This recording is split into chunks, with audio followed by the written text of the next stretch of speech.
Hello. Voters in Ghana yesterday re-elected the National Democratic Congress presidential candidate, former President John Mahama. He defeated the ruling party's candidate, the New Patriotic Party's vice president, Muhammadu Bawumia. Even before the Electoral Commission in Ghana announced the final results, Mr. Bawumia made his concession speech. It is 5:30 p.m. in Accra, Ghana, 6:30 p.m. in Lagos, Nigeria, 12:30 p.m. in New York City. Wherever in the world you're joining us, welcome to another episode of 90 Minutes Africa. My name is Rudolph Okonkwo. My co-host, Chido Onoma, is on assignment. On our show today is Dr. Haruna Goroh. Most of you know him, but if you don't, here is a profile. One man of God who has refused to stay silent in the face of bad governance and economic hardship. Using his many talents, he speaks, sings, exhorts, and motivates both leaders and followers to do better. His name is Dr. Haruna Goroh, a multi-talented individual renowned for his expertise in leadership, motivational speaking, and life coaching. Born on February 28, 1956, in Shadalafia, Kaduna State, he has served as the pastor of Greater Love Ministries since 1994. A graduate of Ahmadu Bello University with a BA in Industrial Design, Dr. Haruna expresses his creativity through his music. His song End Bad Governance calls out the Tinubu administration in the wake of the End Bad Governance protests, which rocked the nation in August and led to arbitrary arrests and imprisonment of minors for treason. The song calls out Tinubu's harsh policies and asks God to punish him. Always one to make his stand clear, Dr. Haruna publicly declared support for Peter Obi in the 2023 Nigerian elections and Donald Trump in the 2024 US elections. In May, he predicted Trump's victory after his conviction, which he described as a witch hunt, and criticized Simon Ekpa's activities during the Nigerian elections, highlighting their impact on Peter Obi's chances. Dr. Haruna has been married to Mrs. Titilayo for 40 years, and together they have 3 children. He continues his apostolic work in Windhoek, Namibia, where he lives and leads his ministry. All right, Dr. Haruna, well,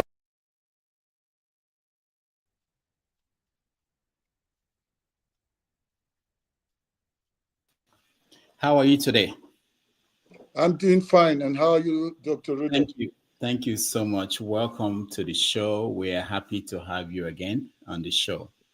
Yeah, it's great to, be on your show. You're doing a great work. I don't know how you cope, how you manage. You seem to know everything about the world. No. We try, Thank you so much. The last time we had you on the show, there's been an election in America, election in Ghana yesterday. Interestingly, in America, what happened was that Donald Trump was reelected. He defeated the vice president, Harris. In Ghana yesterday, the same thing happened. The vice president of Ghana lost to the former president, John Mahama. So let me get your take on what happened. Let's start with America. What happened in America? You predicted that you wanted Trump to win. Why?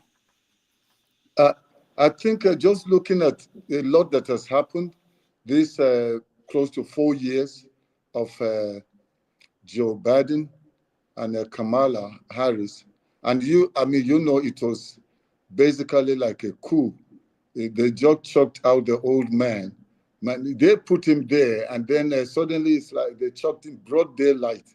The old man, Opa, kept saying, no, I would do it. And just overnight, the things change.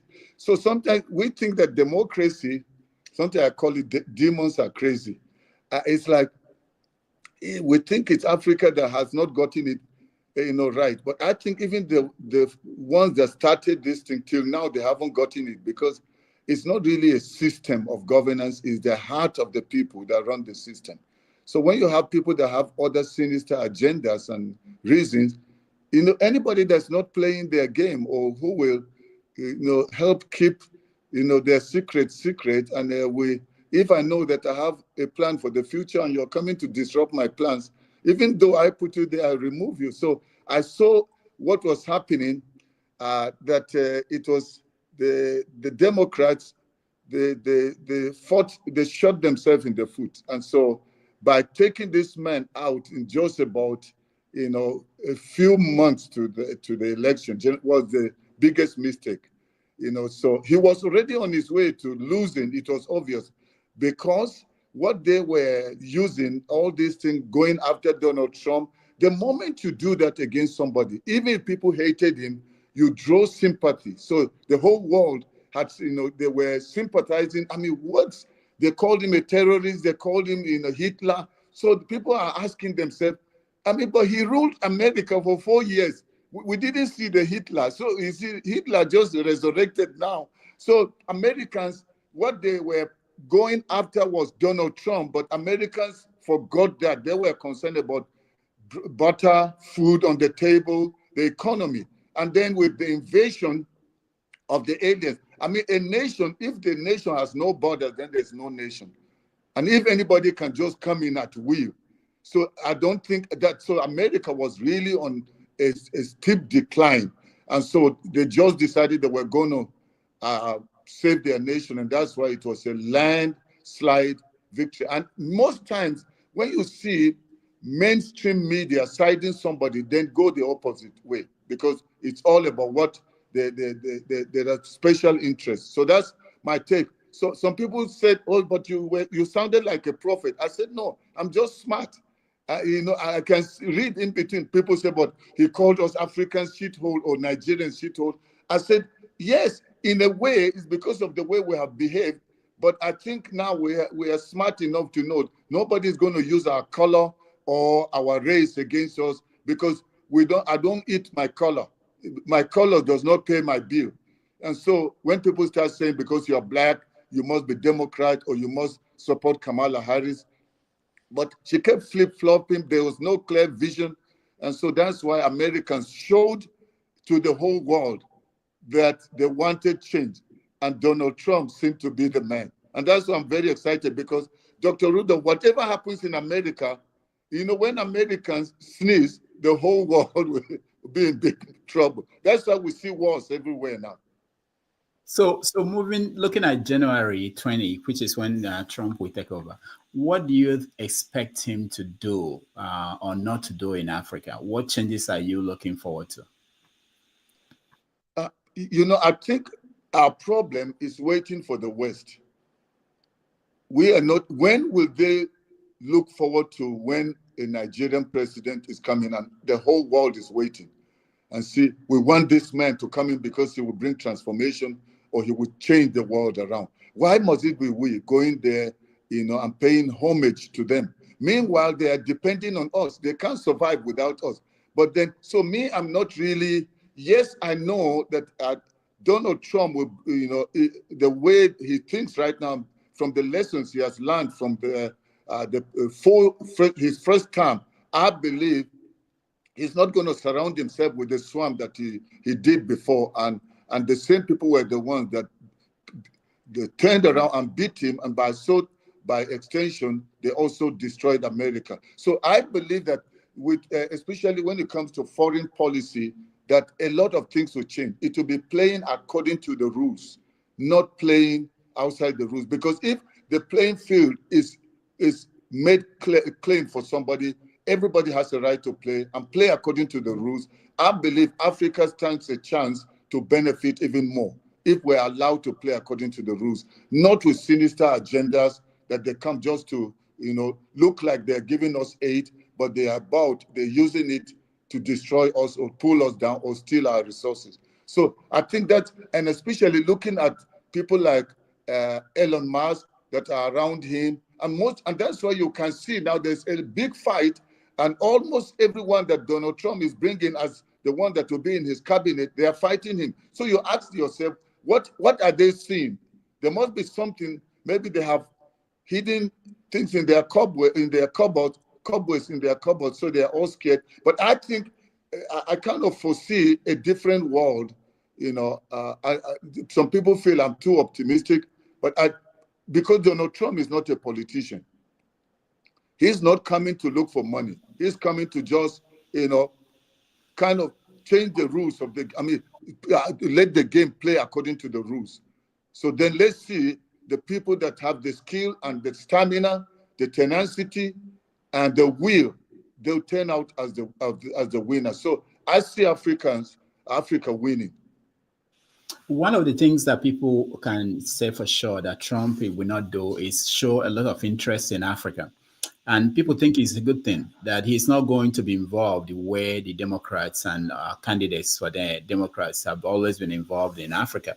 But he has also another side to that. So, for instance, what the French government is doing, and we see the relationship between France, what they are developing with the current Nigerian president, Tinubu. There won't be anybody. Trump will not pay attention or care. And we know that a lot of people in Nigeria are concerned about how close our government is going towards the French. Don't you think that would be a problem if we don't have anybody to have an interest in what is going on? Well, Dr. Rudolph, I think this may be a blessing in disguise. If every time I need a big brother to come and save me, I may never face the enemy. David had to face Goliath when professionals, well-trained military men in the army were running away, ducking and hiding for their lives. But David had courage. He took the bull by the horn, and that's how he brought the giant. So to bring our giant, we may need to have America's or the big powers sometimes just step aside and let us, because when you find yourself in the lion's den, somehow your brain starts to work and it goes on overdrive and you think about ways you can save yourself.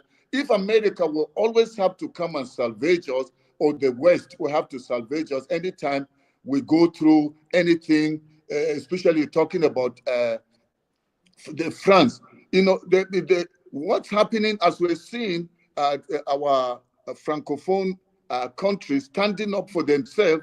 I think Nigeria will need to also do likewise if we don't learn to stand for ourselves. I know it's dangerous. It could be, we know Torre, how many attempts have been against his life because of his stand.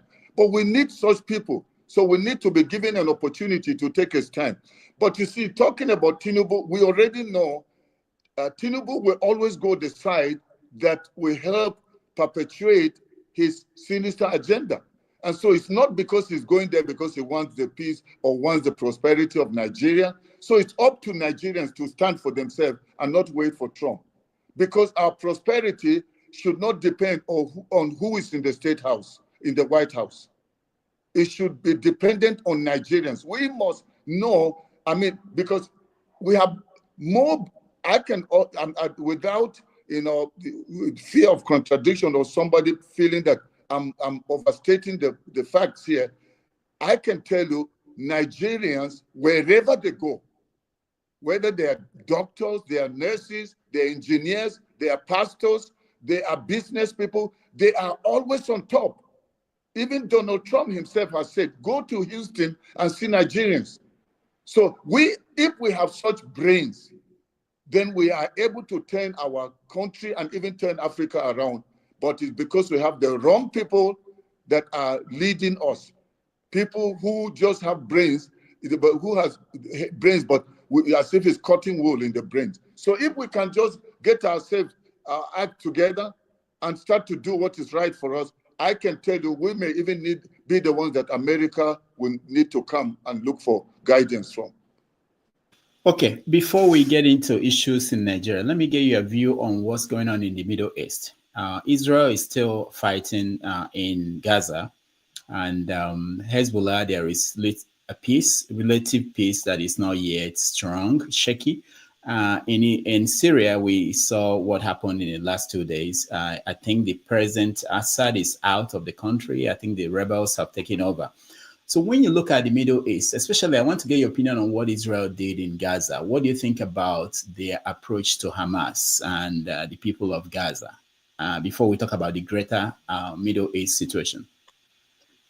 Yeah, I think that's a little bit, people have different views and opinions.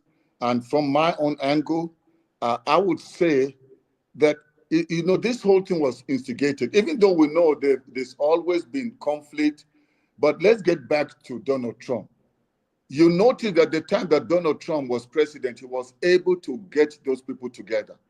And he did it. They had such tact and diplomacy or wisdom that he was able to do it. So I think the provocation, or with what happened in October last year, that gave birth to this current ongoing war, which I think some people don't mind it's going because of what they gain from it. But I would say that I kind of feel optimistic that come January, the moment Donald Trump takes over power, because already we start seeing changes, that I believe things are going to change. I see Israel as, they're doing everything to defend themselves, because it's like, who wants to defend Israel? Apart from maybe America, and you talk about because of America's stand with NATO generally. So, and you know how many nations are standing against Israel. So Israel is a nation that it's kind of difficult to explain how anybody that engages them. So when you take side, whether you're on the side of the Palestine or Israel, or you're talking about Hamas and what they are doing, you see people that build the whole setting or system on the basis of protecting a religion. It's difficult to fight such a war. The people will always be divided. They think they are fighting for a God, and they're doing everything to protect that belief that they have. So that's why the war is kind of difficult to be able to explain, or where do we go from here? Except for me, I'll just say I'll wait and see. Especially, I feel that with Donald Trump coming in, things will change. The Amnesty International this week announced that there are reports that Israel, or they called it genocide, committing genocide in Gaza. That added to what other organizations, including the Pope in Rome, calling what's going on in Gaza genocide. What do you call it? Well, I think any war, any war that spans or goes that goes this long, and the no side is giving in, at some point you will find such elements of something like genocide. And genocide is kind of relative. When you say genocide, is it that they just went on a killing spree, killing people, innocent people? But you see, when the whole blackmail that goes with war is that I can use innocent civilians, children, hospitals, schools, worship centers, use them, people that are not armed, that are not in the war front, and use them as human shields. And then when those people die in the process, when the bombing, or when a notice being given that there's going to be an attack coming social direction, people should evacuate, or people should leave the place, and people they go and tell them not to leave, and then Israel is doing everything to protect themselves, and at the end they end up killing civilians, not because they intended to, and then the whole world starts to stand against Israel as genocide. But the question is that, why not also see genocide from the other side? So I'm not saying this because I'm siding with Israel, but you see, if we can go back to where it all began, these people came, and what they did against Israel was a genocide. So I think what we need now is to be able to get to a place where they will agree for a complete ceasefire, and then go into talks that will bring some relative peace in the Middle East. I'm on the opinion that for Palestine and Israel, they need to coexist instead of one chasing the other for the other. So because this kind of war, or this kind of clashes, will never end. I was in Israel a few years back, and just seeing how they live. These are people like our brothers. It's almost like you can't even see the difference. Here, yes, you look, and Israel is completely different. It's affluent. All you see is affluence. And then the other side is abject poverty because of the way. And I wasn't happy to see that. So I believe when there is peace and these people are allowed to live side by side, because you see, I was watching the people from the other side throwing stones into Israel, continuous. And so, and then the Israelites, you see the army protecting. So it just keeps on going on, and it's difficult. So all these Amnesty or other people, civil rights organizations, they always come out and speak, but sometimes you could see that they are not, it's like they're speaking from two sides of their mouth. Because if you're concerned about innocent people, you should be concerned about innocent people wherever they are. So such people, how many of them do you hear them speak about Boko Haram again? Are they talking about the Chibok girls that have been abducted? Are they talking about all the kidnappings going on in Nigeria, the insecurity? So the people have special interests, and you hear them talking more about where they have interest. We'll get to Nigeria, but one more question. Nigerians, Africans are easy. You can easily find them to talking about what's happening in the Middle East. But places in Africa, there are crises. Example is since Sudan. We don't tend to talk about that. Why is it that we are not concerned about what is happening in Africa the way we are concerned about what's happening in the Middle East? Do you care about Sudan? Yes, I care, but you see, not a lot is spoken about Sudan, as mainstream media is pushed down our throat. Every other second, you turn on mainstream media, you don't hear about Sudan, because there are people gaining and benefiting from what is going on in Sudan. Just like, again, I touched on Nigeria, that what's happening in the north of Nigeria, you don't hear much about it. You don't hear them talk about it in mainstream media, because there's no special interest.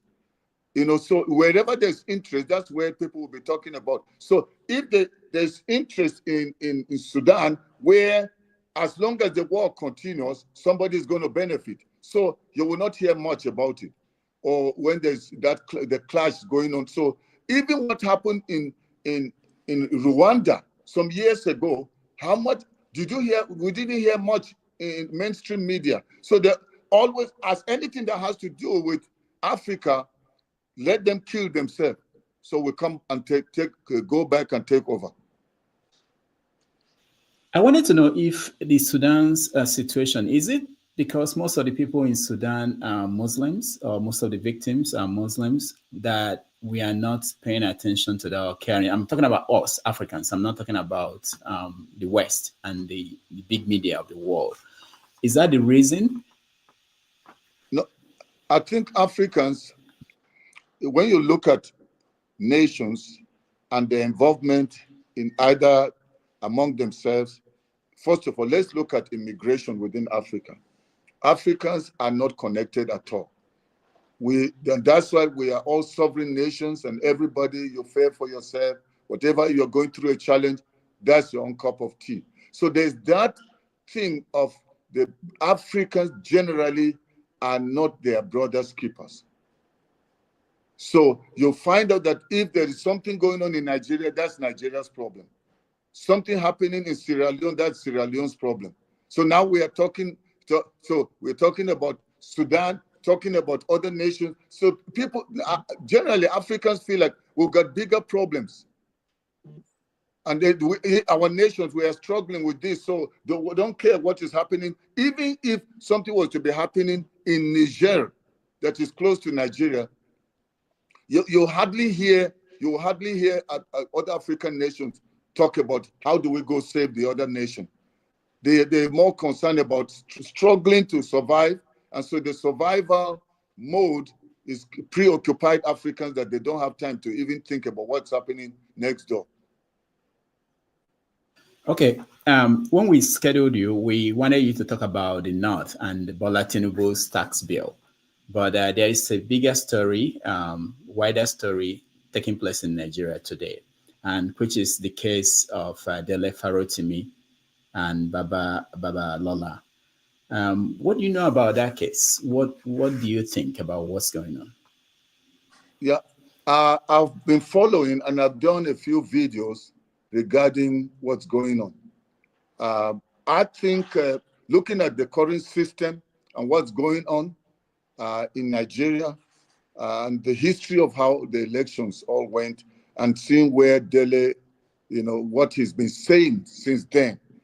So I actually felt that this whole thing is very late. I thought they were going to do it earlier, because he was one of the,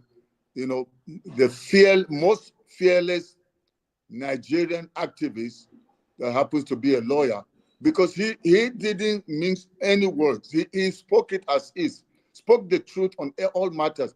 And the guilty are always afraid. And especially with his book and everything that he exposed and revealed there. So they wanted to use so-called, the powers that they have to come after him. So I've spoken about this, and I said Nigerians will have to stand, because he spoke for Nigerians, put his life, his neck on the chopping board, and they went after him. And it's jungle justice. We saw it during the election, after the election, and the tribunals, the courts, and how the whole system in Nigeria is a kangaroo system. So I believe that until Nigerians stand out in unity to say he must be released, if not, this thing, they will go after more people. I mean, I don't want to sound controversial, but why will a court, same court, so the judicial system say that somebody like Nnamdi Kanu should be released? Until now, he's behind bars. So you can't expect such a system to work in a nation where they say we're upholding the rule of law, and yet the same court will say this, then and they will take it to another court. And so it all depends. To me, it's like the highest bidder is the one that, gets justice, so-called justice. So right now, they're doing that, so they are not just trying to go after him, but they want to go up, use that to go after other people like Dele Farotimi. I mean, what has he said? What has he done? If it's a lie, somebody like Babalola should know. He is a senior advocate. His age and his experience, he should know. Very simple. Go to court, present your facts, not send the police to go and harass somebody. That to me was not just a normal arrest. That was adoption. Do you say that they are you implying that the government has something to do with this? What happens in Nigeria that government doesn't have a hand? We shouldn't talk as if we're deceived. When they said let the poor breathe, we knew what they meant. So and I don't want to look like or to do what are the facts that you have. Even if I have facts, like they had facts during the time tribunal, and they brought all those boxes. Did they check the boxes? They just use technicality. I either tell you came late, I'd cook up a bill or something, a new law that says what you're saying is inciting violence. So, I mean, we don't need to see the face of Tinubu or see the face of the one that is directly in charge of, the security apparatus before we know. I mean, where did the people come from? Which is he staying in somebody's house? Is he not behind bars? Is he not in police custody? So who are they acting for? Is there no government that they answer to? Can any policeman just come and arrest you in New York or where? I know you're in New York. Will they just come and invade your privacy? They follow the due process, the law. But Nigeria, it's almost like there's no law. The law depends on what you want, and then you send people. If they want you, they will just send people after you and cook up the story. Whatever is the problem or whatever they have as the accusation against you, that will be brought later. But they will arrest you first. Last month, I saw Peter Obi at Yale University. He gave a talk there.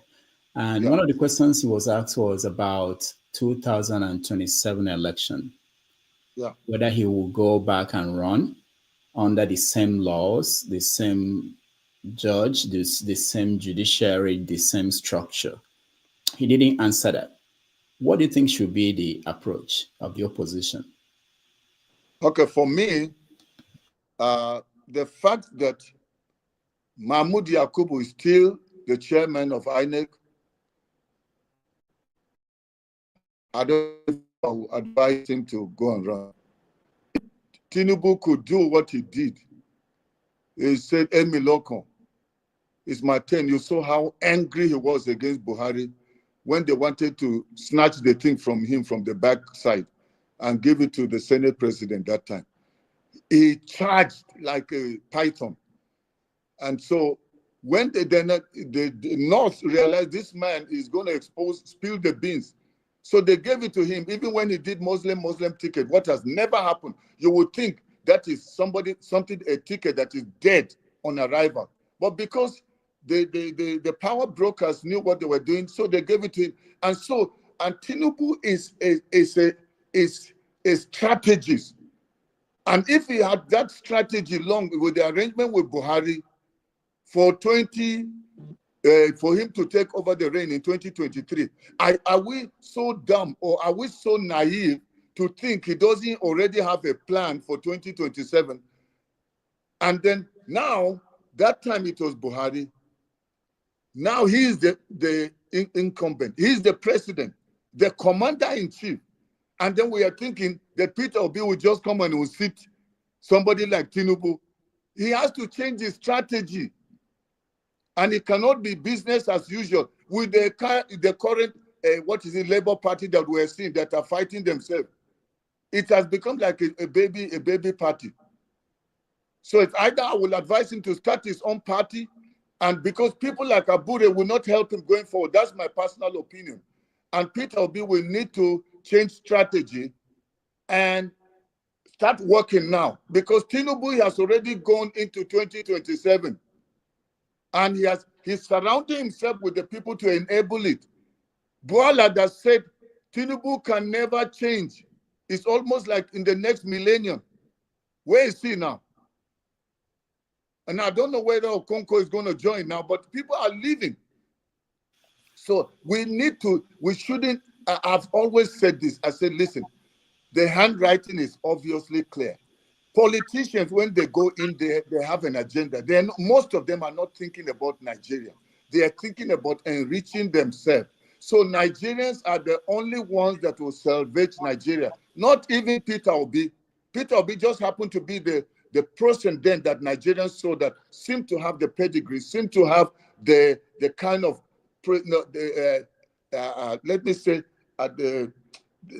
when you look back at his record, he's not a corruptible person, never been corrupt. And apart from that, people like myself, even though I'm from Kaduna State, from the north, but I just felt, what is this deception, this lie about we are one Nigeria, if we don't believe that Southeasterners can produce a president?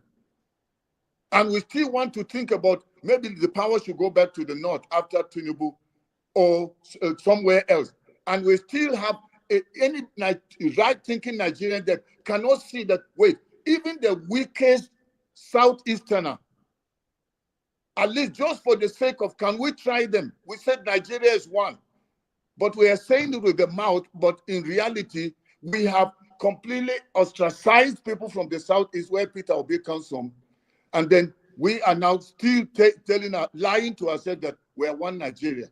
I supported Peter Obi because of his track record and because he's from the Southeast. If the Southeast are able to produce somebody, with the kind of record that Peter Obi has, I will support.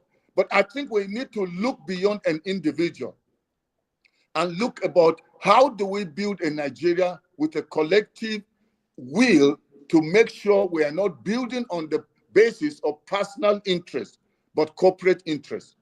So I think going forward, Peter Obi will need to change his strategy, if at all he's thinking about coming in there. Because Tinubu, we know Tinubu, he is already planning.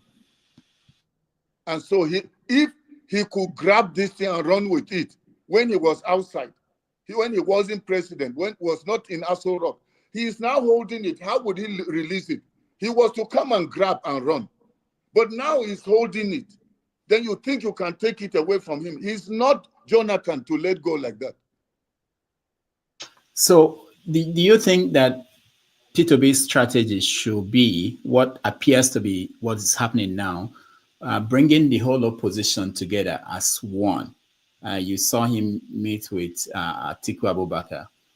Is that the kind of strategy you are talking about?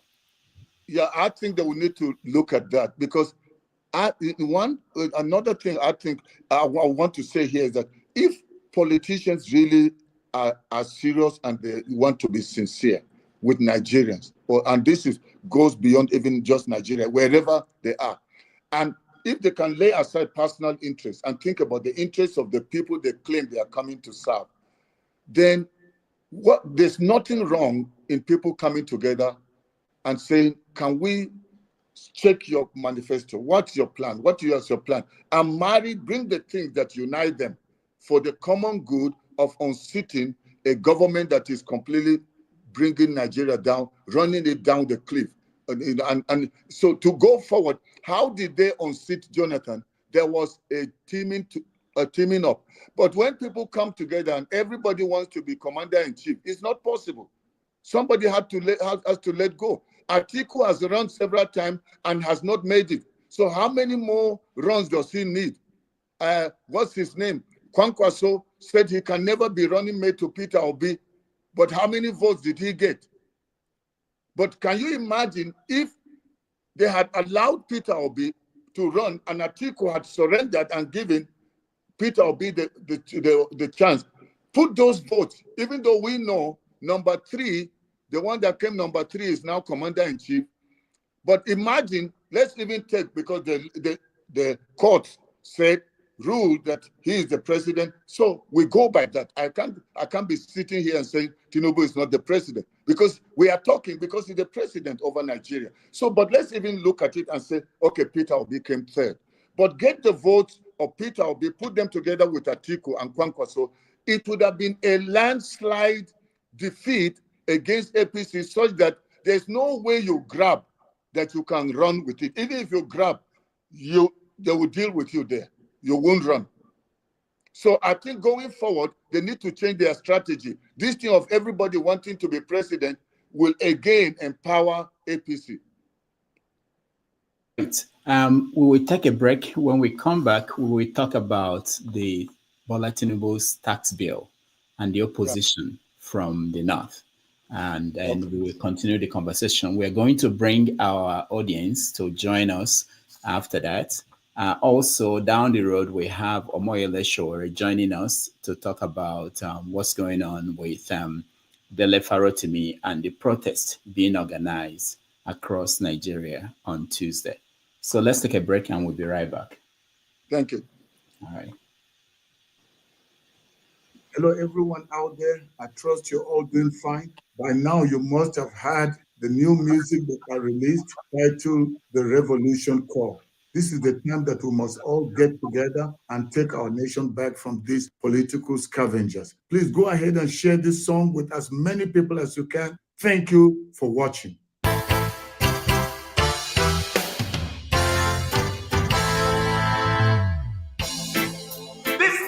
Is ready for a revolution. So much crying and mourning and gnashing of teeth.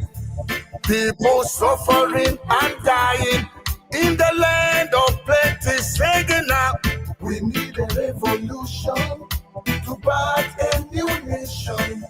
United as one people to stop this. We need a revolution. We need a revolution to birth a new nation, united as one people to stop this revolution. Evil. I say living in a nation blessed with plenty. Why should there be so many living in penury? Our nation deserves better leaders than these political scavengers running our nation down the cliff. Full of trickery, full of bribery, not for forgery, masters of perjury. I say political charlatans full of greed, watching the people daily greed, while they waste our nation's treasures on their pleasure. So much crying and mourning and gnashing of teeth.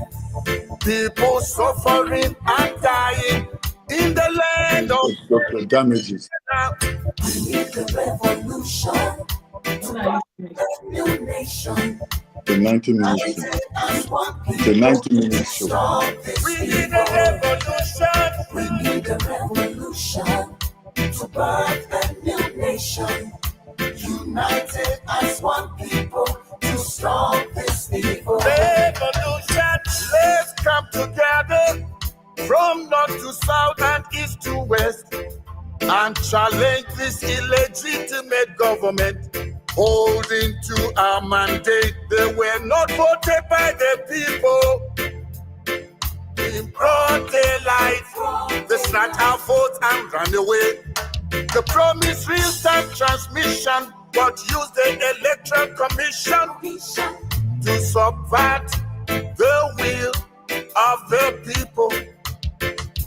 We cried out for justice and they told us to go to court, but they denied us justice in the name of technicality, corruption. Hello, citizens. This is the time to lay aside our differences and unite as one people. From the north, south, east, and west. It doesn't matter your religion. It doesn't matter your tribe. We must all come together and reclaim our nation back from these evil politicians. They do not have our interest at heart. They are only there for their own selfish interest. If we do not rise now and reclaim our nation from them, we will have no more nation left. So now is the time for a revolution. We need a revolution to birth a new nation. United as one people to stop this evil. Now is the time. We need a revolution to birth a new nation. United as one people to stop this evil. We need a revolution to birth a new nation. United as one people to stop this evil. Enough of the bribery. We need a revolution to birth a new nation. United as one people to stop this evil. We need a revolution to birth a new nation. No more bribery. United as one no people more corruption. To stop this evil. Yeah. We need a revolution to birth a new nation. No more corruption. United as one people to stop. We need a revolution.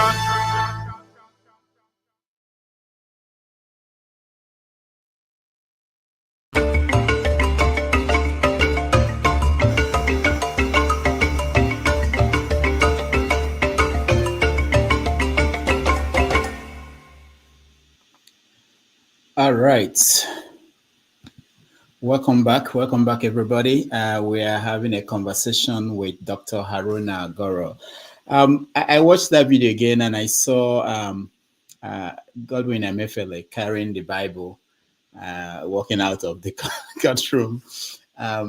When you see people like that in Nigeria, you know, people who follow. Who are religious, so to say, they carry the Bible, they recite the Quran, but their actions are the things that kept Nigeria where it is now. What do you, as a man of God, as a preacher, what do you say to your people who follow you, people who listen to you? Well, I think, Dr. Rudolph, this thing is a problem of the heart. Jesus had 12 disciples, and the top, corrupt thief was his treasurer. So being in church or the mosque, being religious does not mean the heart is clean. So a lot of people are using the Bible as a cover-up. So that was what Emefiele did. You know, anytime people like Emefiele and the others, including some senators and people from the House of Red and most of the other politicians, anytime they steal money, They go and do Thanksgiving in church or in the mosque, build mosque, and feed almajiris, and by so doing, Allah or God will have mercy upon them. And many people, because we got some so-called, and not everybody, you can't throw the same dirty water on everyone. However, the sad thing is that not too many, some people are in it for filthy lucre, for money. And that's why the Bible says the love of money is the root of all evil. So you see somebody that stole election, somebody that bribed the judges in the tribunal or in the Supreme Court, and to become a governor or go into the House of Rep or Senate or whichever position, and then they go for Thanksgiving in the church, and they buys a bus for the church, puts a new keyboard, sends the pastor to Dubai. So the pastor will pray a special prayer on the corrupt politician, and is given a special seat. So it's still around love of money. So love of money has nothing to do with politics. It's a hard issue. You have it in church, you have it in the mosque, you have it in politics. Talking about church leaders, recently we had one of your, not your members, but one of the church, members as leaders of a branch of the Nigerian church, said that it was because of his prayers that made the naira not to have gone as decline in value as it is today, that it would have been something like I'm not sure the figure he gave, a lot of thousands. What is your take when you hear things like that from the pulpit?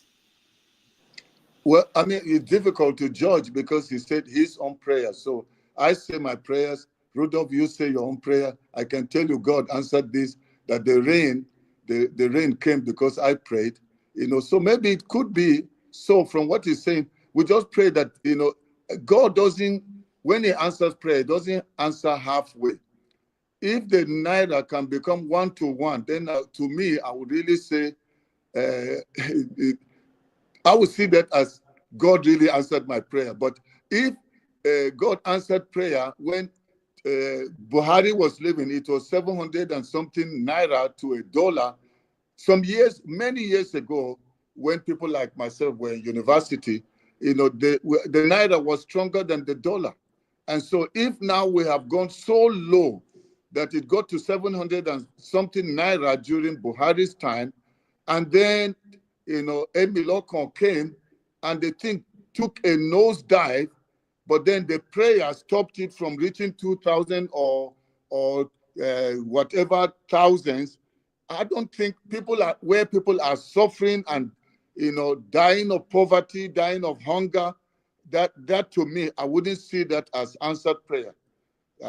So to it, and it's relative. It's up to the man of God who said that. But I would say, let's see that prayer work in bringing the protection to lives of people in Plateau, all the abducted people. If God can show them, who are the people behind it and what should be done to salvage the problem we have in Nigeria, then isolating issues like the naira, okay, if I say, I've just prayed as a pastor and God answered my prayer, and that is why the thunder, the rain that came, the thunder only killed, 500 people, but the intended plan of Satan was to kill 5 million, but 5,000 died, and it's my prayer that stopped it. God stops something absolute, complete, not partial, because his salvation plan is to make sure nobody dies.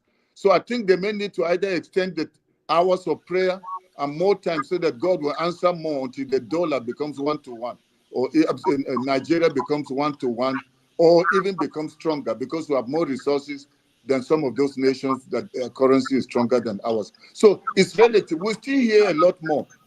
And I don't know who is the man of God that said that, and I don't want to go into that. However, you will still hear many more things.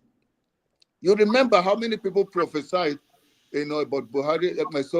Buhari will die before his tenure is over, and some said they will leave Nigeria if Tinubu becomes president, and now they are still there. So it's this thing. I think they say religion is the opium of the masses. So I'm a pastor, yes, but you see, I don't reason and do. I don't do ministry the way some people do, and I'm not condemning them. I'm just saying I'm different. I see ministry holistically. That people, God is not saying we should just be praying. We need to do something to help ourselves. That's why I speak about such things. Instead of just saying, let's pray and pray. Which God is it that is so, insensitive to the suffering of Nigerians? That for Nigerians it's like, no, I don't know other nations where Nigeria that pray like Nigerians. But how come it's we that keep suffering? How come God only knows how to give us bad leaders? He answers our prayer in giving us Buhari. Then he answered our prayer by giving us what's his name? Enilokon. You remember a pastor, a man of God, went to visit the Buhari when he was dying in the hospital and said their prayer that made Buhari not to die, so we can suffer more. I wanted to ask you if we think that we pray too much, considering what Peter B said, that we should have less of the night vigils and maybe do something productive. Do you feel that we pray too much? We hand too much over to God, even the things that we should do ourselves? Okay. A Rudolph, prayer can never be too much. But I think people don't understand that prayer goes with acting the word of God. Because prayer actually should be talking, discussing with God, bringing issues. Like if I'm looking for wisdom, there are resources under the earth. I need to find out the village I'm in, the town I'm in. What are the resources there? How come the West? How come other people that don't pray, they can discover things? But we in prayer, we only discover who is going to be president next year.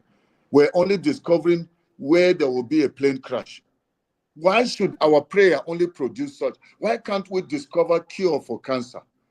Why can't people pray and God shows them what to do when they're in school, what to study, and then come up? Because God is about helping humanity.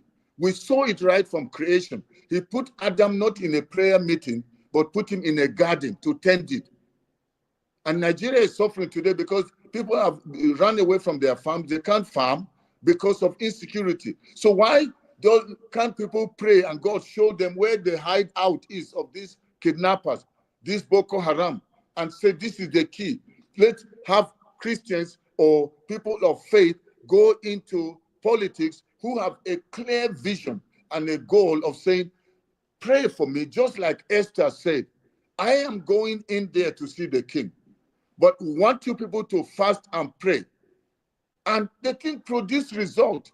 So people saying they are praying all night, from what Peter Obi, he clarified it. He was not saying people should stop praying or close down the church and just, go to the factories. But he's saying, you notice that the missionaries that came to bring Christianity to us, their own nations are developed. They're not developed only in prayer. So prayer is good, but prayer should produce the strength to work, because God gave man the power to work, to earn a living.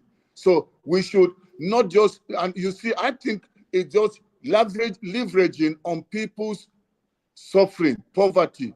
Poverty will make somebody sleep in church and believe that there's miracle money that will come and that the God of the breakthrough is coming. But some of the preachers that are preaching that and leading people in such prayers, they are having businesses. They are running businesses. But what they should then do, or we should all do, is start teaching our people how to live the complete living, not just one-sided. And God created us spirit, soul, and body. We shouldn't only develop our spirits at the expense of our souls and our bodies. We are holistic beings. We are triumph beings. We live in a natural material world with needs, with issues. So can we start using our prayer to produce good roads, safety everywhere, and where people start to bring invention? How can we turn Nigeria around? Not prayer for breakthrough. And then the breakthrough is how I can go to the Senate or go to House of Rep and wear the Agbada and the Buban Riga only to steal money and go and be praying in tongues and give a fat offering to the pastor. All right, let's get to the North. There is no doubt that they are not happy about how things are going with the current government. The first thing was the issue of the tax, Bola Tinubu's tax reforms. But last week, they added the issue of the French coming into Nigeria to exploit our minerals. They are worried about that. They are worried about the French coming in with their military. What is your take on how the North is reacting to this? You are from the North. You understand the North probably more than most of our viewers. Can you help us understand it? Okay. Thank you, Rudolph. This shouldn't be a cry out only from the North.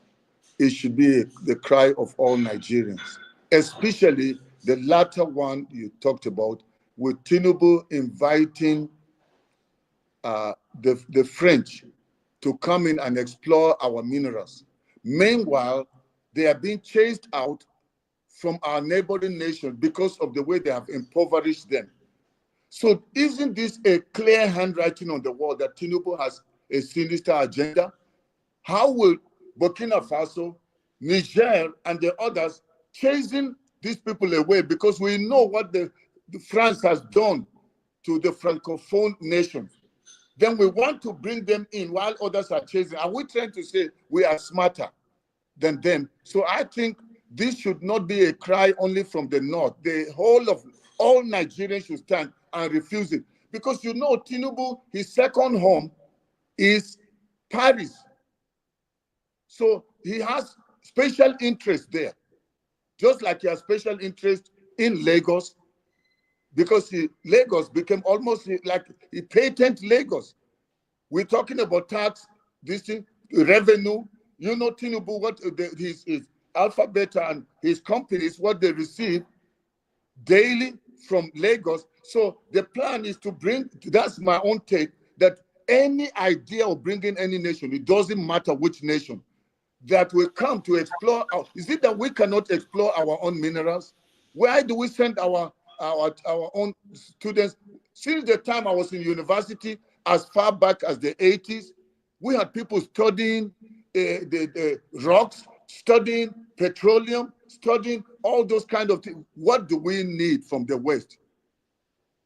And we have our people that have even studied there. Can't they use the expertise for us to explore our own? Why bring the French in? So it shouldn't be a cry only from the Northerners, but it should be the cry of all Nigerians. And then when we talk about the tax thing, you know, I have a lot of doubts and questions about it, because the issue is that people are suffering. People are hungry. Just like it did with subsidy removal.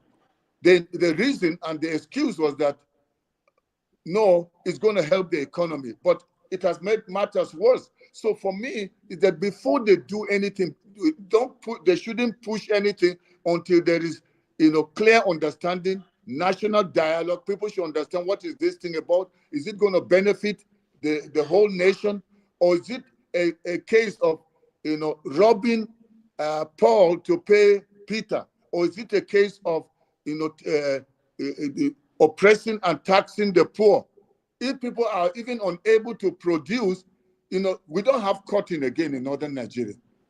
We don't have the pyramids like we used to have, the groundnuts that we used to produce. There's insecurity where we used to have all the tomatoes, food coming from the north. It's not like before because of insecurity. So he promised to fix security. I would have thought that is where the attention should be, because a nation can never produce. And how do you tax people and expect revenue from people where there is no safety? Business is not secure. People are not even sure of whether they will live to see tomorrow. And you are fighting over reform. So you can only reform something that has a form. So let's check this thing. Does it really have a form? And if at all, what is going to come out of it? Who will benefit? Because if it's the same people that want to do it and they are corrupt, We haven't seen what they have done with the previous. Why reform something that does not even have a form? It's like an amoeba, and you're saying, I want to give it form. People who speak for the government, they say that right now in the north, for instance, that minerals are being explored and exploited by Nigerians and their friends from China and other places illegally, and they are not reporting anything. So that the government is going to France to get the French government to come and take over that so that Nigeria can make revenues. How do you respond to that? That to me has exposed Nigeria to the rest of the world, that we are defenseless, we are exposed, and that we are free for grab by all. If our neighboring nations are chasing the French away because of the way they have robbed them, and then we go and bring the ones that are discarded, that's actually a slap on the intelligence of every Nigerian. And it needs to be something we stand against every Nigerian from north, south, east, and west. Because why should they come and exploit and using the Chinese? The Chinese are the neo-colonial masters of Africa. Because a Chinese person will never, give you something for nothing. If he builds you a school, he's coming to take a city. And so I think Nigeria is the whole thing of hiding. They want to use that to steal more money. They said that people are exploring the minerals if they are Nigerians, but they bring in their friends. They have the law to be able to go after, what's his name? Dele Farotimi, but they don't know how to go after people that are going to explore the minerals. It's all lies. Many of them are benefiting from it, and that's why it never stops. So he's using that excuse to bring in the French because he has an interest in it. And before you realize it, the whole of Nigeria will become like Lagos, Tinubu's personal property, and the people he has surrounded himself with that are pushing this whole agenda. I'm not against any reform, but the question is it going to benefit Nigerians, not just Northerners? It must benefit every Nigerian, because this thing of separating North, South is what they have used to be robbing and stealing from Nigeria. Now, in the case of taxes, you mentioned that the government people are saying that if you make less than 1 million naira a year, you don't have to pay taxes. That what they are trying to do is to encourage the states and people in different states to make more money, collect more taxes, and keep what they are collecting. And that they will lose in courts, that eventually when the Supreme Court rules on a case that is already there from Lagos and Rivers, that they will lose. And what it means is that the states will not even get any share. So you basically have to keep what you are getting from your state.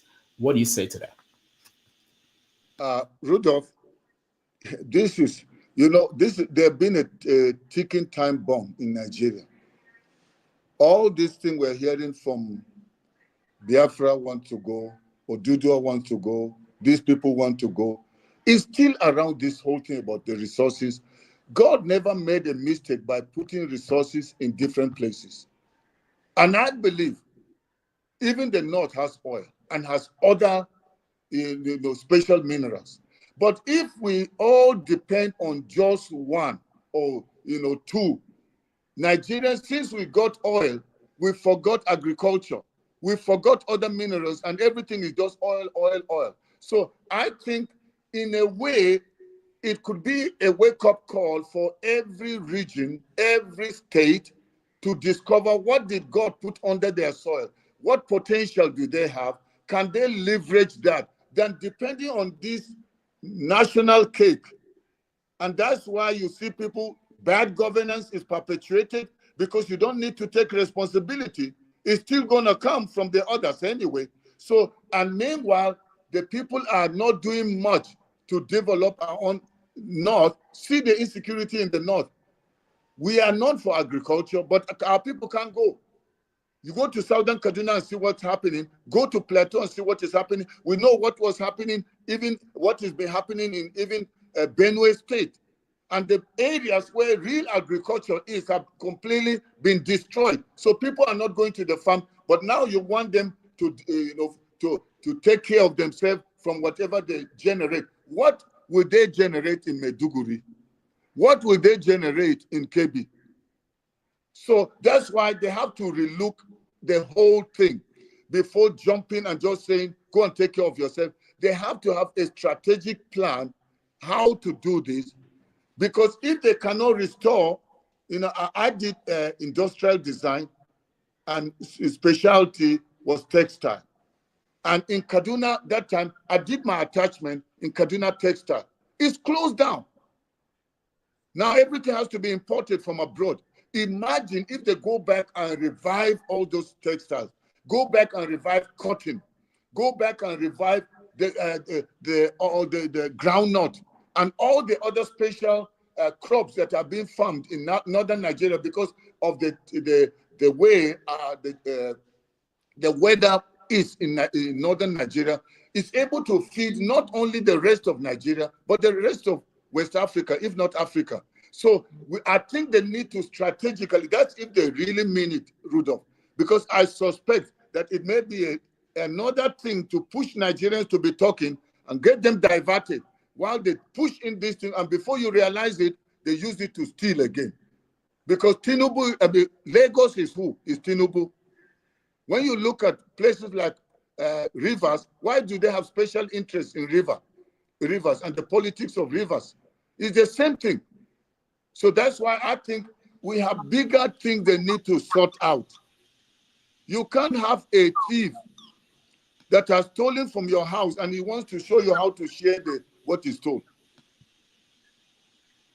All right. We're going to bring our people over to join this conversation. But I want to play one small video and get your take on that before we bring them in.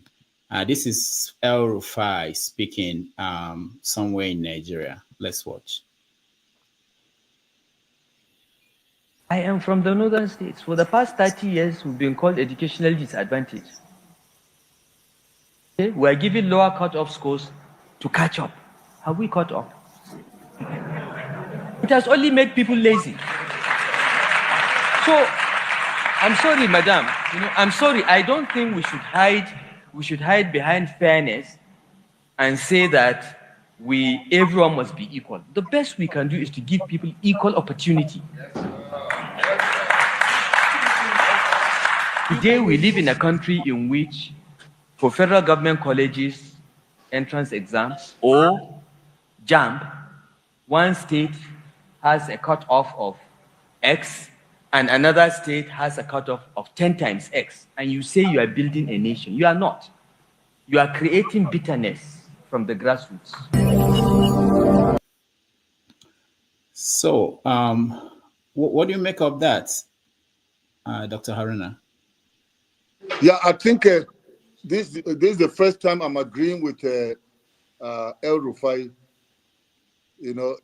I've always suspected him of too many things. He's an intelligent person, but sometimes the way he uses his intelligence, I have a lot of doubt. But on this is very, very true. Because the idea of quota system, the idea of lowering the standard or lowering the rules to accommodate people is the reason why the North is the way it is today. So I agree with El Rufai that everybody should just have equal opportunity. But we cannot have equal opportunity in a place that is all messed up, where the system of governance is corrupt, there's no rule of law, and people are not playing according. In fact, they say they have a constitution, but everybody has constituted his own way of governance. And so I agree with him that the North, South, East, and West, we need to have equal opportunity. I am from the North. I don't need you to lower my pass mark. I went to university. I got second class upper. They didn't have to lower the pass mark for me to make it. I don't want to go for employment somewhere, because if you need to produce an aeroplane, you don't need to lower the standard. Who wants to fly a plane that is being manufactured or invented by somebody whose brain is not working correct because it's from the North? So I agree with him fully that We should have equal opportunity. If we call ourselves Nigerians, same passport, same same constitution, then everybody should play on the same. God created us and blessed all of us. He didn't bless Southerners and left Northerners as dumb people. You see them as dumb, not because they are dumb, but because the system, especially the religious system there, the way the feudal system has worked, is to keep them backward and to empower the few elites in the north. That's what's going on there. It's not because the brain of northerners is less than southerners. I'm very intelligent. I speak to people from the south, and I don't sound like I don't know what I'm saying. Just because you hear a northerner pronounce F as P does not mean that his brain is wired that way. All right, thank you so much. Let's go to our members, people who are joining us from all over the world. We want to hear them. So when we call you, please stick to your question, just one question. Find the best of your questions and then ask our guest. If you have a comment, just make a comment, but let's make it under 2 minutes because we have a lot of people who are interested. All right, let's go to you, Comrade Sule. You're welcome to the show.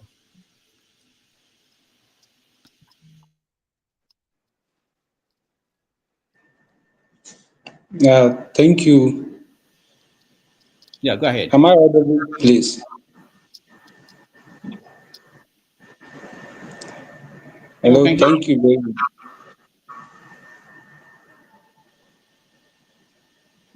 Please, can you hear me?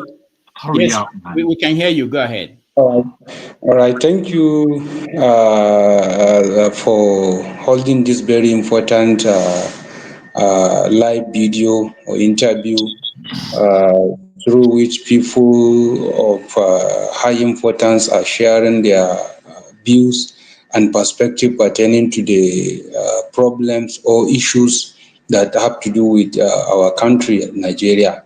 From the first time, I think it was last 3 months ago that I joined this session, which over 4 months ago.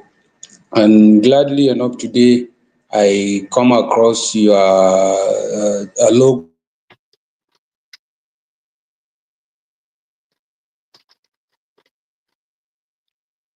Sule is frozen. We will go back to him when Dr. Okay, continue, Sule. Go ahead. Please, can I continue? Yeah. So I was very interested in the. I was very interested in the topic that we are discussing because, as I can see, the topics are one, the abduction of one of the human rights activists, lawyers, and the second issue is the issue of tax reform bill, which I believe is one of the most trending topics on social media. So one, I will just say our leaders should fear God because it is not something proper constitutionally and even morally to be hunting people who are who are the voices of the people and hunting them whenever they are saying the truth, either on social media or on their profession. So I don't, before this very session, I actually did not know much about the person who was arrested, but after listening to Dr. Haruna Goroh, I was able to understand that the man is a kind of good person who has been standing for the people, for the oppressed Nigerians. So I got to know him through Dr. Haruna fully, and I went to social media to check on him. And by going to social media, I was able to learn that the man has been doing well to speak for the people of Nigeria, especially as of now that Nigerians are really going through a lot as a result of judicial banditry and a lot of issues problems that are threatening the standard of people of this country. The second issue that I want to say something little about is the issue of tax reform bill. I'm very, very much interested to say a bit about this issue. This is because it is an issue that has to do with national interest, and based on what is happening, as we can all see, largely Northerners are not happy with the policy. So most of the people will be mistaken that the North are not happy with the policy because it will not protect their interests. I believe this could be the reason, but there are many reasons behind the reason. There are many reasons that made some northern people to disagree or to criticize this policy that the federal government want to implement. One of the reasons is that the federal government lost its legitimacy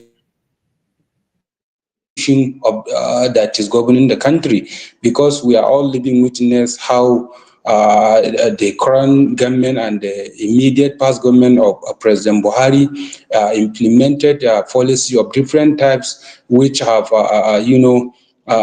improvised different kind of difficulties in the lives of the people, like from the issue of border closure, from the issue of Naira redesign, ranging to the issue of fuel subsidy. All these policies are policies that have inflicted more hardship on the lives of the people of Nigeria.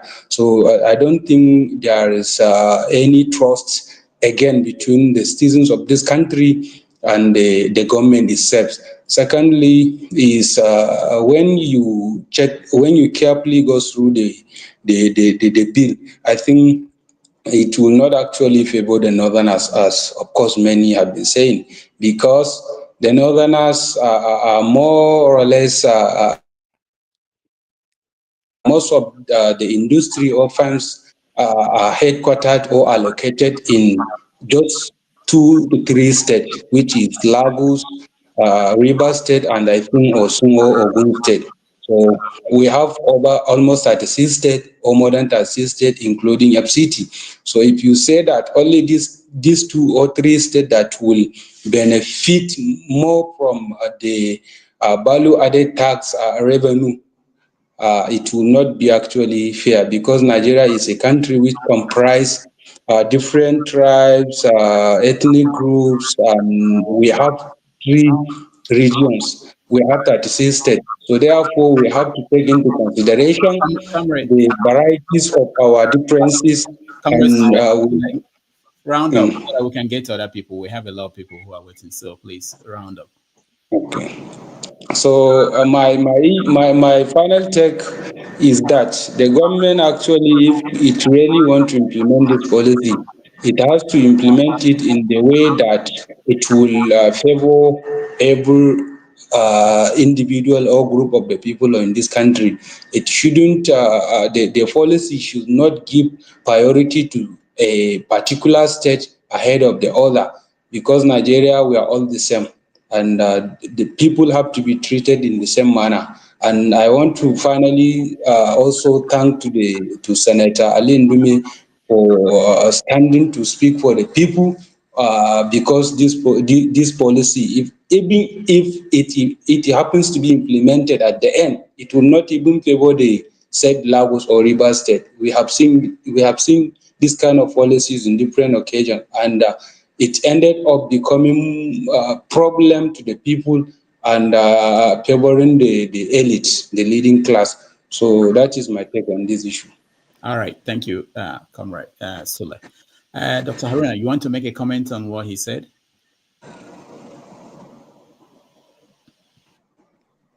Yeah, thank you, Mr. Sule, Comrade Sule, for what you have said. I think I already said this before the team came in, that for me, it's not really what policy, what new reform they are bringing in, but whether, as he's rightly said, Nigerians don't think, they are kind of struggling with trusting these people and whatever they say they are doing for the interest of the people, because from past things they have done, they will say they are doing it for the interest of the people, but the people don't really get to benefit, and at the end it's still the few that benefit. So as I said, I hope it's not a scheme to empower Lagos more, and so that Tinubu's base will be empowered, or bringing the French and empower wherever in the north, but then they are also the ones benefiting from it. So I think it's really important that whatever they want to do, or the nation need to have a clear understanding of what is it. It must not be rushed and pushed down people's throat, take it or leave it. No, it must not be such a case. And as I said, it must not be a case of taxing the poor become poorer. Just like sometimes when you increase people's salaries, but you don't change what is going on ground, the ones, if you say today a loaf of bread should only cost so naira, but then you bring it down, but the person that is producing it, he bought it expensive, how is he going to make it? So I think they need to just look at it holistically, making sure there's no hidden agenda behind what they're saying is to interest Nigerians. All right. Thank you, Dr. Haruna. Thank you, Comrade Sule. Let's go to Pansat, Ernest. Thank you very much, Rudolph, fellow panelists, especially Dr. Haruna Goroh. I would like to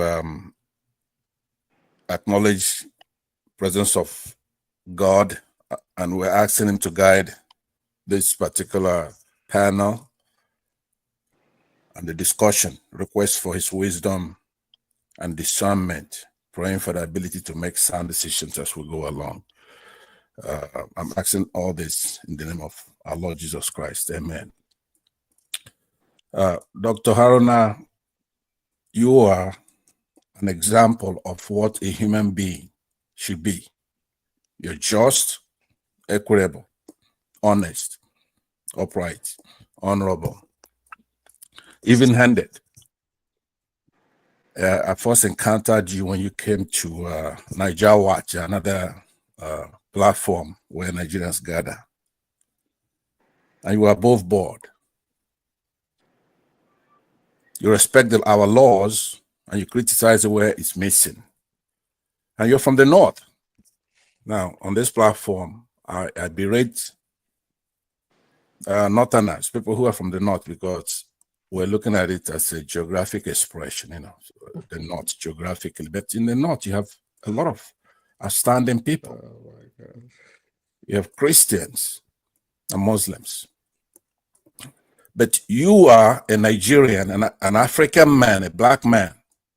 And that's probably what's guiding you as you criticize anything that comes in front of you, if it's doing the wrong thing. And you're able to survive in that place.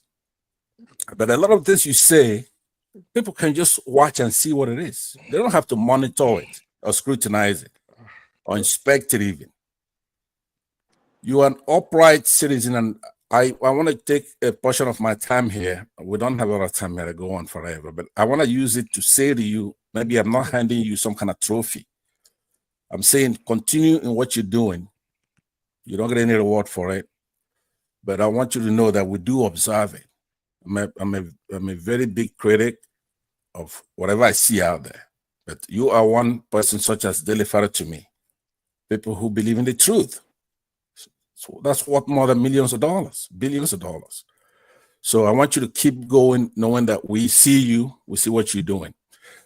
Now, on a few of the topics that have come across here,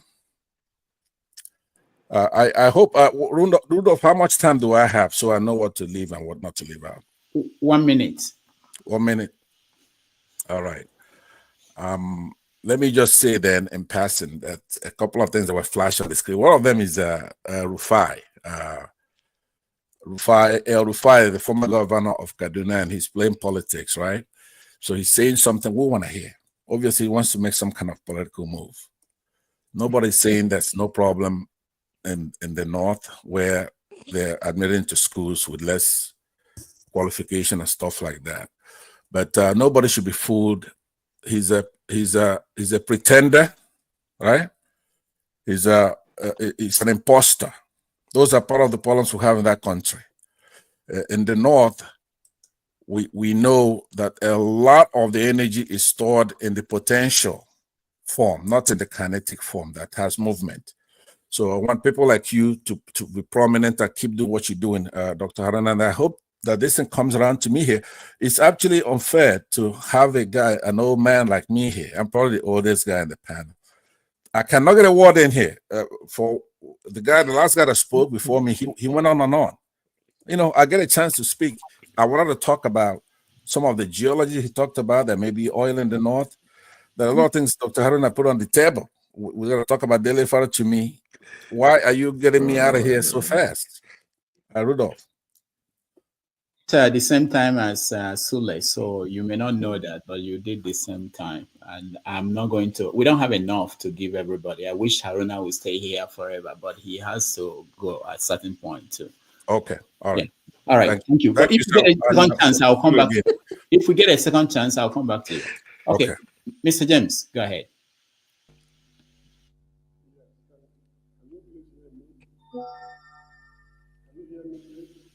No, we can't hear you, Mr. James. Can you hear me? Okay, that's better. Good. Thank you all very much for coming. Please, I would like to speak more than 2 minutes. When I exceed that time, just stop me. Personally, I believe that there is no more basis for the existence of the country because we've demonstrated beyond all reasonable doubt our inability to govern ourselves. Nigeria of the days of my youth is radically different from what we are experiencing now. And from the look of things, the country is already kaput. The country is dead. According to Zebediah, the country is dead, died. There's nothing wrong if a country happened to collapse. The Ottoman Empire was referred to as the sick man of Europe for a very long time. At the end of World War I, the empire collapsed and modern nation states in Eastern Europe emerged from the wreckage of that empire based on the 14 points agenda of Woodrow Wilson of the United States. Yugoslavia, during the days of Marshal Tito, was able to hold the country together, but eventually it collapsed. They went their separate ways. Czechoslovakia, Ethiopia, Sudan. So, it's already historical that empires rise and fall. Nations have come and gone. So Nigeria has come, it has made our mark, and if the center can no longer hold, there's nothing wrong if we happen to break up and go our separate ways. Because the way things are right now, we are making nuisance of ourselves before the whole world. You listen to what Rufai said. Rufai was telling you and me what we would like to hear, but what they discussed behind the scene is very different from what this man was saying. So, in fact, I need not waste too much time because there are other people waiting to ask you questions. As far as I'm concerned, Nigeria is gone forever. What we should be thinking of right now is post-Nigerian republics, because we should not find ourselves in the situation of Sudan. So this is the time for us to negotiate. The Middle Belt, how will they live with the Northerners? The coastal minorities, how will they live with the people of the East? The Midwesterners, do they want to go back to the West or they want to stay on their own? This is the time to engage ourselves in this kind of discussions, because to fix the problems of modern Nigeria, in fact, generations unborn cannot even handle it. So we are just living in a fool's paradise, thinking that manna will fall from heaven to fix the country. We are not making any tangible effort. We come here every day on so many platforms, ranting, talking grammar, and yet nothing is happening. Serious people, you see, I'm a teacher. Students who study diligently find it terribly difficult to pass exams, let alone those who did not study. So this is how I see it. Thank you very much, Mr. Haruna, for coming. I wish you well. All right, thank you, Mr. James. Dr. Haruna, let me maybe can get a question out of what James was saying. There are people who feel that it's hopeless, that Nigeria is hopeless. You mentioned that you don't think that that P2B and others should continue to run for election if nothing changes in terms of the structure of the political system. What do you say to those people who are fed up? Okay, thank you, Rudolph, and thank you, Mr. James, for your contribution. I have also, as a northerner from Kaduna State, I have also had cause to think that maybe this marriage is not working. Whosoever forced the marriage or organized the marriage. However, do you also have to look at a marriage that, it looks like it's not working? Children have been born into this marriage that are innocent, that were not party to the initial arrangement or whatever, whether it was a forced marriage. Children are born and they have a destiny. There are people locked within what is called North. Some of them are from Benue, some are from Kaduna, are from, Kogi, and even parts of Adamawa. So it's the problem of Nigeria. I'm telling you, we try to make it so big, but it's very few. I mean, just few states. And if I may say this, with also careful that not sound controversial to anyone here, but if you notice that it's few families, few states that have been the problem of Nigeria, and then the rest are suffering because it's as if we are scared to touch them, to say anything about them. Everybody just said North, North. North is not just North. North is not Sokoto, it's not Kano. North starts from Kwara. So my thing is that it's a heart issue where people think they are the only ones that are qualified to rule, especially when people use religion and tribalism. So let's look at the Southeast, for example. People from there are all Igbo speaking. But if you look at it, the heart of man still shows among the Southeasterners.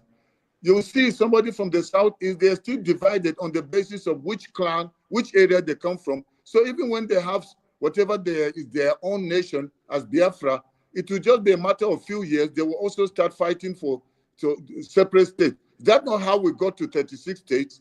Everybody always has his personal interest. So I think it's a disease of the heart. Human beings are basically selfish, and Nigerians have perpetuated corruption, and people have seen if you are upright and you play according to the rules, you will stay poor till you die. So the only way to do it is make sure you also grab for yourself and run. So it's not about dividing Nigeria and we go our separate ways, because while you are talking about dividing Nigeria, you're from the Southeast, somebody is going and meeting with the Northerner and saying, don't listen to that man from the Southeast. Who is he? We want to be together. So I think if we can just have a window and trust God Almighty to give us a leader that is not thinking about where he comes from or where she comes from, but is thinking about Nigeria, the interest of Nigerians, developing Nigeria from south to north, north to east and west. It's only in a place where people are all united, thinking, having one purpose, one mind, that you can share inheritance, that you can say, okay, now we have this diversity. Can we agree together and see if we can divide this thing? But if everybody has personal interest, how do you do it? So if the Constitution does not allow it, and let me tell you, a typical Northerner will always fight this, because by saying that, you are saying the oil is gone. So that's why they will always fight. And you need the fifth column. You will need if I'm from the north and I want to stop this whole thing about the idea of the Southeasterners going their separate ways, I would need to get people from the Southeast to stop it. So it is not other Nigerians stopping it. It is Southeasterners that are stopping it because their own enemies are themselves. You go the same with the Yorubas. So wherever you go, it's still the same problem that we just need to fix the heart of Nigerians. And the heart of Nigerians are great. They are wonderful people. It's a few thieves that have held Nigeria hostage. If we can flush these people out, Nigeria will become more than Dubai, will become even more than America. So we are not lacking, whether from the north, south, east, and west, there are great people. But let's just get them to think, not their own personal interest, but think about building Nigeria, whether we call it whatever name. I am from Kaduna State, but I've been advocating for somebody from the southeast because I feel they are the only ones in Nigeria so far that have proved they can live anywhere, they can do business anywhere, destroy their shops, kill them, they will bounce back. Kill millions of them, they will go back and start from square one, and they are all over the world making it. Why can't, see the business, let's see Nigeria as a business estate that has been failing. And we've got people that are good with business, good with management. Why don't we try them for once? Why are we scared of the Igbos? So I think it's not just about letting them go or letting the Yorubas go. People are selfish. They want things for themselves. And until we deal with such people, we will just be wasting our time talking about let's go our separate ways. We will have accidents and start fighting each other the moment we go our separate ways. Thank you, Dr. Haruna. I'll be back. Thank you so much. All right. Righteous Man, you're next. Yeah, all protocols are observed. Dr. Guru, I'm one of your fans. I follow you, and you're a good man. But I want to make these submissions. Number one, those who benefit in a failed state will never allow that. We never allow revolution to take place, and we never allow what will make that state to work. And I don't believe that prayer or praying to God will not bring a leader that will change this country. I don't believe in that. Again, I want to ask you this question, sir. What is the difference between the Bible Philistines and today Palestines? Then are you aware, being a good man from the north, that I saw how you campaigned vigorously for Peter Obi? Are you aware of the policy not to allow an Igbo man to be president of Nigeria? Have you ever heard of it, or have you somehow come across that documentation that no Igbo man should be allowed to rule Nigeria? Thank you. Thank you, Righteous Man. For me, I don't need. Thank you. I don't need to see a document. It's you can see it everywhere. The whole attitude.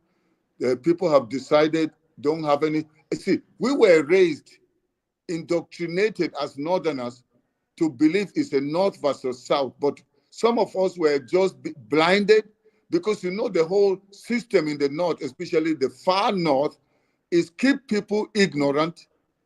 By so doing, use their ignorance as an instrument, as a weapon of policing them, of enslaving them, and keep them captive forever.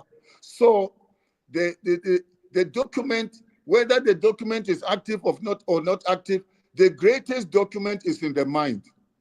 Indoctrinate somebody from childhood to believe this in Yamiri, they want to take over Nigeria. We will not have oil in the north. They are wicked.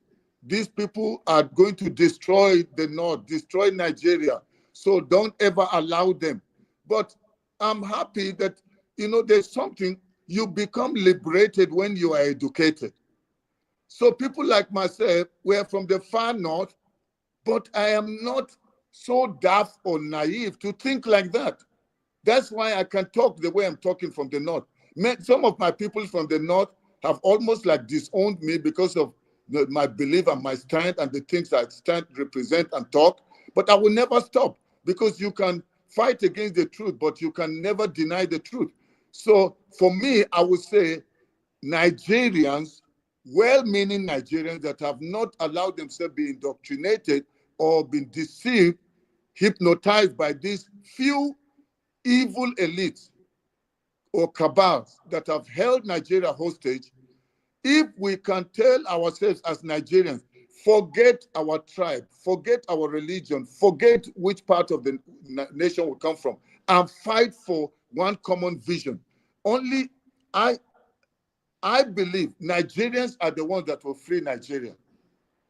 It's not in anybody waiting for a politician. Let's even say people like Obi. How many times can he do? Just 8 years. But problem of Nigeria has gone far beyond 8 years.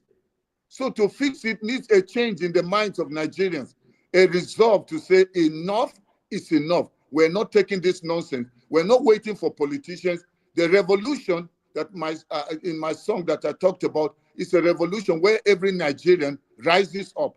I know, maybe later I understand Shore is coming in with the planned protest, but I've seen that fear is the reason why Nigerians are not standing. Because how many are the people that are in politics? They are few. Nigerians are millions. Why should few people hold the whole nation hostage? People that are afraid of dying, they will actually die faster. Thank you so much. Let's go to Henry. Henry, you're next. Yeah, good evening, all. Good evening, Dr. Haruna. What I wanted to say, like in the northern part, I mean, the northern have been ruling for many years. No southerner complain or the easterner complain about not ruling for many years. Why is it when it comes to this tax reform, they are crying wolf wolf? Why? Because the same northerners, they don't allow people who sell alcohol in their state, but they forgot in the north they have other tribes too, other religions there too. They forgot that they destroy their business. Then they don't allow to drink alcohol. But when the taxpayer from other states come into the government's central account and government give the allocation from this same taxpayers' money, but they take it. So what is the reason why they crying this? They are targeting the north, but they forgot they'll be ruling for many years. Why they could not achieve what the plan they have from themselves? From my view, I don't think the northern part they have plan for their citizens, because I see no reason why they've been ruling for many years. The children are not going to school, beggars are marginally everywhere in the northern part of the poverty is higher in the north more than other states. What are they doing to stop this poverty, this begging habit from the north? So they should stop blaming. They are targeting the north. It's so alarming when they cry wolf wolf. They cry as a victim. I hate people, other states, other region crying as a victim. This task, I believe, going to favor other people too. But they should try to see if it's going to favor them too. Not saying they are targeting the northern part. What are they going to do to change the narrative of the north? Because the north they have been ruling for many years. They've not done it to the people. What is the plan for the northern people? All right. Thank you, Henry.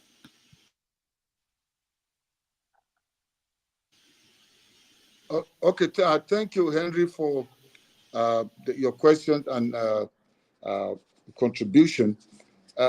I think as a northerner, even though I know that somebody like El Rufai, every time he's in something, he may come in and look like he's with you, but he has his plan ahead. That as a backdrop. However, I would say, just taking from the surface whatever he said, looking at those statements, that's what some of us have been crying out, that stop this quota system, stop this thing of lowering the rules of the game, or what needs to be done to attain for somebody to go forward. And that's what has kept the northerners where they are. You see, you must understand how the north operates, especially the northern elites. Your greatness is seen in how many people you have paying homage to you. How many people are ignorant of what you know? How many people depend on you? And that's why I'm not so excited about political parties or nations that believe that they should be giving aid to other nations. And that's why Africa is where she is today, because we are depending on people giving us aid. And if you depend on handouts or depend on eating fish, never learning how to catch fish, you will always remain poor. So the northern elites, they need to impoverish these people, keep them poor, broke, ignorant. By so doing, they will continue. So the fight is not that every northerner is fighting. It's the same people that may think that their interest is going to be affected because the resources that they have been also stealing will not come to them. So I think that may be the reason. While some may have genuine reasons for why they are saying no, and I think I said this in some of my opening statements, that you see, before you withdraw something from somebody, it's important you empower them. The North, we used to produce cotton. We used to produce groundnut and some of those other things that brought revenue.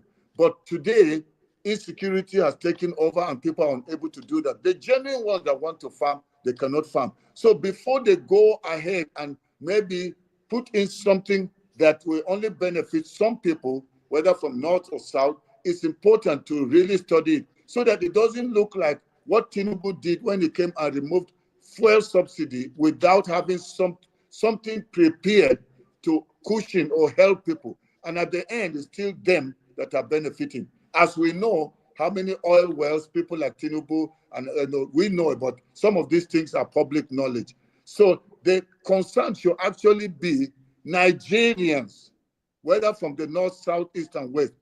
They should rise up and discuss how do we take our nation. That after talking on platforms like this, we should engage ourselves privately, because they follow us when we talk like this, and they mark out who are those people, like the word Dele Farotimi, like Dr. Haruna. And then they want to go after such people because they believe if they silence them, Nigerians will just talk on social media for a few days and go quiet. That's how, what is his name? The Nnamdi Kanu. He's still languishing in jail. And we know that Showore was there for long. Took a miracle for him to come out after 5 years. So it's a risky thing to do what people like us are doing. However, every Nigerian must have the same mind of saying there are poor people not only in the South.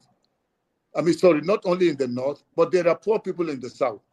And Southerners that are so-called rich, living good lives, they are living good lives on the suffering of poor Southerners. So it's still back to a heart disease that we need to, people that mean well for Nigeria need to connect now, whether they are from the South, North, East, or West, and let's fight against these people and flush them out because there are a few. All right. Thank you, Dr. Haruna. Let's go to Janaba. You're next.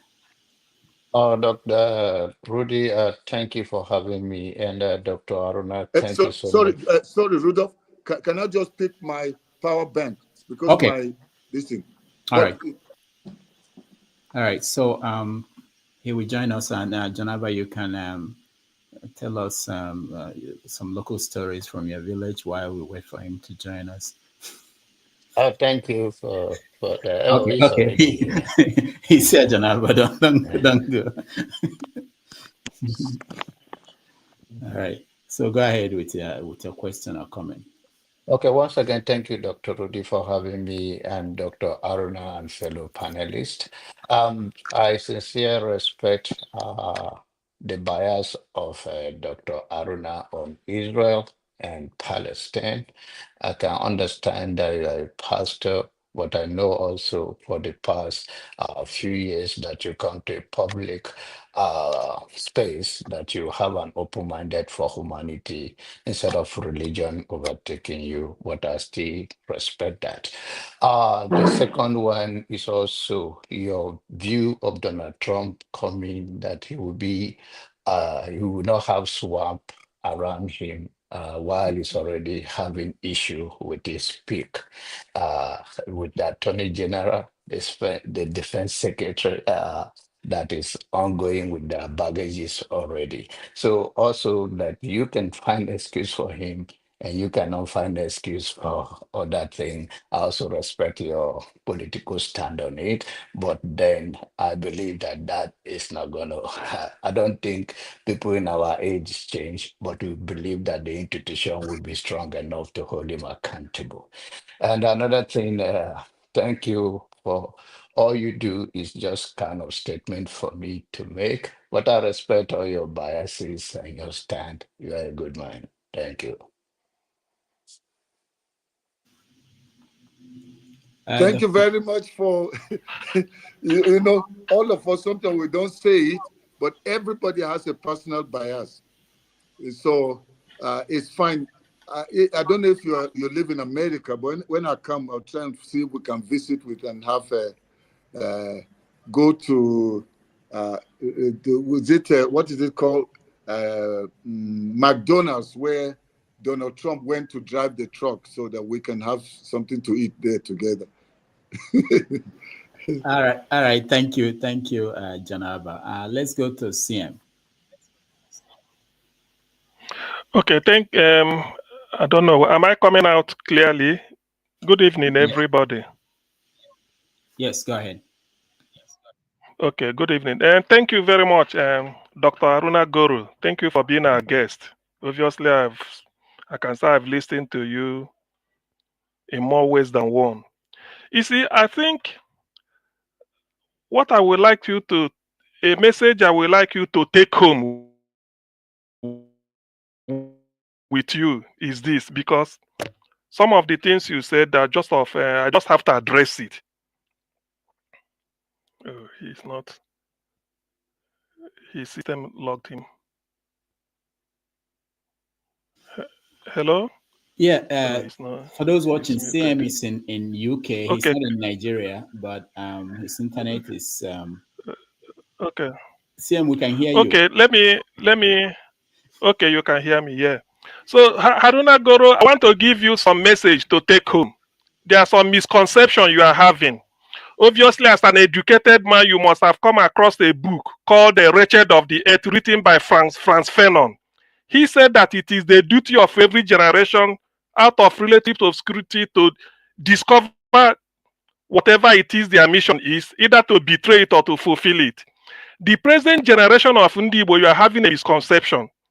There is nothing like when Ndibo become Biafra, 2 or 3 years they fight against themselves. That is a Nigerian cheap blackmail. You know, that is propaganda Nigeria is carrying. Do you understand that? So that's one. Secondly, I want you to know this. Yes, the Igbos fought Biafran war and lost. What gave rise to Biafran war then is not what the present generation are relying on. I would like you, Haruna Goroh, to take a trip down the southeast. Or before you do that, our Senator Eninaya Baribe, from Kaduna to Abuja is about 120 kilometers. From Enugu to Onitsha is the same distance. From Kaduna to Abuja, there is no checkpoint. From Enugu to Onitsha, 60 checkpoints, 60. At each one, you must give out money or you are shot dead, point blank. The present generation of Ndibo, we don't want that anymore. We manufacture electric cars. Do you understand that? We are highly educated. So we don't want that. That is the issue. This issue of Nigeria, you are painting it. Oh, if we become together, we know. Nigeria, let me give you this. Nigeria is the only country colonized by Britain, joined together, that is still like that. Kenya, Uganda, and Tanzania were once called Protectorate of East Africa. One country. They said no. India, Bangladesh, and Pakistan, they went their separate way. Look at where India is today. Ndibo want to leave, not because they hate anybody. We want to go and compete with the Israelis in technology, India in professionalism, Chinese in business. That's why we want to leave, not because we hate anybody. You are free to come. Allen Onyema use his APs to carry Nigerians free of charge from China, from South Africa, from Sudan. We are liberal. We want to leave, not because we hate anybody. Nigeria is suffocating us. Our ingenuity, the world doesn't know. We want to show the world what we can do. If we are under Nigeria, we cannot do anything. We cannot. Not because we hate. Please, We want to be on our own so that the world will hear us. You self, you will be proud that yes, there's a black country doing well. You can come down and live with us.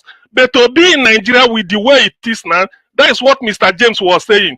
So this idea of coming to preach unity, black unity, all this, look at what you were indoctrinated with when you are growing up. Now, the final take home is this. Anyamiri Igbo man must not do Nigeria, but they want Igbo man to be part of Nigeria. As a Christian, is that fair? That is the, even if you don't see, even if you don't know about what was the memo in Aso Rock that Igbo man will never be president of Nigeria, I concede you do not know. You do not know about that. But from your this thing, you know, you are indoctrinated that Igbo man cannot rule Nigeria. But they want Igbo man by force. We must be part of Nigeria. I mean, even God in heaven can't tolerate that. So Igbo want to leave. Take it home to your people. Tell them that these people, they made up this a different generation. 50 years. Most of them are 20. These are people you give, if you allow them at the age of 10, you set the highest cutoff mark for federal government college for them. They will be struggling. 14 years later, they become 24 years. When they raise flag, you say they don't know why they raise flag. What must we be part of Nigeria? We don't want to. Even if we leave and 2 years we are killing ourselves, that is better for us so that Nigeria will have their peace. That's what we are saying. You cannot, because Eritrea left Ethiopia. If they are dying, who cares to know? They have taken their freedom. Bangladesh left India. Who cares? Pakistan, the other on their own. We want to be on our own. We not because we hate anybody. So Nigeria should stop all this idea of trying to, brainwash people and then scaremongering. If you're on your own, you will kill. Ndibo won't kill themselves. Ndibo, the people that are manufacturing electric cars in Inewi and the Enugu, they won't kill themselves. The next thing for us to do, we want to start going to the moon. It's an ambition, and we realize it only when we are on our own. So that's why we want to leave, not because we hate anybody. We are tired of Nigeria. If my father could be subjected to inhuman treatment, and my humble self, his son, subjected to inhuman treatment, my children will face the same thing. Go and see the under bondage in Nigeria. We want to get out. We want to get out and fulfill our manifest destiny, not because we hate anybody. That's what we are saying. So please take this message to them. We are not interested. If there's a move now to tell Obi not to stop contesting, we don't need it. Let the power rotate between Yoruba and Fulani. Let Ndibo go their way. Who cares? Right. Please, thank you. All right, thank you, CM. Dr. Haruna. Okay, thank you, CM. Thank you for expressing your deep, heartfelt feelings, especially responding to what I've said. Nobody sent me to say what I'm saying. I was indoctrinated when I was a child, and you don't choose where you're born, and whether you're born in poverty or you're born, under whatever circumstance. However, when God gives you an opportunity to be enlightened, as little as I was privileged to have, it helped to bring my mind open that I could now think independently, independent of the indoctrination. And I'm not speaking based on a group, what a group feels. This is a personal conviction that has costed me a lot from even the people from the north, because I spoke completely the opposite of what many people believe, or we were made to believe. This idea of Inyamiri will never rule was not based on the idea that they meant well for us.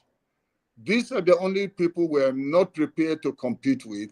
These are the only people that will take away the power that we have to be in control and to continue to rule over the people against their own wish. And as we said, why is it that there are somebody rightly said here, all the poor people, the Almajiris, even when Jonathan came up with the idea of Almajiri schools, we know how he was resisted, because those people need to keep their people poor.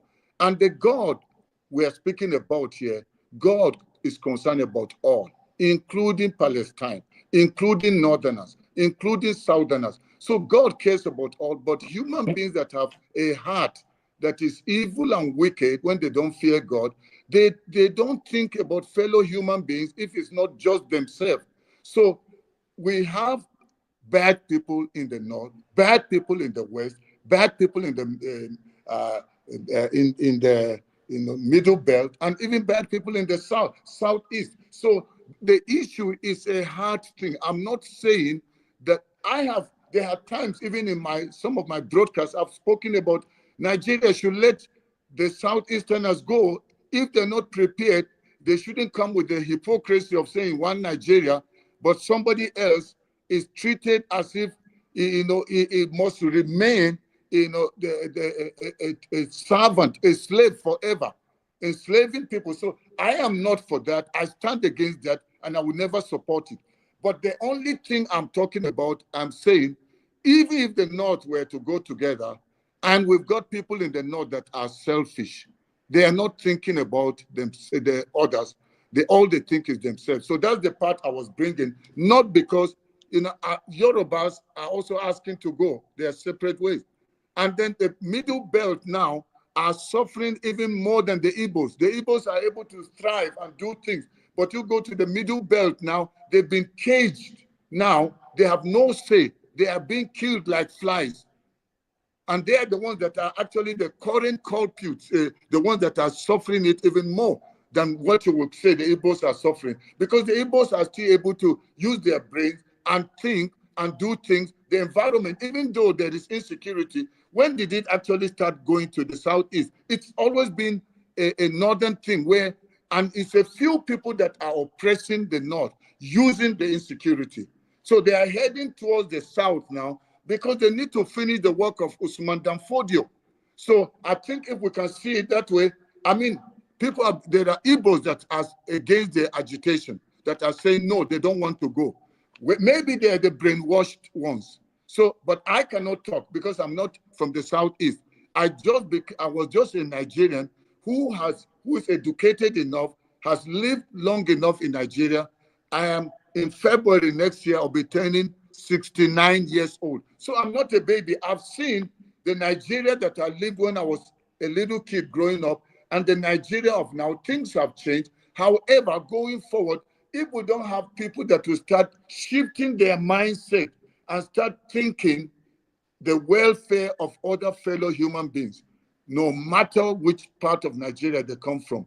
I only said that to say that, you see, when you're dealing with the heart of man, an Igbo man may be working against another fellow Igbo man when he wants to stay in power by force, even in this current regime. So if going their separate ways and it works, and that's the plan of God, and that's what they desire, I am up for it. But just ask yourself, when the Igbos go, what happens to that person that is locked somewhere in Kafanchan in southern Kaduna? Because these people are not just looking to kill them, they are only the ones standing in the way to going to the south to kill and take over. Their agenda is to take over the whole of Nigeria. So I am not one of them that is thinking that.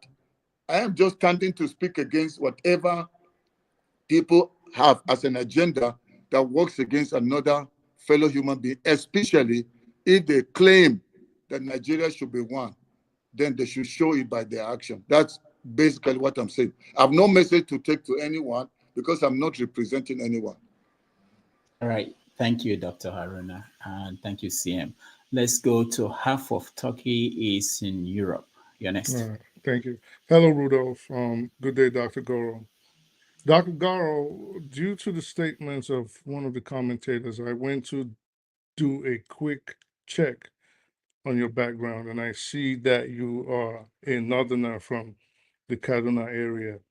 Also, I noticed that you are a Christian preacher. That leads me to the two quick questions I would like to present to you. One, instead of the current Muslim ticket, which we currently have at the helm of affairs in Nigeria, and which you have complained about several times on the show, would you have been opposed to it if instead we had a Christian ticket? And if you were going to be opposed to it, regardless of faith, I would love if you would elaborate to us why?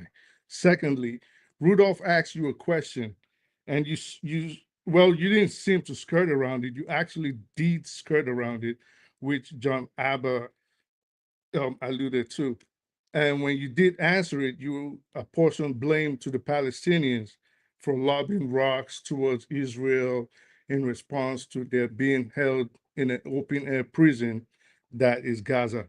So, in reference to the question Rudolph asked you, and based on the recent comments and pronouncements by the Pope and the indictment of Israel by the ICC, do you think Israel's actions on the Palestinians after October 7th, which has left over 50,000 women and children dead, amounts to genocide?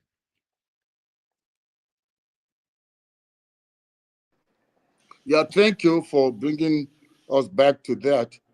You see, as I said, each of us here have a personal, conviction on different matters, and it's relative. It could be connected to a lot of things. I've been a victim of attacks that relate to what we're talking about, and I don't want to go into detail. But you may notice that my left eye is not like my right eye. And that is from terrorists. And it was based on religion. So people that believe that to serve their God, somebody else must be taken out. I have a question with that. I have my mom, my sisters, and most of my family, some of my family, this thing, are Muslim. So it's not a thing of, maybe I'm in this religion. I chose this faith because I saw too much and I had too many questions and doubts as to why should I serve a God that believes taking others out is what will earn me a passage to heaven. And this is a personal conviction, and because this is an open platform, I'm a little bit careful. And if those of you that have been watching my broadcast for the past 2 or 3 years now, you never had me mention once that I was a pastor, nor use the name of Jesus, nor use church, not once. Because our problem sometimes in Nigeria, actually most of the time, has been created by religion. And I try to avoid it because people use it as a cover up for personal gain. And I try my best to avoid it. Even today, I almost didn't respond to the question of Israel and what's going on, Palestine, or all those issues. So I think I would try. I wouldn't want to go further on that. However, all I know is that the God that I know is not interested in the death of any sinner, and that it doesn't matter whether you're a Muslim, you're a Christian, an animist. Doesn't matter. He created human beings and he cares about them, and he doesn't like the death of anyone. So whether it's perpetuated by Israel, whether it's done by the Palestine or whosoever, God is a God of peace, and he wants it for all. And I'm an advocate for peace. And the second question about the Muslim ticket, if it was a Christian ticket. Yeah. Okay. Looking at Nigeria being a nation that is diverse with different, we already have we are divided along religion, divided along so many issues that divide us. Anybody coming with a thing that will be divisive is not advisable. That's why I stood against it. However, you can have a Christian ticket because, see, we've got thieves, corrupt Christians, even pastors that are stealing people's money, prophesying, lying to people using the name of the Lord. So I'm a pastor, but I don't believe in that. So I wouldn't support Christian because we are a nation that is almost half Christian, half Muslim. We already have so many fights. Why would I go and wake up a sleeping lion? I know lions are looking for flesh to devour, and especially when you talk about Muslim, Christians are more tolerant, because I come from this background of Islam. You either take it or the sword goes for you. So even the militant nature in which the whole religion runs. It's obvious. That's why people always want to, play nice with them, be calm, understand with them. But when it comes to Christians, they talk to Christians anyhow, treat Christians anyhow. That's why Tinubu knew that going the Muslim ticket was the only safe passage, because Christians will not fight. They will not go, they'll hit me on this cheek, I will turn the other side. But Muslim, you touch me, you pass near me, you dress funny passing near me, you bring alcohol where I am, you come and talk down on the Quran, you talk down on my religion, I'll kill you, I'll take your neck off. But somebody can curse Jesus, call him a bastard, and Christians will just pray for him. This person doesn't know what he's doing, he's blaspheming, but they will not kill. But so when it comes to this thing of Muslim or Christian, see, the thing is, this person, does he care about Nigerians? Will the person serve the nation? Whether it's a Muslim or Christian, because there are Muslims in the South, there are Christians in the South, there are Christians in the North, and Muslims like I said, my own family, we are from both. So now somebody coming and dividing us using religion is not possible. Because my sister is a Muslim, fanatical one. And I've got relatives that will kill for Allah. So, but my concern is not religion. Nigeria needs to be free from a few charlatans that have robbed Nigeria. They've held Nigeria hostage. Most of them are from Nigeria, northern Nigeria, but they've succeeded in recruiting greedy Southerners that are working on the same team with them. All right. Thank you, Dr. Haruna. Before I go to Jagon, let me take a question from the comments section. So there's a question here. I don't know the way it was framed. It says, why not advocate for ethnic Hausas too?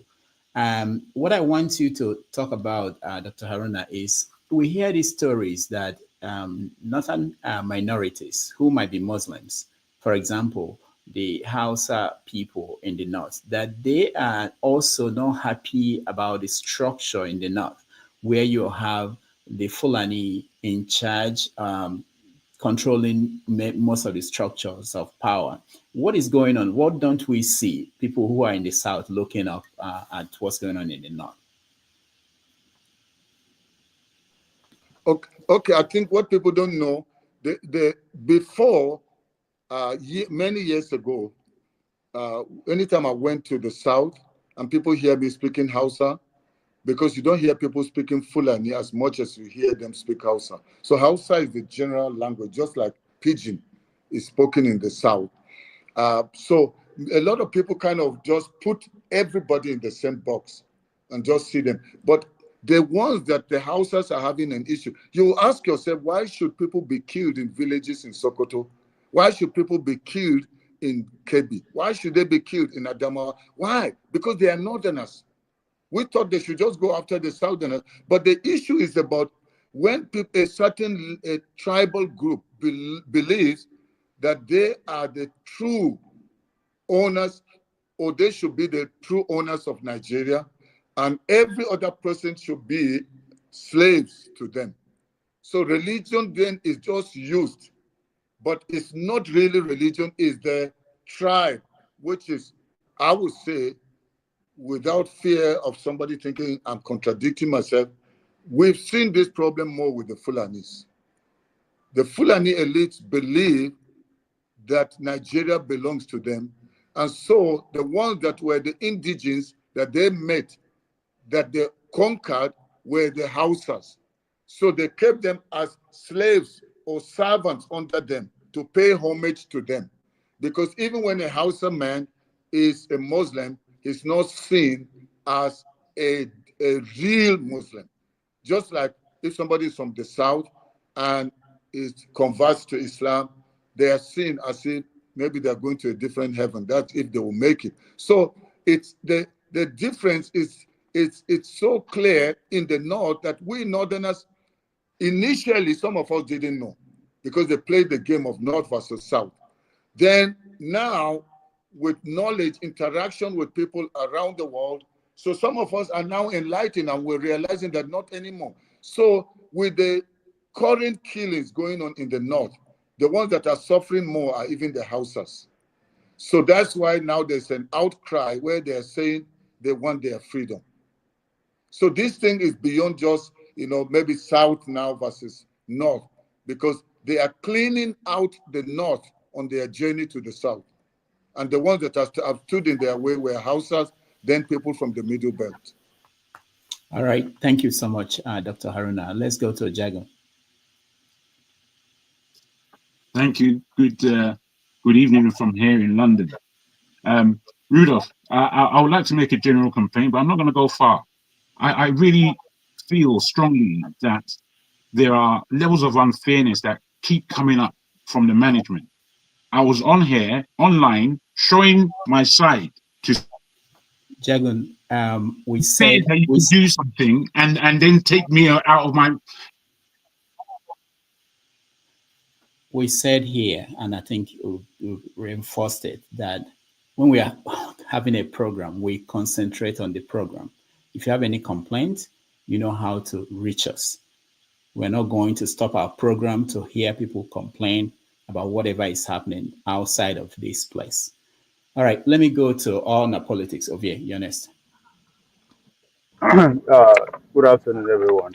Thank the doctor for giving your giving us your attention, your insight. I must say, I appreciate your balanced view of your take on American politics at the earlier stage of the conversation, and that was very mesmerizing listening to you talking about what actually transpired getting Donald Trump into office. My question is centered around our own election, INEC. You seems to be in a position to be calling for the INEC, current INEC chairman removal. And if memory serves me right, since the inception of this Fourth Republic, the first INEC chairman we had was given to us by Abdul Salam Abubakar, by a man by the name Eperam Akpata, who contested in 1999 election that was widely criticized by the international community. But unfortunately, the man passed the following year, in 2000, which gave way to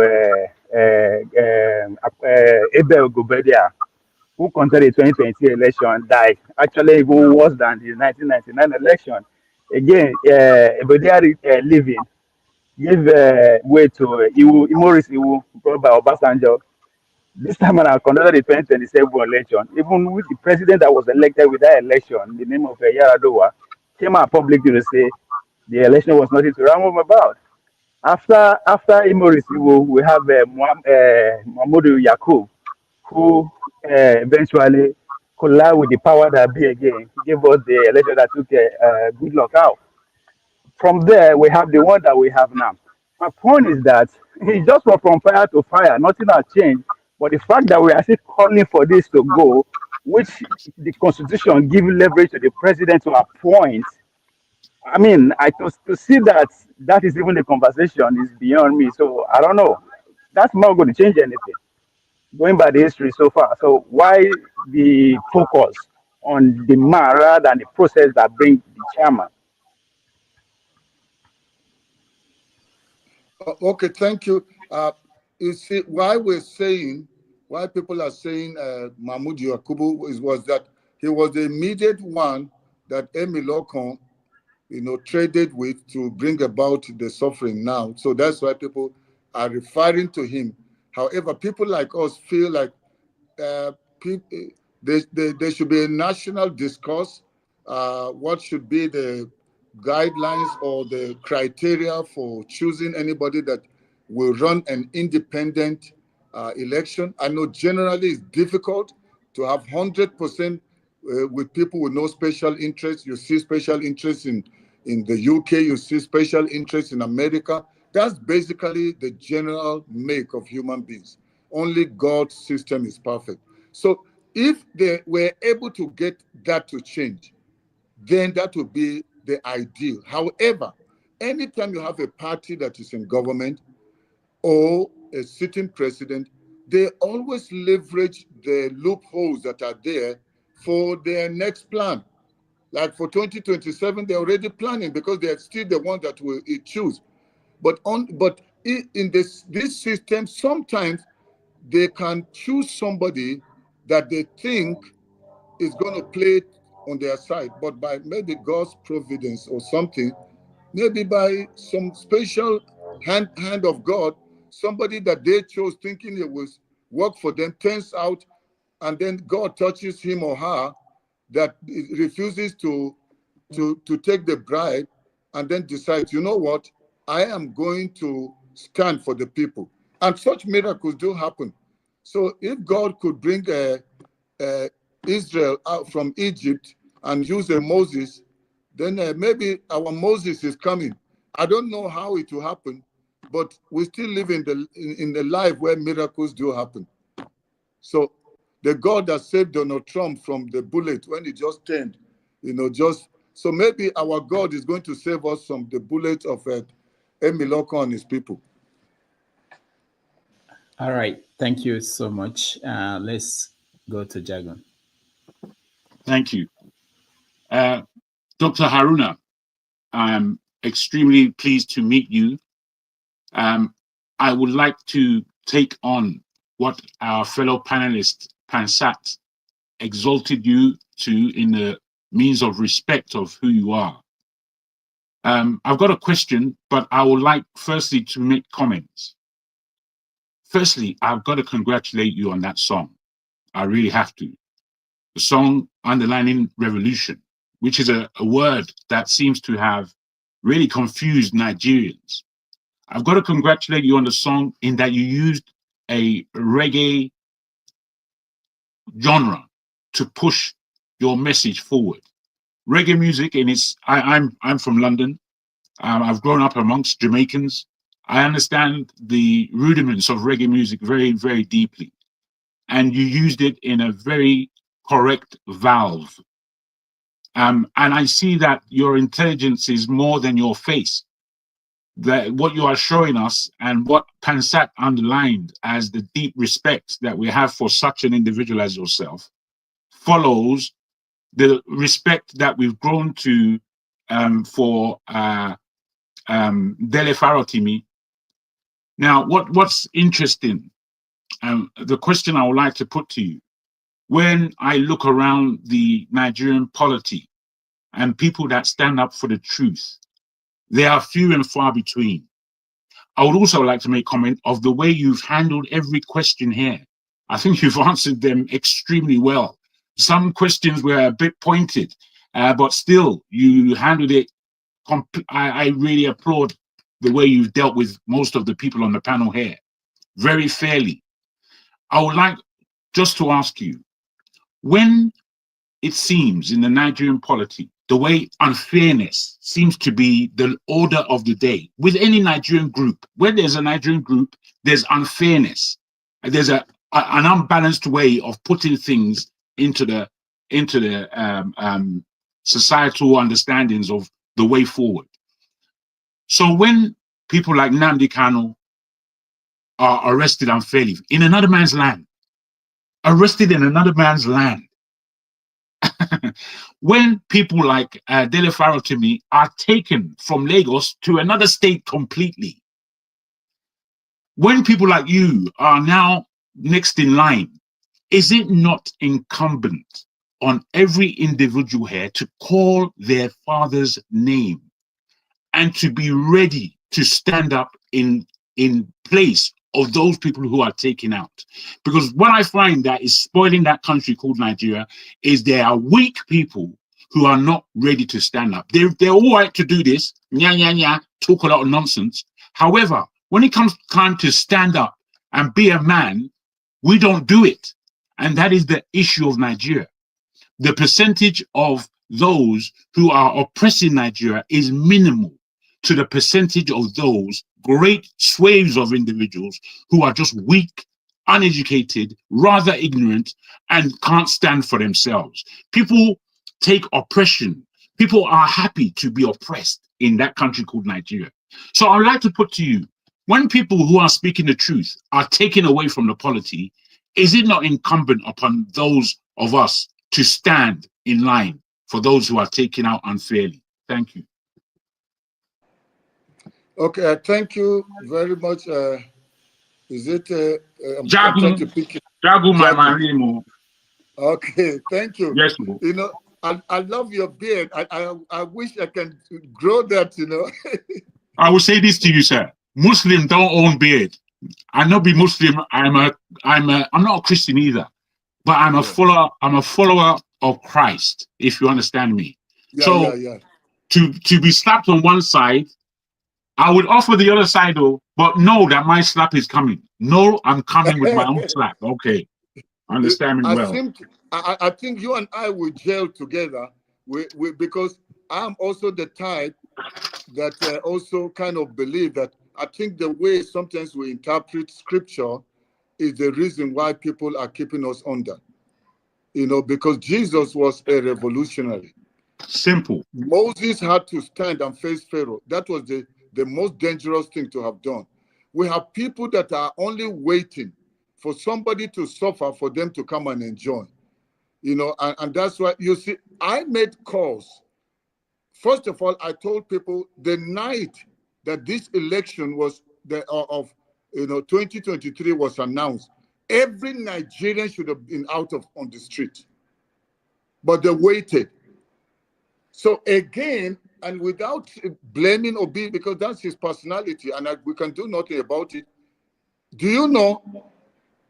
Even though this man is a Muslim, what's his name? Dirty, but Dirty's temperament would have collected that mandate because he was a fighter, but still a Fulani fighter with agendas. But Obi said he believed in the rule of law, and he didn't know the Nigeria he's dealing with is not Anambra. So, and when we have people that bury their heads under the sand, believing a system that we know is already a failed system, that it will give them justice. Meanwhile, the system is a corrupt system, which Dele has been talking about, because he's a lawyer. I'm not a lawyer, but Dele, when he speaks as an authority in that field. So guilty people are the ones that are afraid. So they went after him. But because the others are like zombies, the world has more zombies than people who are ready to stand. That's why anytime there is freedom of a people, there's got to be the sacrifice of a few. The few that will take a stand, because the masses only just follow like sheep to the slaughter. But they need a spokesperson. And even going forward in Nigeria, I believe Nigeria needs people like Dele Farotimi, like Aisha, like myself, like some of you that are on this panel, that are fearless. But you see, you can't birth a new Nigeria if you're not a dead person. But Nigerians are struggling for survival. And anybody that's struggling for survival, that's everything revolves around me. I don't want to die. Don't kill me. I'm not going out on a protest. They will kill me. But if you're a dead man, you're coming to face the gun. The man that you're afraid of is afraid of you. They arrested him because they are scared of him. The only way they think they can do is to silence his voice, but they gave him a bigger voice now. So I would say the time is coming. If we keep talking and we don't stop, one day we hit hard, the world is going to break. We never knew Nigerians would come out the way they did for the mass thing we saw. First of all, with the end SARS. And then the follow-up was what happened before the elections. So we've never seen that kind of mobilization. But I believe there is another stage that is going to go beyond that. Because when somebody is sitting down and his whole family, everybody is dead, wife and children killed, nothing left, and this person is the only survivor, even if he was a coward, something in him will rise to roar back and say, before I'm taken out, let me kill as many as I can. So I believe the time is coming that even if we have some of our brothers and sisters that say it doesn't matter at what time this change comes, or it may never come, they are just saying, as Sam says rightly, that they are just tired. You know, if we keep beating you, we can't say don't cry or don't complain that can I now go? I've enough I'm bleeding enough. Can I go? So I think it will come to a moment where others will say, I'm not going. I've suffered enough for this nation. I will not let, because your desire was to beat me so much until I have no voice, no energy again to fight back, and then I'll leave you alone to take over easy. So they are actually wanting to push everybody to that point where they surrender to them, because that was the agenda all along. So, but now, if some of us are saying, I'm a northerner, yes, I can benefit as an educated person from the evil system, but I'm human enough. I have feelings for humanity, and I'm not going to think about my own interests, bury my head in the sand just to benefit myself while people are dying around me. I always say this: you are a very poor man that call yourself rich if everybody around you is poor. You are the poorest among the poor. When you think you are rich, but your riches cannot reach others that are in need. So all these people that are, calling themselves rich people while everybody around them is poor, they are the problem we have in Nigeria. And it's going to take, you see, you can fight an individual, but you can't fight a crowd. When a crowd comes, that's how you see how they overtake and go and overtake and chase the president out of the nation, because the whole people got up. Who are you going to kill? How many? The army are few. The police are few. And they have relatives that are suffering. So let Nigerians, I could be calling for a revolution. But as you said, when people hear it, they are scared. They think, I'm going to die, I'm going to die. Every revolution, somebody has to die. If we're not prepared to die, then how will we live? Jesus died for us to live.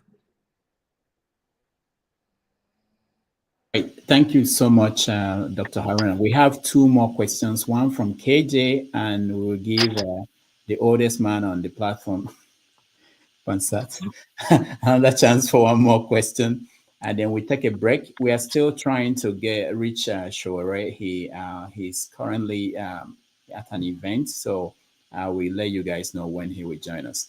All right, KJ. Okay. Am I not Rasta enough to get a second chance? Now reggae music with the sing now. I'm not reggae enough to get a second. Thank you so much, Dr. Damages, for giving me the opportunity to, meet with Dr. Haruna, whom I followed his, presentations and all that. In fact, I followed him for years, right from Abuja. And I've been very satisfied with all that you've been doing. We obviously, as another human being, there are areas we may not agree, which is that, I'm one person who believes that Nigeria has come to the point where we just have to sit down and ask ourselves whether we want to build a nation or want to go our separate ways. And yes, and I thank you again, Dr. Haruna, for coming, because some of the policies which you have laid down here, I've talked about that, haven't grown up in the North. And people, certain individuals have opposed me so vehemently, but it's good now they're hearing it from the horse's mouth, and they can see that politics that have always been played all the while in the North, even against the core Hausa people. I just want to appreciate you for coming, and I thank you. And I ask also that you take care of yourself, because Nigeria is not a place where you say those things and just walk anyhow. Make sure you are not outside in the night. Make sure you are walking when people are seeing you. God bless you and keep you. Thank you, sir. All right. Thank you, KJ. Let's go to Pansat for the last question. Or maybe I'll take one from the comment after him. Yeah, go ahead, Pansat. Thank you very much. And it's been a fascinating show. We didn't expect anything less. Now, I would like to say the following, not directed at you, Dr. Haruna Goroh. In the Nigerian psyche is one that's operating from the aphorism that might is right, right? A lot of people, they believe that those who hold power are the origin of morality in Nigeria. A lot of ignorant Nigerians, for example, if the government is dealing with Showere, they believe that the government holds the morality. They're dealing with Dele Farotimi, they're dealing with Nnamdi Kanu, anybody. They believe that anybody who speaks against a Nigerian government their patriotism should be questioned, and a lot of people do that, especially a lot of minorities do that, right? And I know you're a minority from the north. What I want to say, because we don't have a lot of time, is to say we in the Southeast, as much as we appreciate people like yourself who are good-hearted, trying to do the right thing, have ambitions for us to have a polity, a unity, but our future is not going to be dependent on that. I want to make a couple of things clear. Number one, the last time the Southeasterners fought in that war, genocidal war against Biafra, we were actually fighting Britain, Russia, people who have interest in the oil in Port Harcourt and some other areas that they discovered oil. And they wanted to do everything to make sure Biafra did not emerge. Biafra would have taken over that country. We had the power, the courage. We took Henry Gabriel's place in a couple of hours with 2 battalions. But anyway, so I'm trying to say to those who are listening here, who see us being protected by you, you're saying the right thing. You're saying to Southeasterners, they should also be president. There are those of us who are to the right of Nnamdi Kanu and Simon Ekpa. We're in the 3rd tier, because there's a 1st tier that says, hey, Peter Obi comes, let's be one country, it's better, let's go to elections, we'll do the right thing. It's not that all we need are leaders. All right. I say to him, it's wrong, he cannot do it, but go ahead, try. It's better if you can do it. The 2nd tier is Nnamdi Kanu and Simon Ekpa. They say, hey, look, give us some kind of plebiscite. We want to go to the polls and say we want to exit. And if you succeed, then you go your way, we'll go our way. That's another 2nd tier. I'm to the right of those people. I don't agree. I don't believe that's going to work. And that's not necessary. I'm of the 3rd tier, but I'm saying to them, go ahead and try that. I'm saying that we brought independence to the country. We don't have to go anywhere. We need to take over the country. We can. We'll go to school.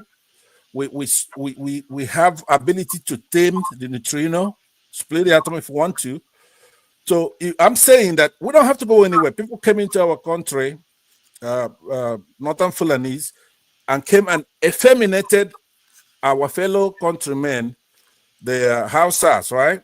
Rendered them ineffectual, had their nose cut off. So what I'm saying to you is that it's actually you who have to join us, good Northerners, reasonable Northerners.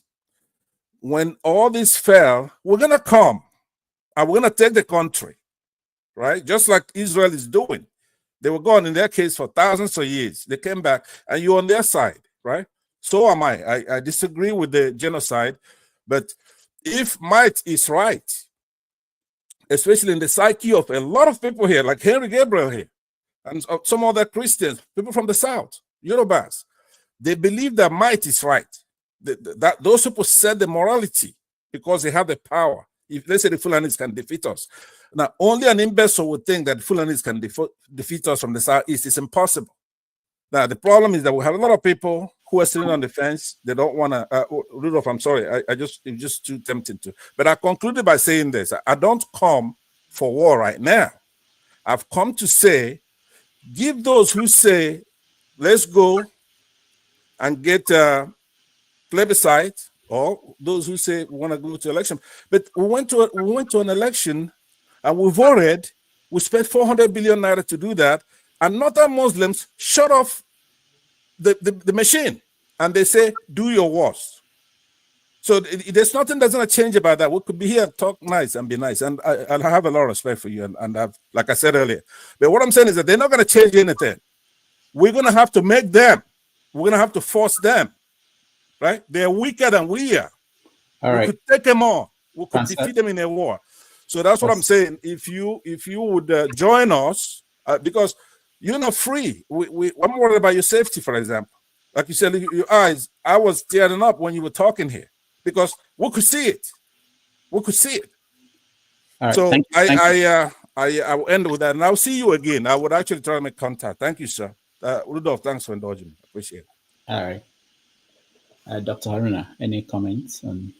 Thank you, Pansat, for your comments. And regarding, for me, I'm doing everything in my power to see myself as a Nigerian, whether it was a fake arrangement that they forced us together. Somehow I've come to know you people on this panel, and I see you as my brother, whether you are from the Southeast or Southwest or Middle Belt. Somehow, wherever Nigerians are, no matter where they are, there's just something about Nigerians that they are great people. It doesn't matter which part. But why sometimes, why these days I kind of highlight the Igbos or the Southeast is because of what I've seen. They are resilient. They've gone through a lot. I mean, I've seen firsthand in Kano what happened to them, what happened to them in Zaria. I was a lecturer in Zaria City. That's part of the hardcore this thing where such things happen. So, and I've seen how people will bounce back. They get persecuted and they bounce back. So they are an asset to Nigeria, not only Northerners, to the whole nation. So, but because we've got these few people that have a personal agenda, not a Nigerian agenda. So they are the ones that have held the nation hostage. So let's say we tell the Igbos to go, yes, it's fine. If, I mean, that they allow that dialogue to happen, but the ones that don't even want any idea of such a dialogue are the ones that are benefiting. So that's why there was the war. We knew it was all injustice that led to the war. But who actually fought the war? Is it somebody from Sokoto? Is it somebody from Katsina? No. They used them. The so-called Nigerian army that died, most of them were not from the far north. But they used them to kill fellow Nigerians. But then when it came to ruling and governing, only during the war was going on there. Who else did you ever see that was allowed to govern? Even when there's a coup, it will be them.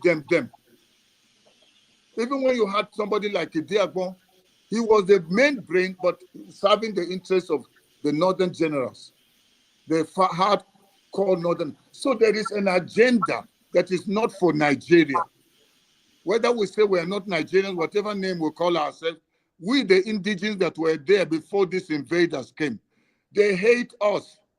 They want everybody wiped off. They have been wiping some of us in the north. That's why now they want to clear. The one that stood in between the distance was now Benue. They wanted, if they can run down Benue, whoever knew, I used to tell people that the terrorists are going to the south. I used to tell them that very soon, Fulani headsmen will be in Enugu and some of those places.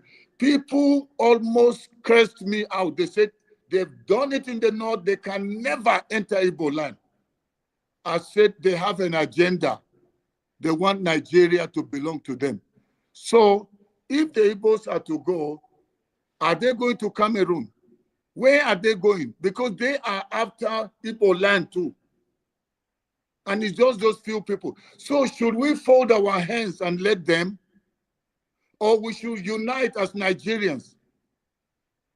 Whether we agree with whatever name we call ourselves, let's unite and say we know them, they are a few.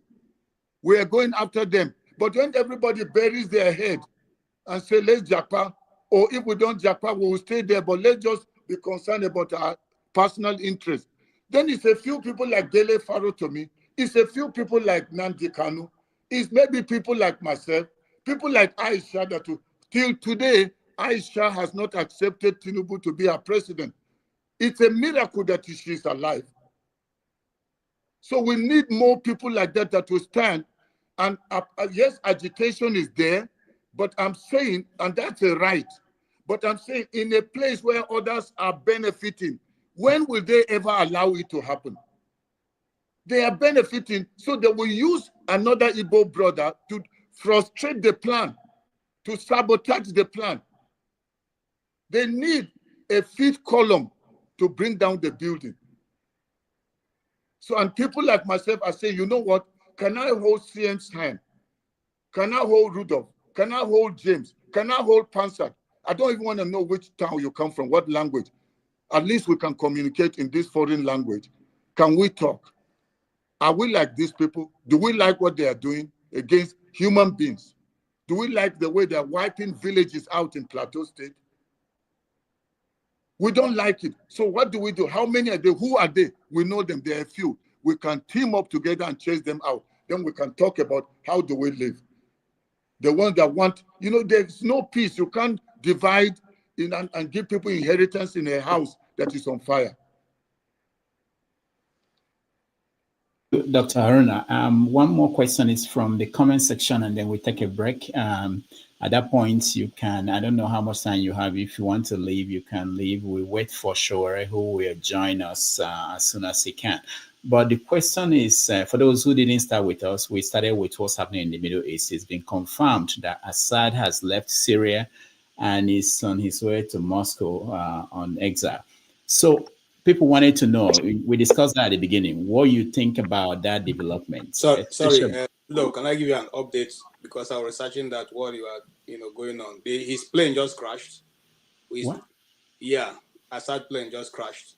So they don't know, but they believe. Reuters believe that he is inside, but some sources are saying he may not be inside. But right now, nobody knows where he is. That's the update from that. All right. Thank you, KJ. The point is that his government has collapsed in Syria, and the people going in are known as Islamist fundamentalists. The question is, any opinion on what is developing there?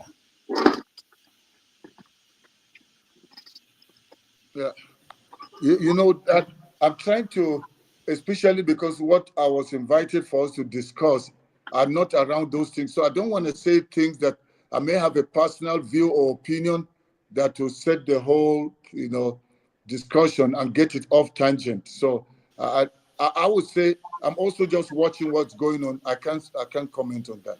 All right. That's fair enough. Thank you so much.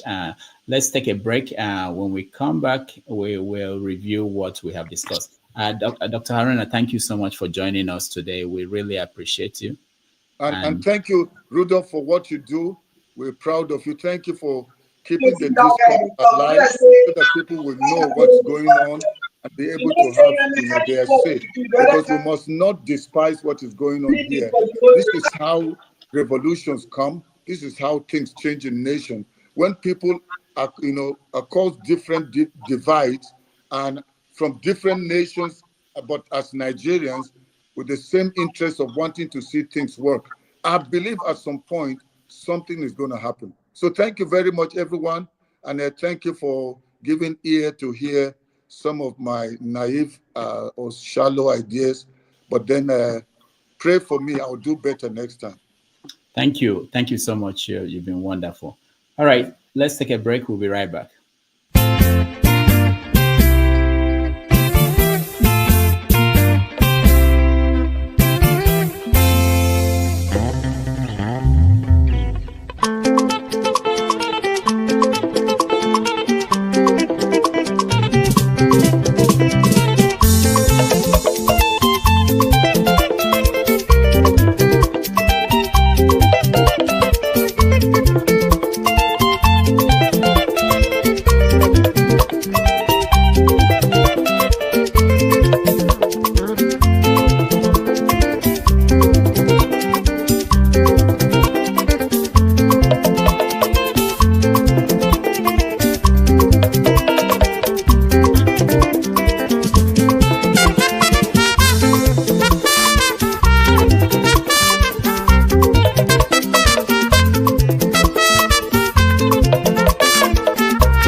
Well, it has been a very interesting election.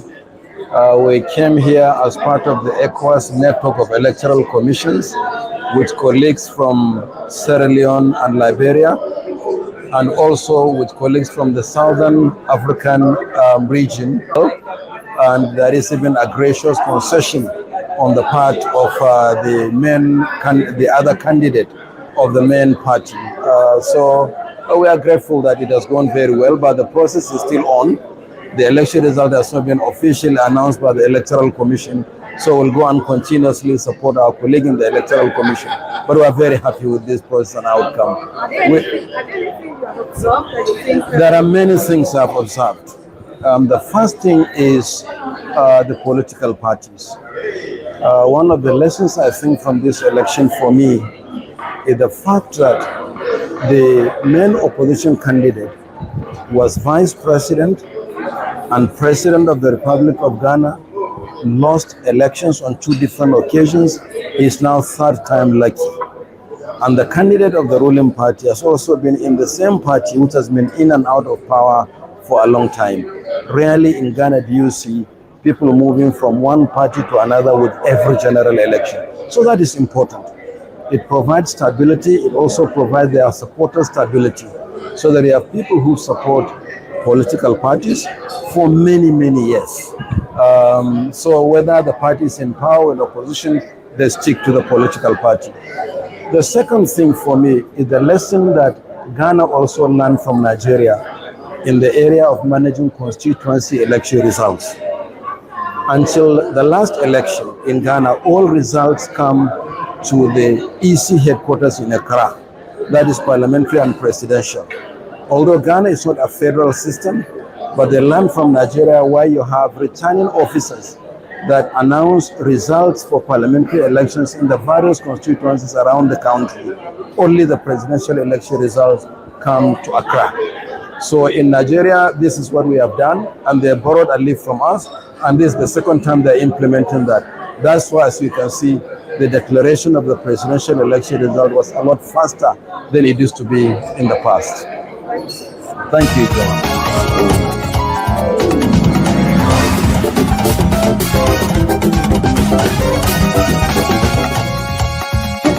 What's your reaction?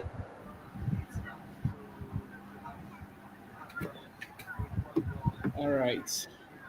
Welcome back.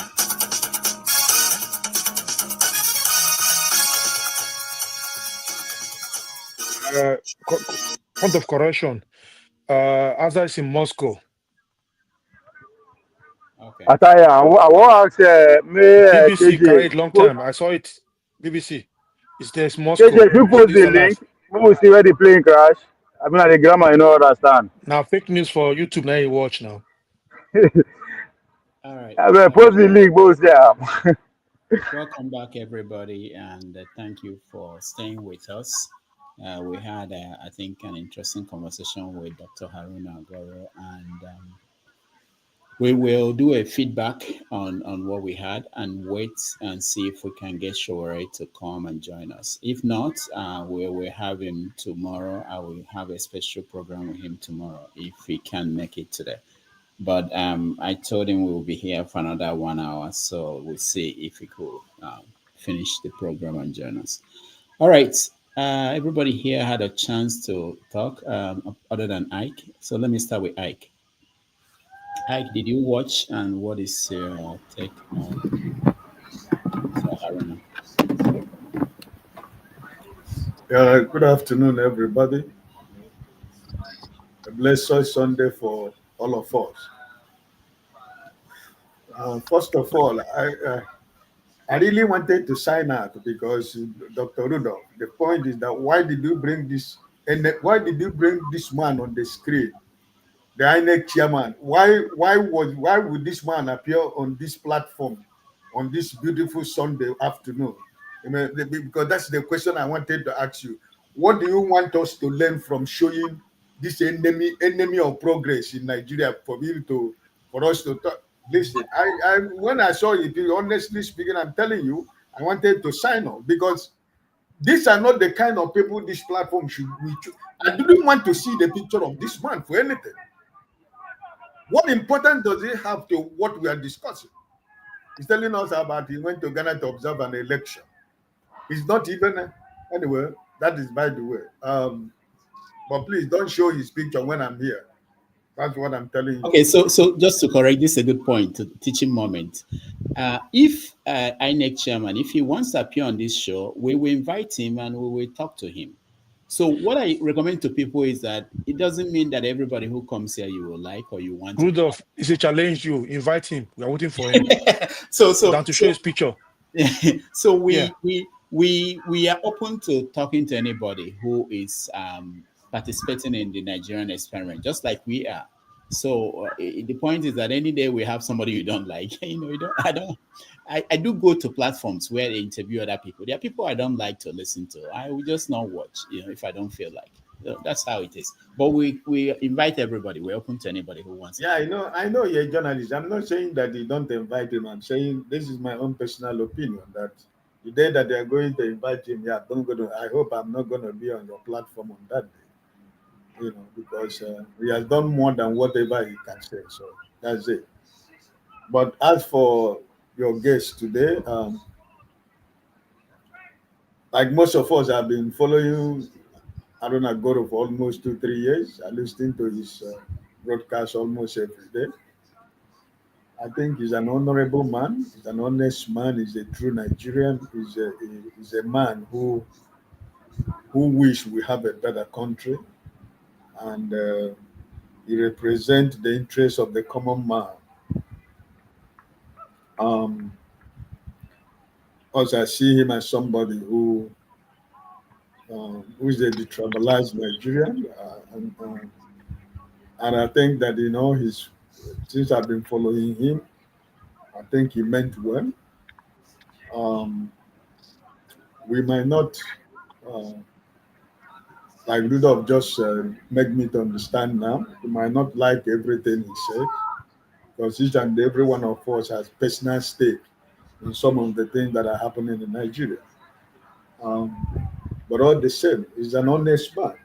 He's a good man, just like we are talking about Dele Farotimi. He's in that class of people, like Aisha Yusuf. These are the people that, when they speak with the mind of, had it been possible that these are the kind of Nigeria of a country we have, it would have been lovely to have a country where these kind of people are part of it.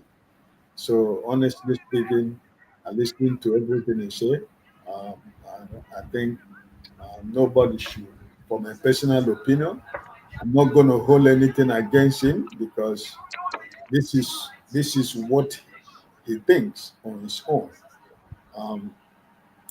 We from the Southeast, most of us are hurt and offended. Most of us are not happy with what is going on in Nigeria. Not that we are painting the picture is a reality, is a fact. And I think he accepts that, he recognizes that, he realizes that, and he is not shying away from it. And that is courageous for him. For me personally, this is the way I see it. So I don't hold him anything, whatever he says. I mean, it's his opinion about the one Nigeria is talking about. Each and every one of us has our different way about new Nigeria, the way we want Nigeria to be, the way we want Nigeria to work. People like him, at least before everybody here, he knew, he accepted, he understood that the people of the East have been treated the way that is not supposed to be. He has said it before everybody. He realized the pain and the sufferings of the Igbos. And also he recognized that we are the real true Nigerians, you know. So I give him that. I have a lot of respect for him. He's not a politician. So I don't see from where the angle I begin to hold him accountable for what he says. Because he's not a politician. Even during the time of politics, he was using his platform. He supported Mr. Peter Obi, and throughout the whole of 2023, he was hammering this Yakubu you showed on your platform here. He has never shy away from everything that happened in 2023. So I respect him a lot. We like AJ said, there's some area we disagree when we want to talk about the issue of the people from the East. So, but upon all that, he acknowledged and recognized what the Igbos have suffered, and we're still suffering up to today in Nigeria. So I give him that. So for me personally, I think it was quite educative. It was quite refreshing for me. Like I said, I've been following him all these years, listening to his broadcasts, you know. So for me, it's okay by everything he said here. Thank you, my brother. Thank you, Ike. Let's go down, and then from there we'll go up. Righteous Man, you're next. Yeah, Dr. Rudolph, I asked the doctor, okay, Dr. Damages, not Dr. Rudolph, sorry. Yeah, Dr. Damages. I asked Dr. Guru a question. I don't know it, like it escaped his mind. I said, what is the difference between the Bible Philistines and today's Palestines? What are the differences? Because I remember in the Bible, Samson left his place and went to Gaza to be with Delilah, the Philistine. And the same Gaza today, we have a new name of the people occupying it, being called Palestinians. So he didn't answer that question. Well, he's a very good man. The only area I disagree with him, which CM really widened, was the area of saying when there is division that we begin to kill ourselves. I don't believe in that theory. I think that is a propaganda to blackmail those who need a free life and who need a better life. And I also believe that those other tribes in Nigeria, if they can pick up like the Southeasterners, at least they have agitated, they have shown that they are not happy with what is happening in Nigeria. Let other tribes in Nigeria also start agitation. Perhaps it will lead the leaders to come and sit down and think of how to make Nigeria better. But because when it is, the agitation is only from the Southeast, it now looks as if the Southeast are the ones that are feeling the pain of what is going on here. I think when you look at the index, I don't think the Southeast is ranking the last in Nigeria developmental index. But it's just because we have been born and trained to live a good life, you know, and that is what pursues or what inspires an Igbo man to demand for a good system, a good governance, a good place to live. Other tribes should wake up. Other tribes, whether in the south, in the southwest, in the middle belt, they should wake up. Not when Igbo man stand up to say, this is how I'm feeling and this is how I want things to be done. They now tame the rebel. They mount 60 checkpoints from Onitsha to Enugu. Where is it done? Even in the water countries, it's not like that. In the northern region, where many people are being killed and kidnapped, we don't have such checkpoints. But between Onitsha and Enugu, 60 checkpoints, and they extort money from innocent motorists. And they, in fact, one of my brothers was coming back from Imo State to Lagos. He said when he got to Onitsha, they were asked to come down from the bus and hands up. Imagine daytime, they march march them, to cross the checkpoint before they could embark on the bus again. What kind of discriminatory attitude is that? That is a torment. They are just tormenting the Igbos. And most of those guys who have this heart, when they see this thing, it fuels the agitation. Why will you tell me to come down from the bus because I'm an Igbo man or because I'm coming from the southeast and I should raise my hands up before I cross the checkpoint? When much killing is going on in the north and such thing is not being done there, you can see a clear picture of partiality. You can see a clear picture of marginalization that we are talking about being perpetuated against the Igbos. I think there is a policy that want to undermine the Igbos for us to look as if we are nobody. But we are people that can never be conquered. Thank you. Thank you, righteous man. Why, Henry, I'm coming to you. We have a pattern. We are going up. Mr. Rudolph, you go through this place before. It's supposed to be my turn before you went to break. Yeah. I did what? It's supposed to be my turn to talk before you went to break. No, this is a different segment, Henry. Okay. Just relax. All right, Mr. James, you're next.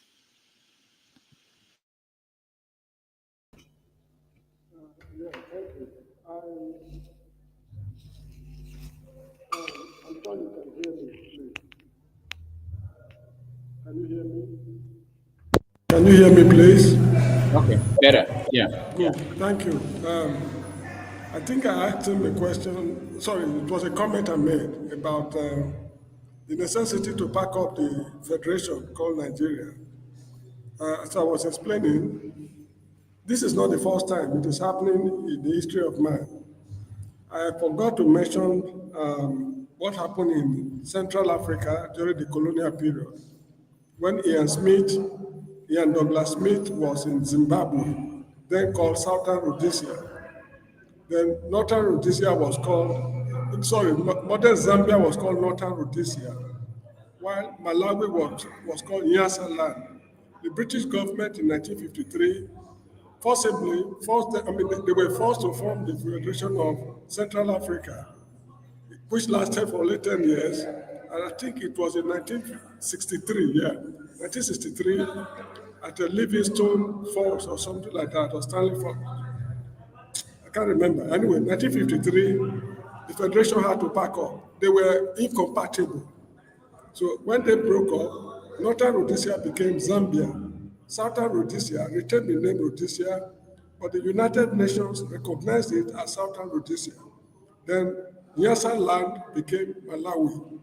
That is an example of a people forced to live together, but they could not just manage their affairs while they are together. Today, they are independent, sovereign states, maintaining good diplomatic relationship with each other.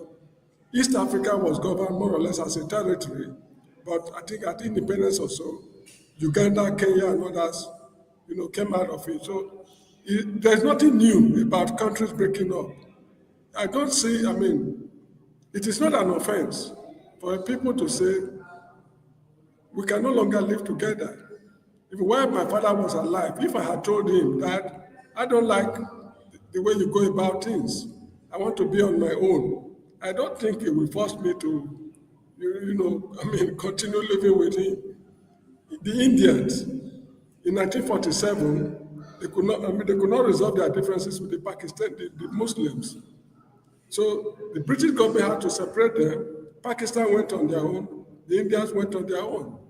While Pakistan was living, you have West Pakistan and East Pakistan. The East Pakistanians, at modern-day Bangladesh, they said, we can no longer live with these people from the West. They form a country of their own. And so many other examples litter the whole of history of man. So if we cannot live together, it is very sad. It's something terribly sad, because the whole of Africa look up to us for assistance. When Ghana could no longer continue, we took off from where Nkrumah stopped. We were able to assist South Africa to liberate themselves. Zimbabwe, Mozambique, Angola, and maybe what we call Southern Rhodesia. But since we can no longer look after ourselves, let alone liberating other people, I think it is high time we packed up the federation, and let every man go his way. If in future we find it necessary to come back together, there's nothing wrong with it. So that is how I see it. The country has expired. When I was in the high school, I think our chemistry teacher taught us that chemical reactions are irreversible. Although a chemist told me that that is an outdated idea. But Nigeria cannot believe, we can no longer salvage the nation. The country has collapsed. This is not the Nigeria where I spent the days of my youth, where I received free education at all levels. And one thing irritating me is this idea of saying it is our turn to rule. It is their turn, the rules. It's arrant nonsense because my free education was given to me by a Yoruba man. I'm not a Yoruba. I was not living in Yoruba land. We voted for him and he delivered the goods. The Igbos, they have reasons not to like Yakubu Gowon because of the war. Okay, but compared to the other devils after him, Yakubu Gowon was not a bad leader.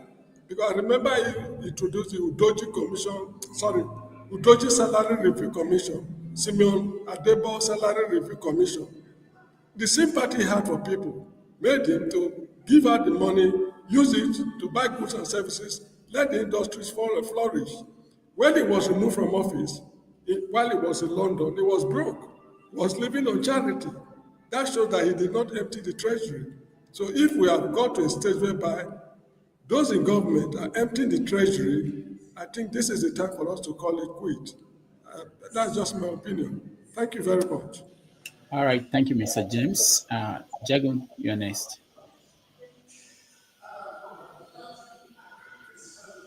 Thank you very much.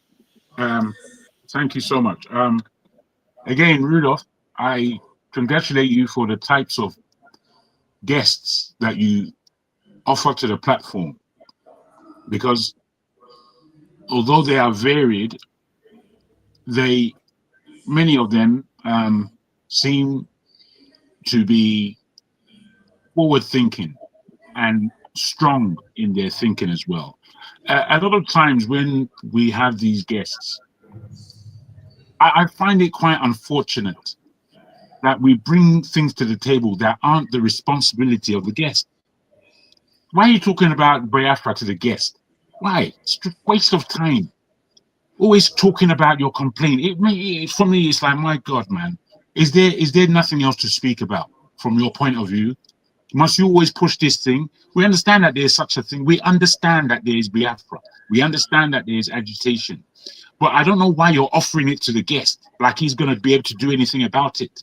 He has his view. He said clearly what he thinks. Clearly he said it. Why go against him? He has a different opinion than yours. Why can't you accept it? My opinion is not that of Biafra.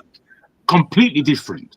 I find Biafra a complete waste of everybody's time. That's me.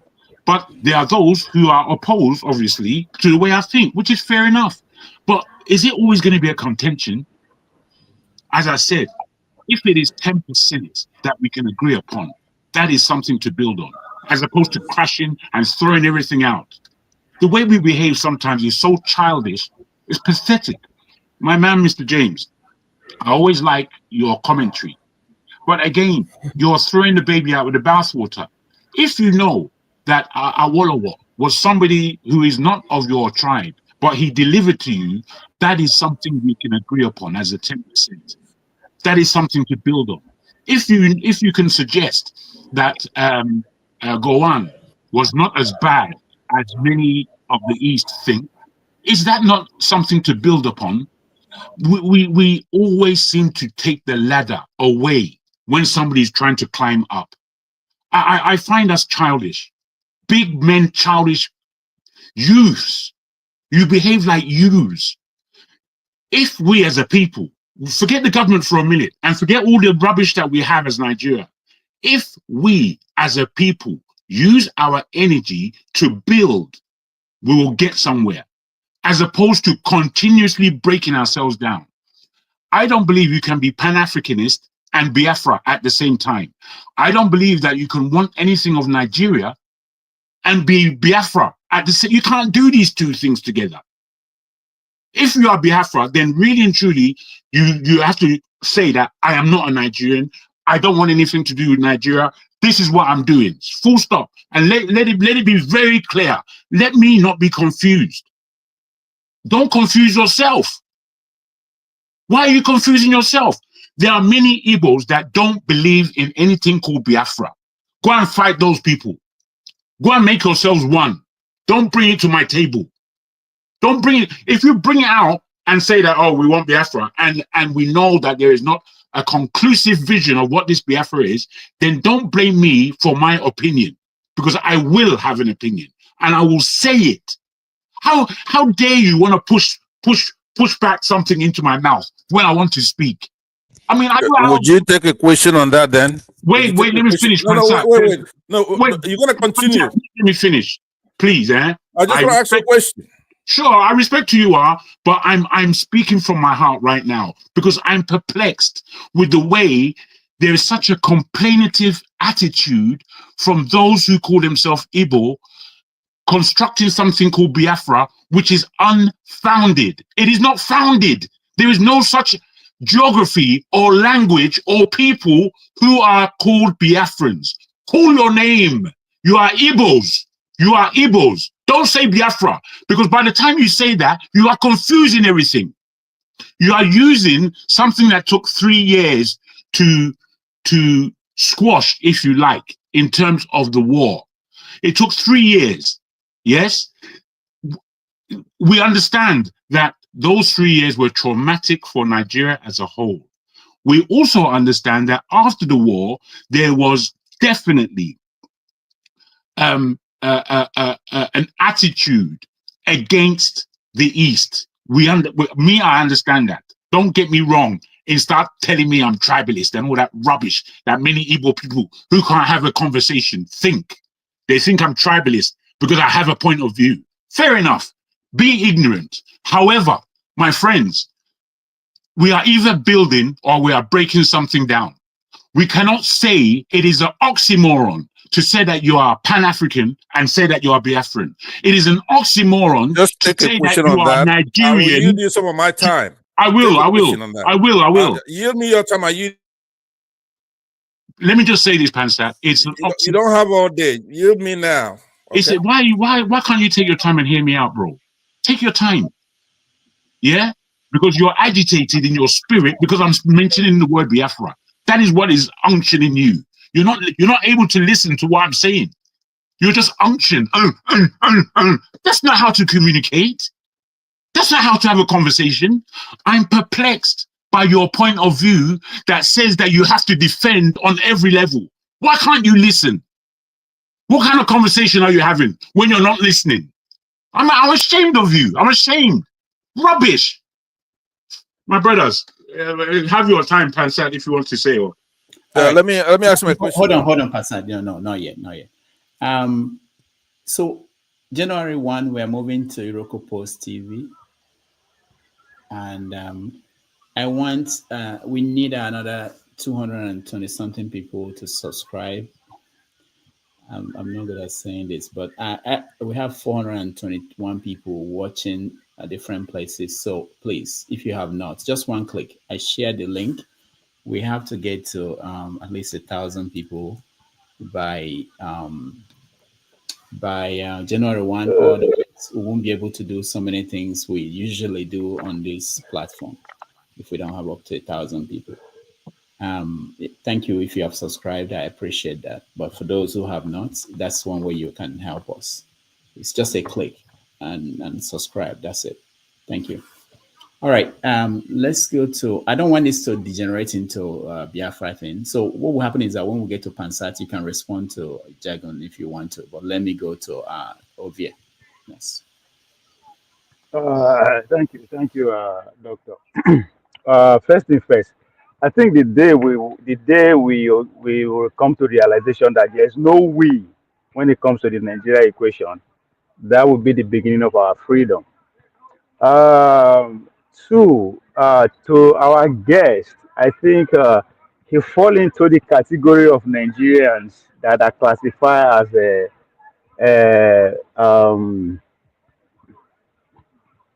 useless generation or the forgotten generation. I said that because this are group of people. It doesn't have necessarily have to do with age, but these are group of people who believe that now God now go save us. Still have strong belief that they want to go to heaven. When they wake up, the first agenda is how do I make heaven? So anytime they find it difficult to see beyond their own solution or beyond their reasoning, they say, and now God now go do now God go do am. So I classify people like that as the forgotten generation. They are just living. It doesn't matter how old you are. Once you have that mindset, it's gone. You've forgotten.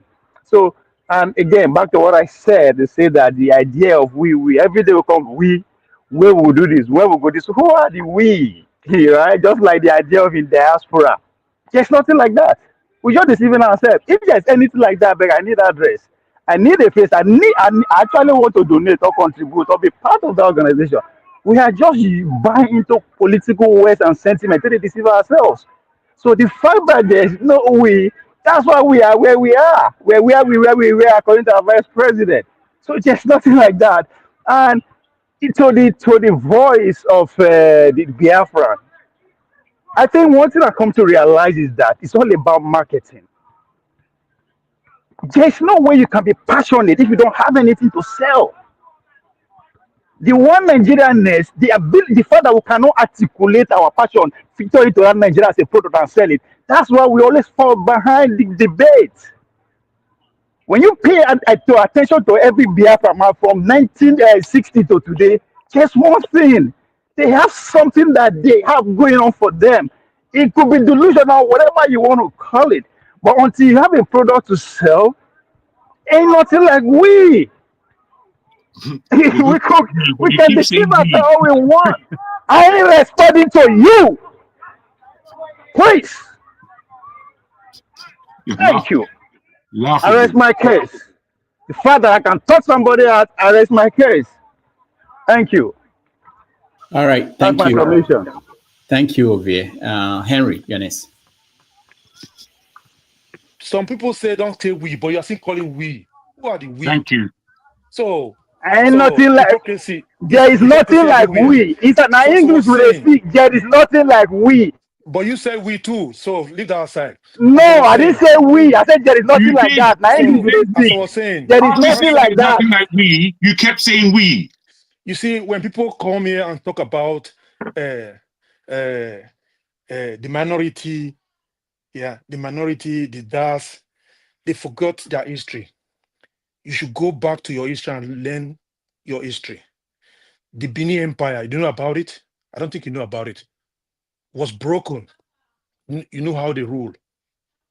The red cap you put in your hair, in your country, in your state, come from where? The Edos. The bead come from the Edos. So leave that aside. When you come here and try to bring other tribe, other people down, it's so alarming. It's so shameful. You are crying every day. You want to go out from Nigeria. You want to go out. You have 5 states where the Igbos rule themselves. Why not focus on that state first and change to be like Dubai before crying wolf every time here? The Northerners now, the Hausas are being dominated by the Fulanis. They have right to speak, cry wolf. But you, the Easterners, you are ruling yourself. You come here every day crying wolf. Your state governors don't even like each other as there. You people don't like each other as there. Why not focus and say, you know what? Kick out the federal government. Let's focus on our state, build our state. Most of you here don't want to invest in your hometown. They invest in Lagos, other states. But your hometown, you don't want to go there. You're scared because kidnapping is everywhere there. Why not focus to change the mindset of people who are kidnapping people there? You know it. Why not change it instead of coming here crying wolf from Brafa? Brafa is not coming. It's a joke. It's just a joke. Because I have to tell you the truth. No, I have to say the truth because some people, they come here with this fantasy. It's not going to come. Focus how to build your region. That's what should be important to. Don't come here and start dreaming of Biafra, which you know you're not going to come. That's for sure. because your instant politicians don't even believe on this either. Your elites don't even believe on this either. So why you coming here when people don't support you? People you call them tribal. This I'm a pure Benin man. I believe in all tribe. So if you say I'm a tribal bigot, I don't give a F about it. What I'm trying to tell you guys, you people should wake up and focus on building your state, your region. That should be important than this so-called Biafra. It's not going to work because people are not ready to follow this so-called Biafra because you can't see it on ground what they are doing to help the people in their own region. What are the Biafra doing? What are the mottos they are doing? What are they doing to the people there? What are they helping the people for? They are not doing anything there. They're not building hospitals to say, okay, you know what, this belongs to the Biafras. This is what the project they bring out there to these standard people. You come here disturbing people who don't want to support this movement. The movement is 2070, 2080 because 80% don't support it. There's a failure there, so it's not going to work. So when people speak their mind, you don't have to force anybody to accept your so-called Biafra. And I know it's Biafra is delusion. It's not there. All right, thank you. Thank you, Henry. Pansat, you're next. Can I say something? Sorry. No. There's no Biafra. This is not about Biafra, but we are discussing our guest. But Pansat, you're next. If you want to respond, have a chance to respond. I believe that two of my brothers that I have respect for, KJ and Dr. CM, they wanted to chime in. You guys could, at any point, ask for me to give you a chance to speak, and you could go ahead and speak. But let me say that I would ask that my time be extended a little bit. Okay, let me have a chance. Let me have a chance to speak, just to put certain things straight. Okay, thank you. You see, actually, the narrative is always go and develop your state, go and develop your area. With all due respect, how many states are better than the Southeast? Let's take facts. On 1st October 1996, Sani Abacha created Ebonyi State, created Ekiti State, created Bayelsa State, created Gombe State, created Nasarawa State, and I believe created what other state? Zamfara. Of all these states, which one is better than Ebonyi? That's one. On 27th August 1991, Babangida created Osun State with capital at Oshogbo, created Anambra State, capital at Yoka, created Delta State, Asaba, created what is the other state? Jigawa State, capital, Duse. The same time he created Taraba State in Jalingo. All the states, which one is better than Anambra State? Because it's always good somebody to say, go and we are developing our state. In my state where we manufacture car, how many states can boast of that? Is that not development? Is that not development? Because when people say, go and develop your state, go and develop your state, it's as if we don't. Any Igbo man who has a mansion in Lagos has one in Anambra State. We don't build mansion only in Lagos. We don't live in shacks. People don't live in shacks. If you go to Anambra State, mansion is everywhere. If you go to Lagos, that's where they're living. Somebody, hold on. Somebody cannot be. One moment. Somebody cannot be living in Lekki in a mansion, and yet you come to Anambra, nothing. One moment. No. Why I'm saying this is that what we are complaining, we want the federal government. It is not our own. Remove all this military you put in our street, killing our people at checkpoint. Between Kaduna and the Abuja, 120 kilometers. Between Enugu and the Onitsha, 120 kilometers, 60 checkpoints. Is it me that will remove it? Is it not federal government that will remove it? So that's what we are saying. Why give us highest cutoff mark? Is it me that caused it? You want to punish me because if I have 120, no, it's not a matter. The state governors have done all the things they could do. It's not state governors have presented this severally at the National Executive Council. They refused. Dr. State governors have complained. Okay, come on, as a senator. Hold on. CM. Please. No, hold on. Because certain things. Hey, no. Hold on. I'm gonna reclaim my time. What you're saying is true, but remember who you're talking to, right? You're talking to Henry Gabriel. Why waste your energy on that? We took him over in a couple of hours. 2 battalions took over his state. If we want something there, we'll go and get it. Don't worry about him and his noise. Now, what I want to respond to is Jegun, who now Jegun is a special case.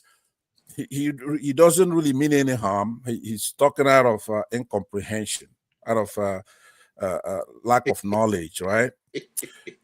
He's a benighted Yoruba guy who lives in London, but he has a good heart. He doesn't really mean it the way Henry does, right? Henry Gabriel, their people, their kingdom, they used to make pottery hundreds of years ago, and they have a king, right? So to them, they created Lagos. They own Lagos. To them, they butted the Igbos, but they're just a small state, a small minority, right? Their claims are huge. Now, we're proud of them because the Great Benin Empire, it goes way back. I like pottery. Don't get me wrong. But the Brits came over there and they took those potteries away from them. And we fought the war he's talking about. See, the Biafran War is something that went on. It's a lot of winners and losers in the 10. We defeated them. They surrendered. Their leader, David Ajo, we saw him with binoculars riding a bicycle, running to his mother's place. But if you listen to them, they could just wipe us out any day they want. But let's not go there now. What I want to say is this. Nigeria is a dynamic case. It's nothing for a linear thinker, somebody who just thinks linearly, right? We have problems there, but a lot of them is not going to be done by being a gentleman. You know, like Rudolph here. Look at the company keeps here. You saw how I smoked out the rat, right? Henry Gabriel. He's mad at me. Now, Henry and I have the same politics. We like the same, say, Peter Obi. He selects the best for the country. So it's not like he's a bad guy. Did you understand? But he's a rat. You have to smoke him out. So he's poured out his venom. And that's just where the problem is. We Southeasterners, we cannot be gentlemen. I'm not going to be a gentleman. Rudolph, I told you that you got this gentle platform.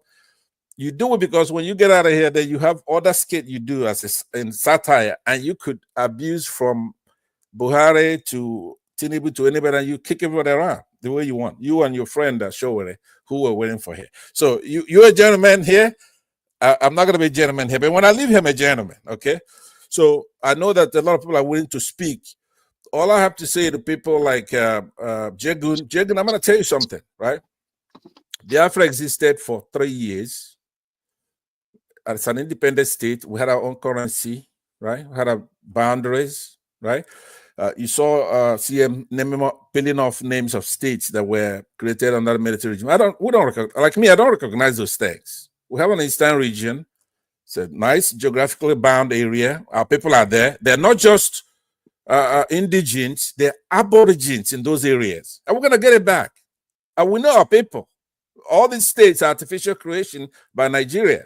So if we're able to move on with the same thing we have now, the same democracy, fine. We're going to work it out and we're going to be fine. But if we have to go back, like the Germans did after World War I, in order to secure respect from Britain, they had to go back and fight again, the Second World War.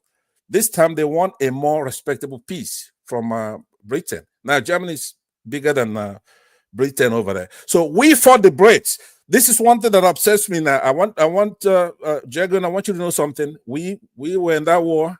We manufactured our own weapons, have our stamps, have our currency. As a matter of fact, Nigeria cannot achieve what we could achieve. Not only that, we made Nigeria, we got independence for that country. Your people were nowhere to be found when that thing was going on. We were there, my friend. No, you were not there. You were not there. Bro, we were first there. We were the first. No. But anyway, I won't interrupt you. Yeah, don't interrupt me. I won't interrupt you, but your premise is just completely rubbish. It doesn't stand. All right. It doesn't stand. Will you be quiet now? Be quiet. Yeah, I'll be quiet. I'm saying that it's a dynamic situation. After all, you and I there's no different daylight between you and I. We agree pretty much on everything. But then let me just conclude with this. Because I thought you were addressing me. I'm a Pan-Africanist, right? And I'm also for Biafra. It depends on how we're going to get there. if the actors are going to act right in Nigeria, then we're going to achieve it by linear way. But if we have to go back to extract that Biafra to then conquer Nigeria and then make Nigeria part of West Africa, doing the right thing, they will do. It's something that could go either way. I want you to know that I'm a West African. It's like saying you cannot be a Nigerian and a West African. That's stupidity. I'm a West African. I'm an African. I'm also a Nigerian. But more importantly, I'm a Biafran. And I know that we artificially stop from taking over that place because you have a lot of people who don't get it. I told Dr. Garner, I say this finally, the aphorism of might is right, which is what most Nigerians operate with. If you go into that comment section, we have a lot of wayward people there. One of the best people there that I know is not wayward is Madam Luke. I love Madam Luke's a good Biafran from Edo State. But here's what I'm saying to you. I'm saying this, particularly to Jegun. I'm saying this to you now, Jegun. Might is not right. A lot of people in Nigeria believe that it's a hopeless situation once you have a powerful entity like the government. In the case of Dele Farotimi or Showore, anybody, they cannot be having you guys thinking that because they do not have the moral grounds. Our cause is just. If you're disrespecting Biafra, you're disrespecting yourself. Because just forget about the name. Biafra stands for what you stand for. It's not like Biafrans are always talking about Igbos every time, Biafra every time. We're doing that because we can. You can't. You're small, Henry. What are you going to do? So we're going to protect the interests of the minorities in the north and the south. So we're just using the name so we could speak for ourselves. We don't want to speak for you, right? Thank so you. Don't hate us because we're good. Benin Kingdom is still the great, so don't know about it. You cannot Thank speak you. without that. Thank you, Pansa. All right. Sometimes I wonder, if someone, an alien from somewhere else who is not aware of Nigeria, comes here and listens to us, and what they will be thinking. KJ, be honest. Unmute yourself, KJ. Thank you so much for the opportunity to speak.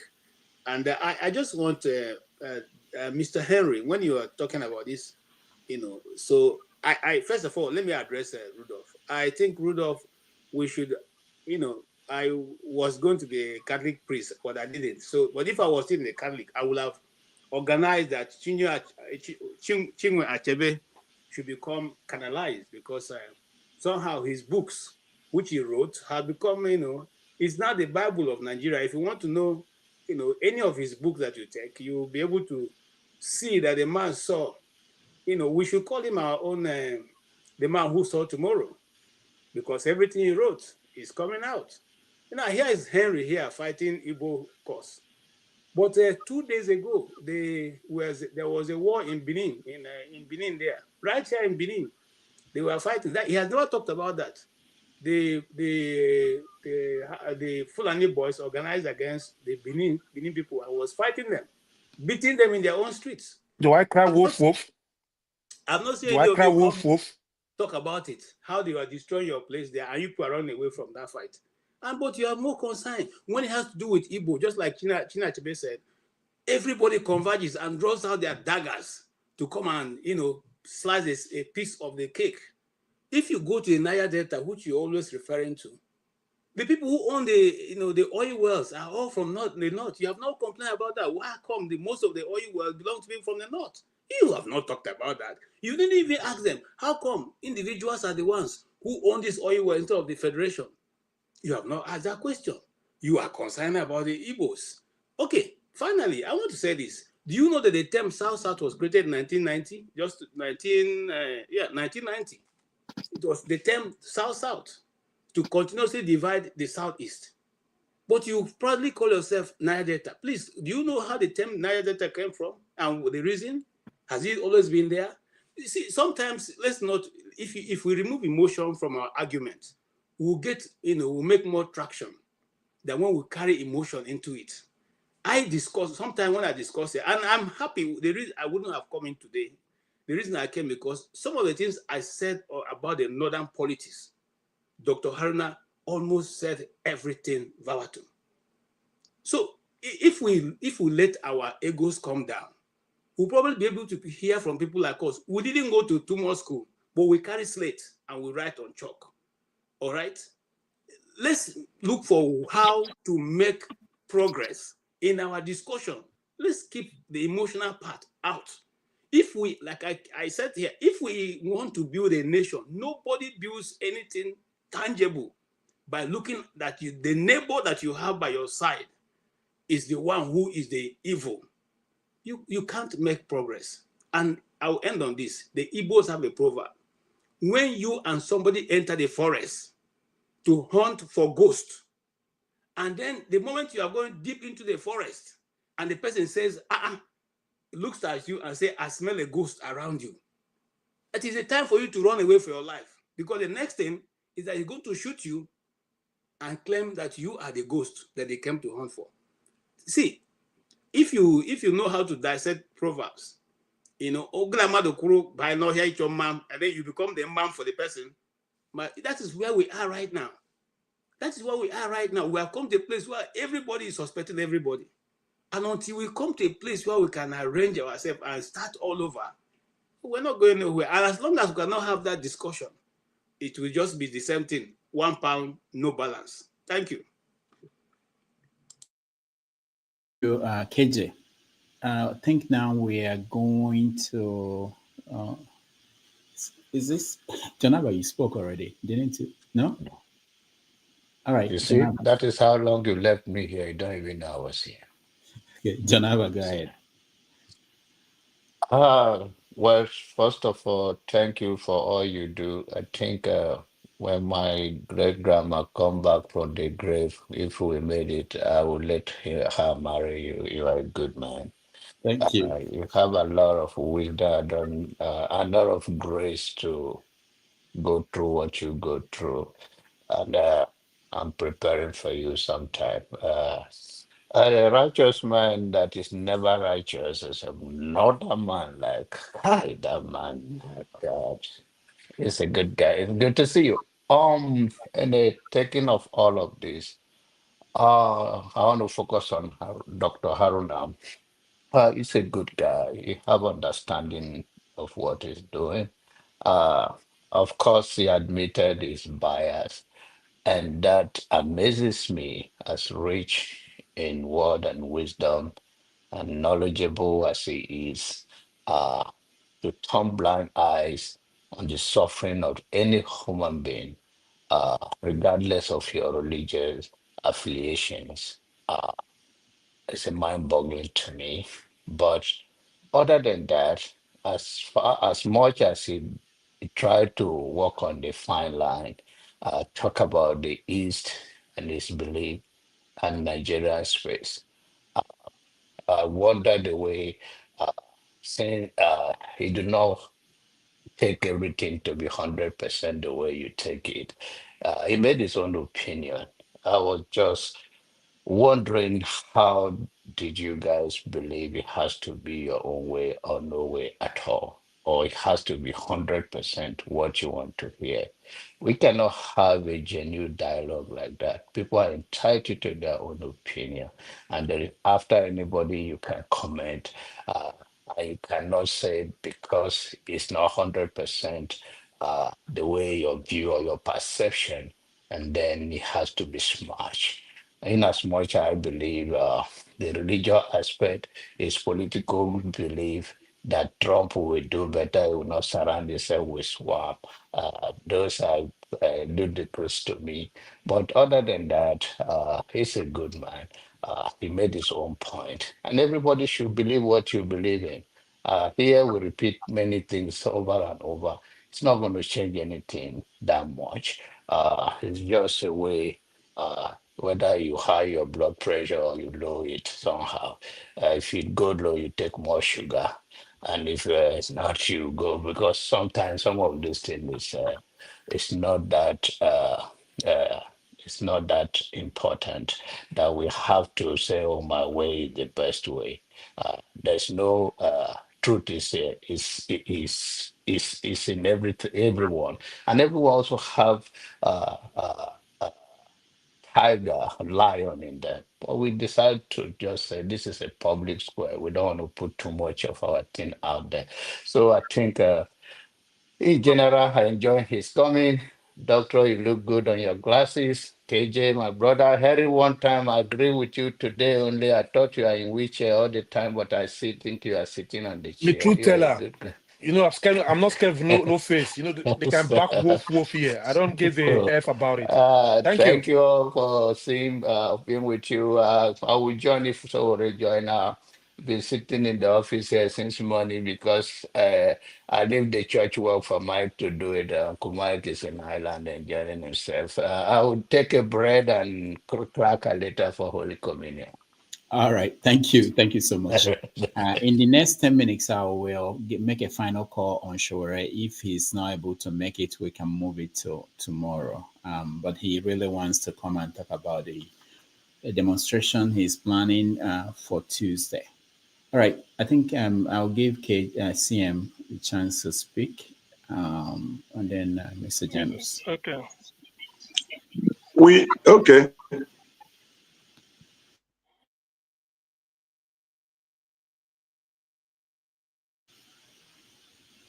CM, we can't hear you.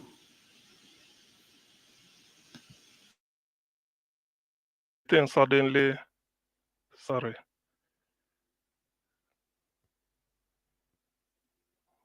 Okay, yeah, sorry. I think I muted my. In trying to criticize, you see, the way to do something is you show somebody an example.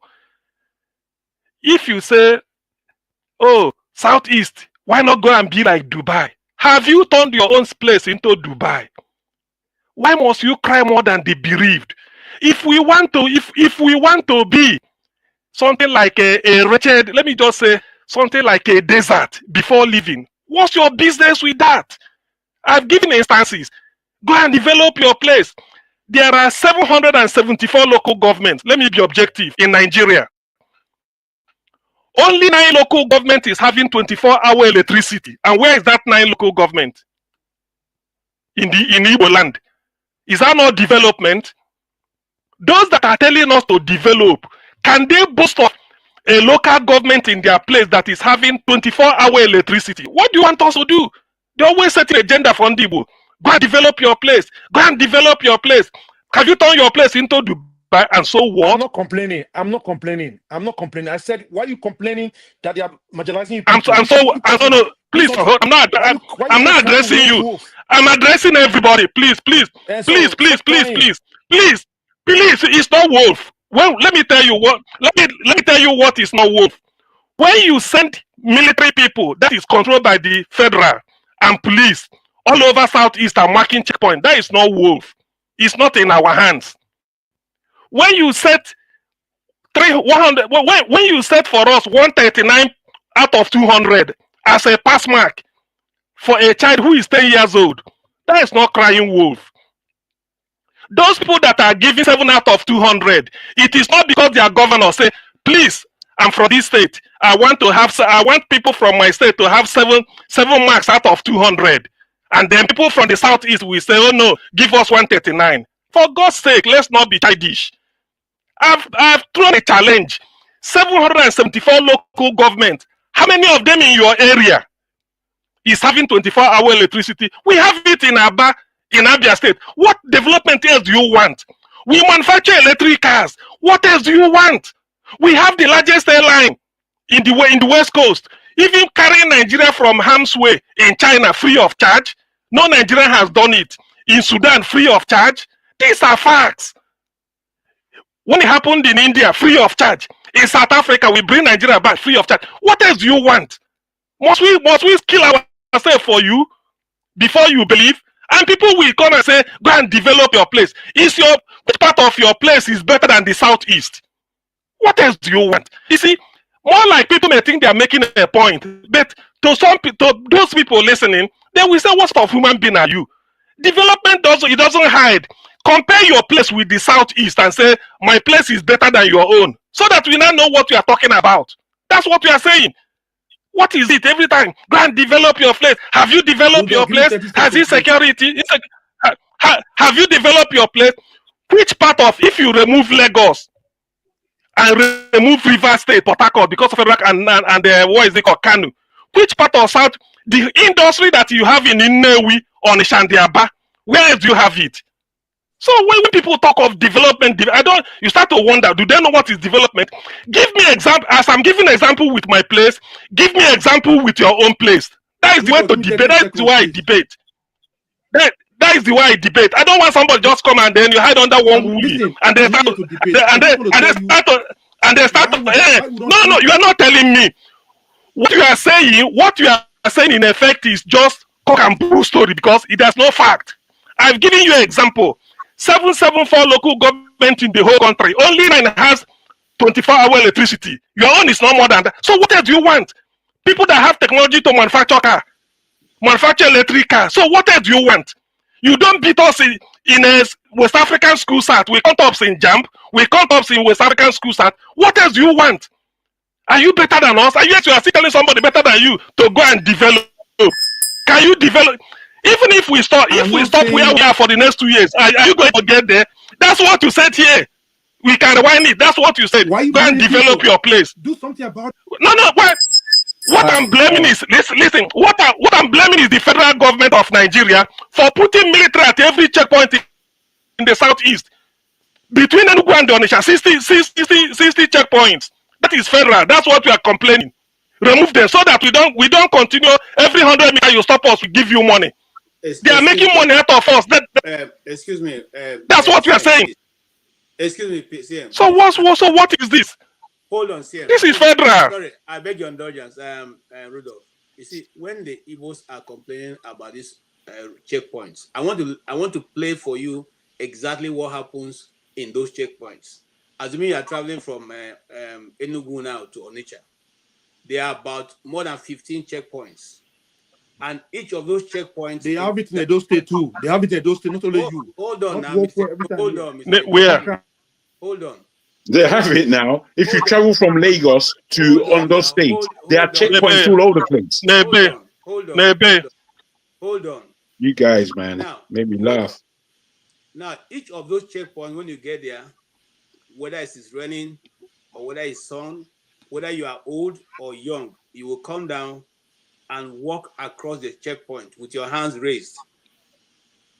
That's how you walk. You walk through that checkpoint from this end to the other end. And the vehicles coming on the other side, everybody will come down and put their hands up and walk across the checkpoints. In all of those checkpoints, in all of them, not one that you sit inside your vehicle and cross, except they don't know who you are, or they're afraid to ask you for your ID card, or they assume that you're a military officer. So now, question, if please. you are traveling with your family, every member of your family will come down, except you who is driving, that will drive across. Everyone will put up their hands and walk across. If you want, you can go to the internet. I don't even have to direct you. They say you are videos there. And then you do that for the next 15 or 20 checkpoints. If you are traveling from the north to Aba, you do that at every point that you get to till you get to your village. Tell me, what kind of dehumanization will that give you? The psychological, even pain for yourself. Do something about it and don't blame we here. Do something about it yourself. All right. What something will you do? Is it not to tell the federal government? That's why what we are saying, you don't even understand what we are saying. What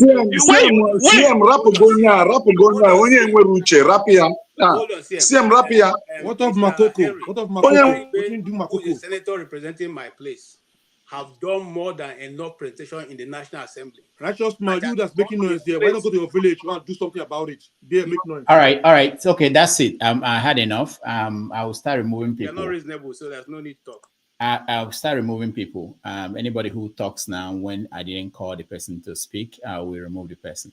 Matt is here. He's been quiet, and I want to hear him. I've not seen him in a long time. Matt, welcome to the show. I see forefathers, and I will get to hear from you guys. I'm also trying to make final contact with you. Right? We may have to move it to tomorrow or another time, but I will make that known as soon as I reach him. Let me hear from Mr. James. Can you hold on unless it's urgent? I want to hear from Matt and forefathers. Matt, go ahead. Yeah, good evening, everyone. Yeah, it's been a long time.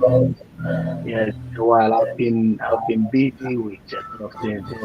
I used to watch a little and then leave, but then today I decided to join because it's just like a family. And I miss you guys. I miss everyone of you here. What is the topic, please? Mr. Rudolph, I can't because I was confused.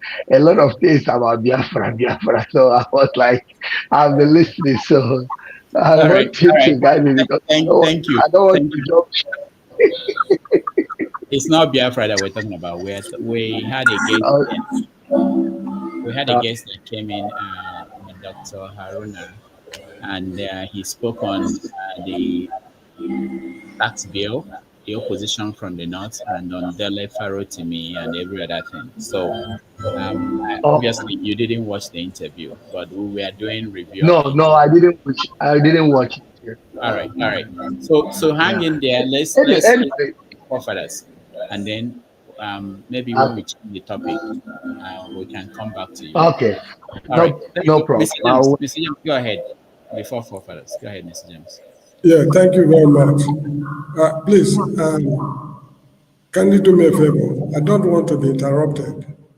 Please. You see, what we are doing now is precisely what our ancestors did when the Europeans came to Africa. I read the history of Ghana to some extent.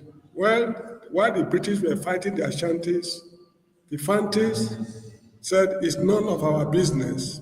It's they and Ashanti people. They defeated the Ashantis.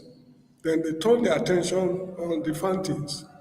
When they came to Benin in 1897, during the punitive expedition, Oyo Empire was there, neighboring empires. They said that is their problem. Let them fight with the British. They defeated the Benin. That's how they took every African kingdom, one after the other, and they demolished the whole of Africa, and we all became colonial subjects, with the exception of Ethiopia. That's precisely what we are doing here now. We are here complaining about marginalization in the country. We cannot even see things from each other's point of view. So I wonder what's going to happen even if we are able to get what we are clamoring for. That's point number one. Then point number two, and the last point, I've heard on this platform many times people taunting Midwest region that they were invaded by the East and they did not, they conquered Midwest. The truth is this: when the push and pull between Yakubu Gowon and Ojukwu was taking place at federal level, the Midwesterners, particularly Oba Kenzwa II, said that they are neutral as far as this matter is concerned between the East and the West. On the cabinet of David Ejo in Benin City, State House, there were Igbo men there from Asaba, Ogwashuku, Agbo, and others. They were, part of the, state cabinet. So all of a sudden, we woke up one morning and what we saw was invasion. We never prepared for war to start with. So the idea of saying we conquered Midwest, we overrun because what they call Pansat has been taunting the Midwesterners with this since God knows when. There's no need for that. We are faced with existential problem in the country right now. This is what we should concentrate on. So if you are boasting that you overrun Midwest, a people who never prepared for war, a people who never offended you, because you were on your way to Lagos when you invaded Midwest. I was in Benin City when the invasion took place. I was living very close to Ring Road, Asapomba Road in Benin City, opposite St. Matthew's Church, Anglican Church, when the invasion took place. There was no resistance because people never, in their wildest imagination, prepared for war or even expect invasion from the East. And when the invasion took place, there was no effort on the part of the people to even rebuff the invasion. They just folded their arms and watched them in amusement before they went to Ore, and for certain important reasons, they retreated. So this type of things should stop on this platform. You never conquer the Benin's. You never conquered Midwest. You took undue advantage of them because of their neutrality. Anybody who is not satisfied with my explanation, please find time to go into history to find out what actually went wrong that led to the invasion. I do not condemn the Igbos for passing. I mean, let's say for invading Benin City for invading Midwest because they were on their way to Lagos, and Midwest was a buffer zone between the East and the West. So it was unavoidable. That is why they took that decision. If Ojukwu had come back to life now, you're asking, why did you invade Midwest? It's going to tell you precisely what I'm saying now. Midwesterners were not prepared for war at all. There was no federal, I can't remember,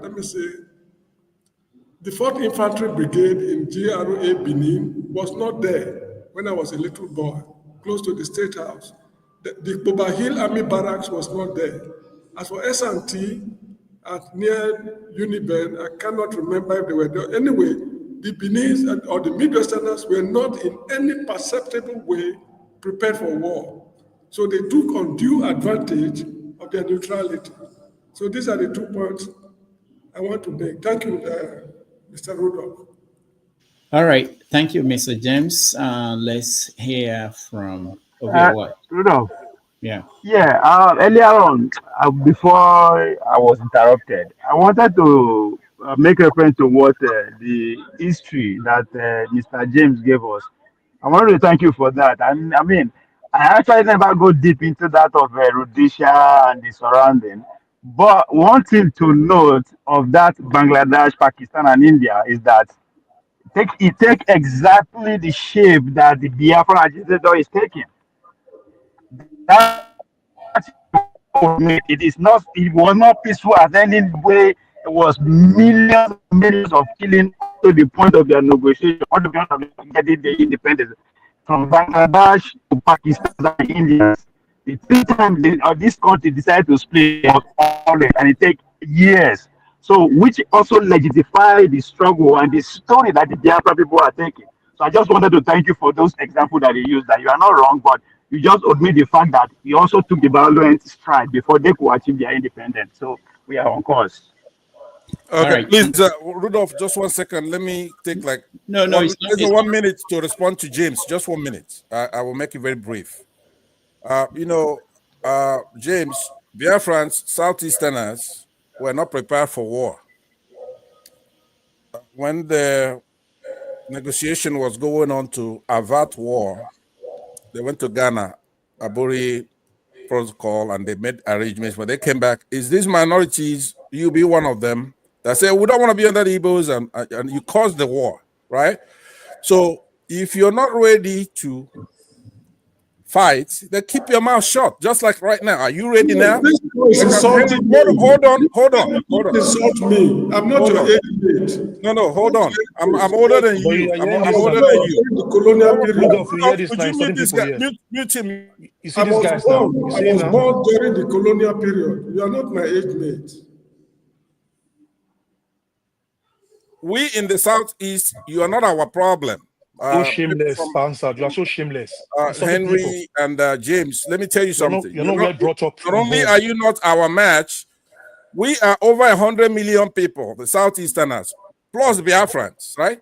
We're trying to have a secular country. We're trying to make the country fair. Our problem comes from the core North. So now, what we have to contend with, even on this platform, you don't have Northerners on this platform, is for little people like the minorities to be trying to equate yourselves with us who are fighting for you.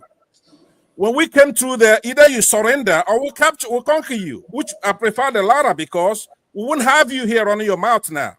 When those 2 battalions came through there, what were you going to do? Right? We fought the country for 3 years because of you. So now, instead of you saying, these people were right, that's what you should be saying here is that Biafrans were right. Hold on.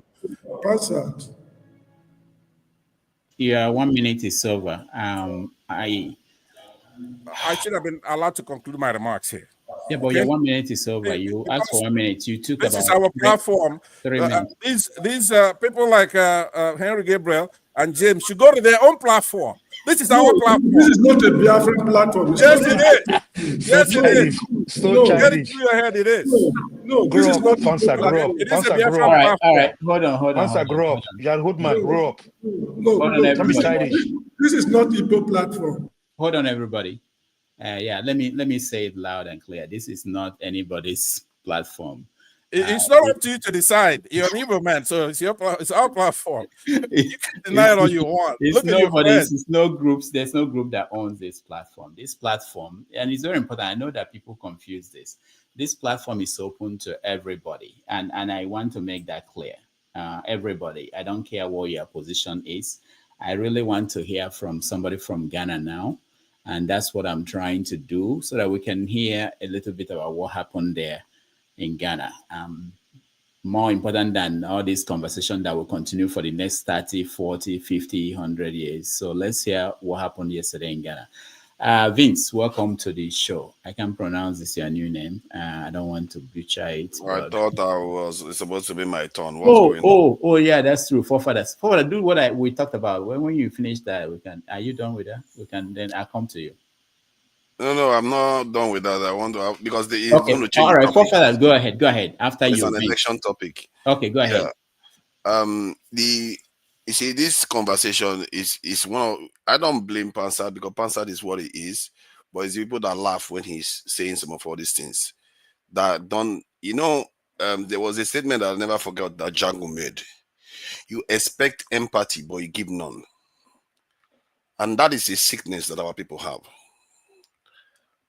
We always see things only through our own selfish interests, and especially the ones that cry most about Biafra doing this. And you see the same behavior towards South people too.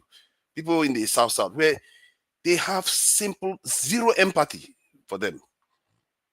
And you expect people to sympathize with you. I don't understand it.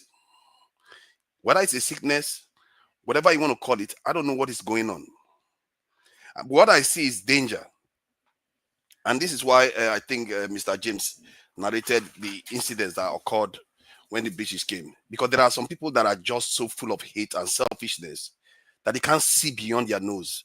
When they see a greater threat, they won't see it. They will use them against their own people and they will destroy everything because of this type of behavior. And I don't blame Pansa. Pansa is what he is. But the ones that laugh around him, it tells you that it's not only one person. It's a set of ideals that people hold. And you forget that the Benin Kingdom was an empire. They lost out because of Nigeria. And you just insult them and say whatever I like. If they start lashing out the way you lash out all the time, are we going to be able to have conversations here? What kind of behavior? We have to be looking for a way to survive a catastrophe that has happened to us. A massive calamity that some men don't seem to even understand. They are still talking about all this baby discussion. The catastrophe that has befallen us, the people that did it have gotten stronger. They can do more now. And you are prioritizing knocking this in. And the honorable people of Edo, they didn't want to fight you. And you are using that to laugh at them. And you don't even know the history. Because if you did, you wouldn't be using it to laugh at them. What kind of behavior is this? We need to start growing up, And that's why I like what Jagmo said. Jagmo might be a little bit erratic sometimes, but he can be very, very incisive. Because 1 minute, CM will be talking about how development is in the southeast, and the next minute you are so marginalized. You know what the argument they give for that? That because it's an individual enterprise, individuals need an environment to operate. When I say marginalized, I mean federal government. Listen, yes, so you get it well. When I say marginalized, it's federal government. When you give people 139. Individuals need an environment to operate. Go and ask African Americans; they will tell you. Well, why did you remove CM? I mean, only ignoring forefathers because when it comes down to, we're gonna do what we have to do. He could talk all the nonsense he wants. We're gonna take him over. They're the most hateful. These minorities here. I don't care about other people. I removed CM because I am encouraging people to let others finish talking. I don't like these interjections. And Pansat, please respect that. Go ahead, forefathers. Thank you. Oh, by the way, before you continue, Shore is making his way to joining us. So as soon as he comes in, we will talk to him before anything else. Go ahead. Yeah. But do I have a right to reply to what he's saying about me? When we have time He's at the mentioned end. me I said I 3 or don't 4 blame you, times, so it's not and that. I'm not gonna. I'm gonna deal with you over that. By the way, forefathers, I you don't could blame run your you. mouth. You It are doesn't mean you are anything. hardened in your position. So carry on with whatever you want to do. But the people that are laughing with you are the ones enabling it. And it's not funny. It's a serious stuff. If other people start behaving like that, we are not Go going to pay ahead. people Go anymore. ahead. Go All ahead. right, all right. So let's So we the don't point have I was enough. making, was that individuals need an environment to operate. If you think individuals don't need an environment to operate, that doesn't, go and ask African Americans when they try to develop, when the state doesn't want them to develop, they will thwart it. They will make sure you don't develop. If you see development happening in Nigeria today, and the fact that you are more developed than other people, you think it doesn't have anything to do with Nigeria. That's why Edo State is backward. So because Edo people are stupid, isn't it? That's the point. You are trying to say that Edo people are stupid, so they cannot walk their way around. These are people that created an empire. So Nigeria is marginalizing Edo too. All right. Let's leave it like that. Thank you. Thank you so much. Let me bring in our guest. So we will have a few minutes to spend with Omoyole Shore. All of you know him. He doesn't need any introduction. He is one of the people championing reactions to what is happening to Dele Farotimi in Nigeria. So let's welcome to the show, Omoyole Shore. Hi. Hi, good afternoon, everyone. Thanks Yeah. for having. I apologize. It's been a long day, so I just want to briefly jump in and quickly jump out as soon as possible.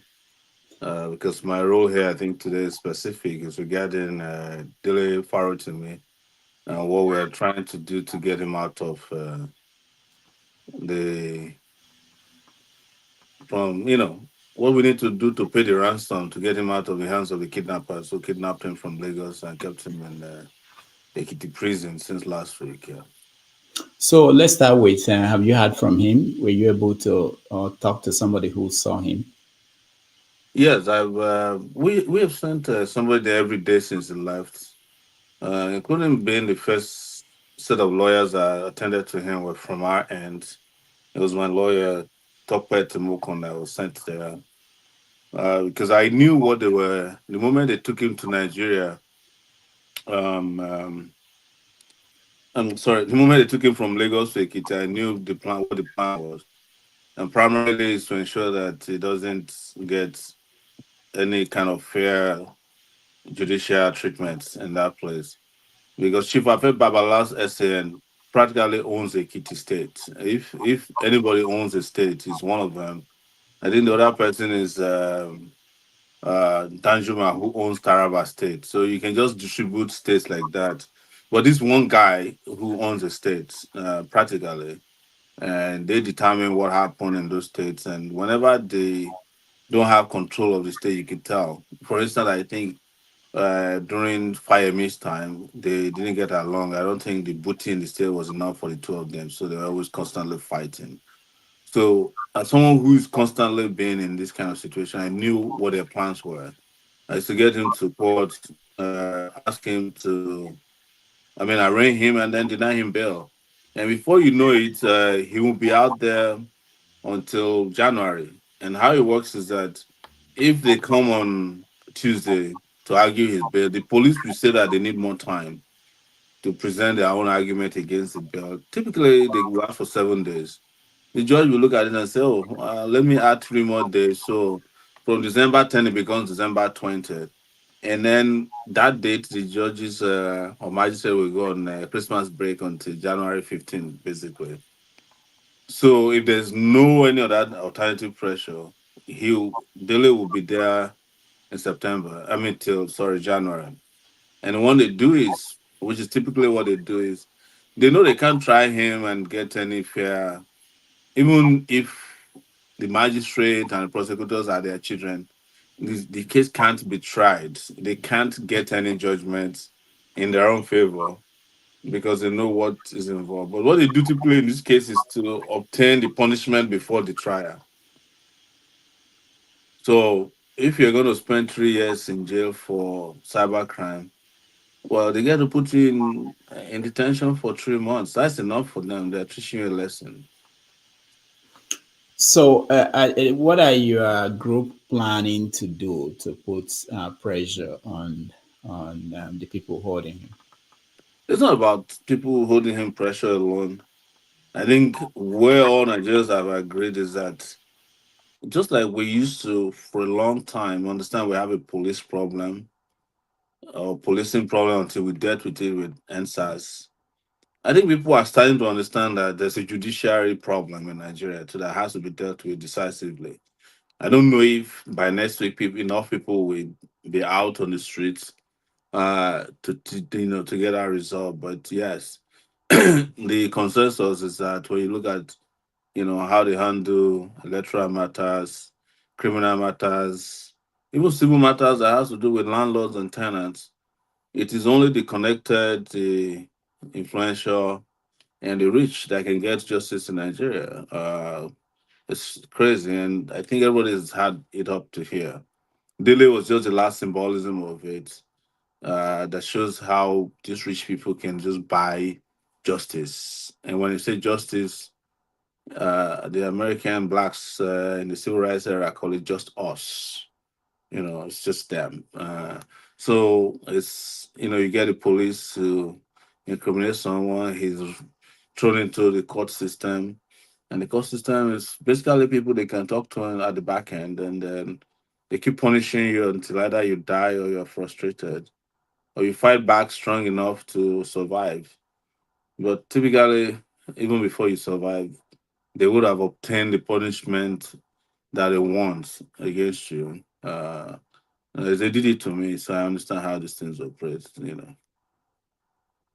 That are there things happening behind the scene that we don't see that you can I share? have a feeling that they're talking to themselves. I think they've realized that this blew up in their faces, and I suspect that's the reason they went for the second uh, charge or set of charges at the federal high court. Because now we've realized through meticulous intervention, not any particular organized intervention, that the Ekiti State doesn't have a criminal procedure for defamation. So he's been charged in a law that doesn't exist. So they then escalated it to the cyber crime at the federal level. So the federal high court in Ekiti will sit. We don't have a date yet, but I suspect that they will sit tomorrow because that's what they do. They just gonna serve him the charges tomorrow. I'm not a lawyer, but what I do typically, what I advise lawyers to do typically in this case is that the day they are charging them, apply for bail in writing. It doesn't matter what they are charging for. Typically, a magistrate court is supposed to accept oral bail applications, but it's still the discretion of the magistrate. Uh, so he has asked, or whomever the magistrate is, has asked for written application for bail. But that makes it complicated because the police, even when they are served, we come to court and say they just send the copy because the officer in charge traveled to Abuja. Typically a lie, and they are just arrived. Or they will say the CP took the letter to Abuja and the IG is not at home.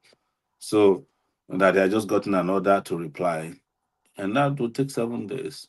So then they will present him before the federal high court.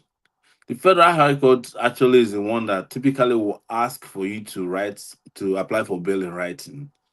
Also, you start counting from that day. So if I was a lawyer at this you know, I would have filed for bail already because that's how it works. And when you file for bail like that, you're in a better position to deal with the matter than most people think. But whichever way it goes, this is how they planned it. But the thing I'm happy about is that Dele himself has understood this. Can you hear me? Yeah, we can hear Yeah. you. Dele understood that this is going to be a long trip if necessary. And from what I heard from people that we sent to visit him from day one, day two, so far since he was there, we've been sending people to visit him. He's very conscious of what he got himself into. And that's the most important thing, first and foremost, for dealing with this.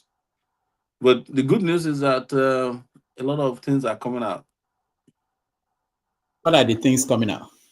Well, for instance, there's a WikiLeaks report today from the U.S. Embassy that in 2004, so Chief Afe Babalola took $225,000 cash to bribe a judge to get a judgment for PDP in Plateau State. And they were pretty certain. They even mentioned the name of that guy who took the cash. So there's another case. They said it's UBA versus BTE. That was a lot of money. There's a mention of a woman who used to work with Afeba Balola. I think her name is Rosanna also, who they said left Peter Lee and has a lot to say.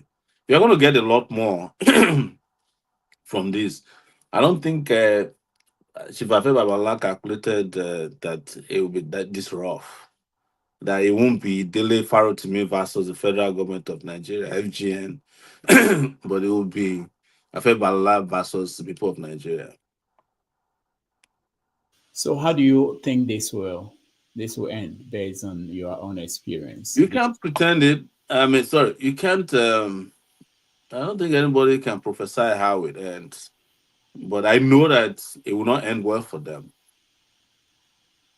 What needs to happen is to protect Dele to stay alive and survive this period. If he's alive, he will triumph. The bulk of the work is been done by the way and manner they carried out his arrest and persecution, not prosecution. So he doesn't have. If I was him, I would just ask people to send me plenty of books.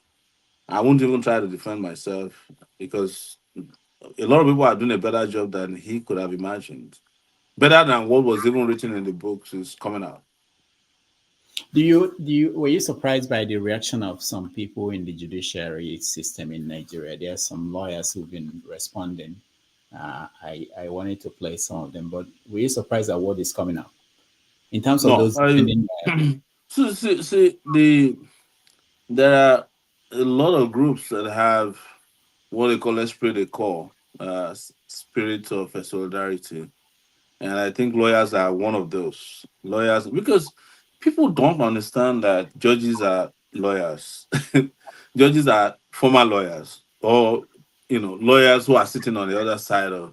So, and who's the reason why they call them a judge is because there's this extraordinary belief that they are so clean, clear, and and honest to take a position on matters that, regardless of who is affected, they will be fair. That is why the symbol of justice is that lady justice that is blind, right? So, but when they were designing lady justice, they didn't calculate that the judges in Nigeria will be men who are not blind. So, and it's more like a fraternity actually.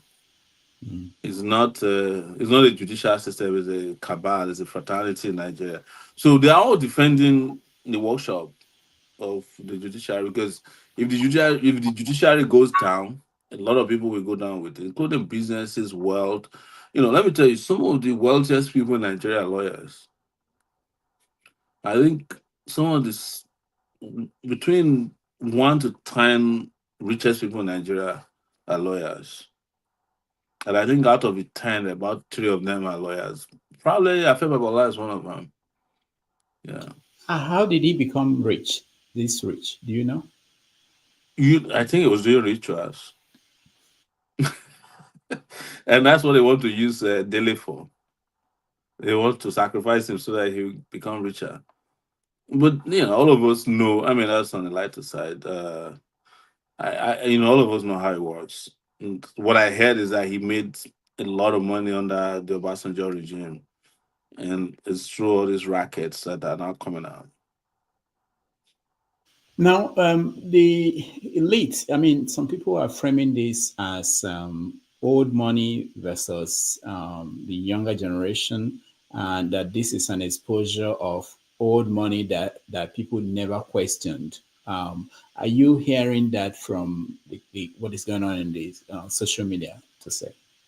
No, I think what is happening is that there's a new generational consciousness around the judiciary. Just like I said about the police, NSAS has been brewing for years. You cannot believe that I was detained by NSAS in 1998. So everything that you heard about in 2020, I'd already seen it. Getting, shooting people, packing people like Shandins at night, and people who have different levels of gangrenous injuries, then taking out people to go and kill at night. We were aware of it as far back as 1998. So it's been building. A lot of people have become victims of this, but nobody, you know, it took a while. It took a new generation to say, "Look, enough is enough." I think that is the where we are with the judiciary. I think they've reached a period of comeuppance. Um, is it going to happen next week? I don't know. So, but it has begun that people are beaming more touchlight on them. I mean, more light on the judicial conduct or judicial officers. And part of it came from, election matters a lot, especially the last election. Have you gotten the book? Did you read the book? People like me, we don't buy books. We rely on We can buy one for you, and no, we rely on back channels. We rely on people to read it for us and explain to us.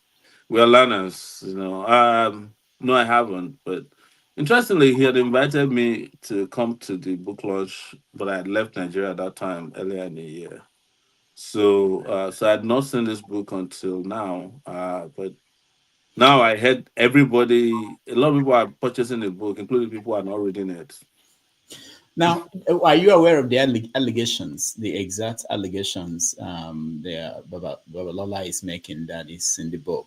Do you know the contents? Do you think that it can be proven? So, for instance, when you say that someone collected money, a judge collected money to influence a judgment, how do you prove it? I I've seen the charges, and the contention is that if they were criminally defamed because that whatever happened, he must provide the proof.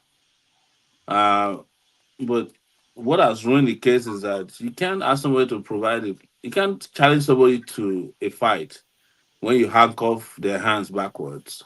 So that's no longer a fight.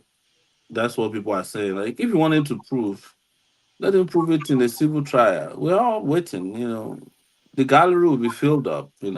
But as someone who is been a regular in these cases, libel cases, I tell you, people who are quick to sue you for libel are people who have something to hide. And they typically don't want to go far even in the trial. It's the only libel case I ever lost was to an SAN, Yusuf Ali from Kwara State. He never served me a copy of, I think two, and they were in Abuja. So I wasn't aware. He was just conducting a one-side trial because they don't want me to be in court, even though I met him in court before.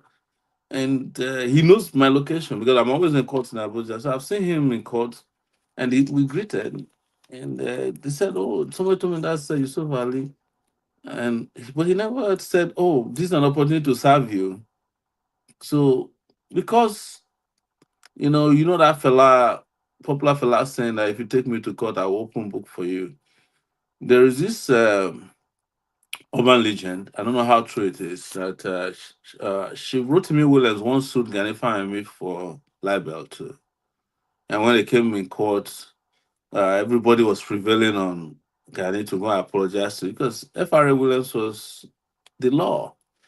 And the reason why he was in law was because he had connections with judges. They'll come to his house and eat. They meet in the club, they meet in whatever they meet, and they didn't know that Ghani had a blockbuster, which was the judgment of the West African uh, court, which later was known as ECOWAS court, showing that Rotimi Williams had stolen a $3,000 $3,000 from his clients.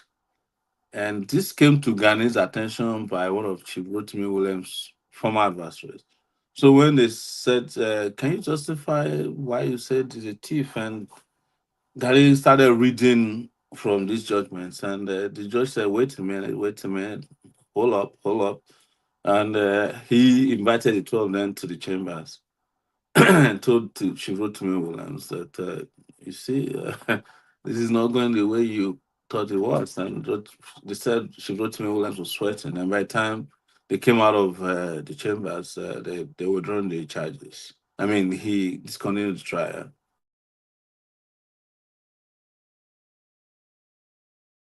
They make it sound.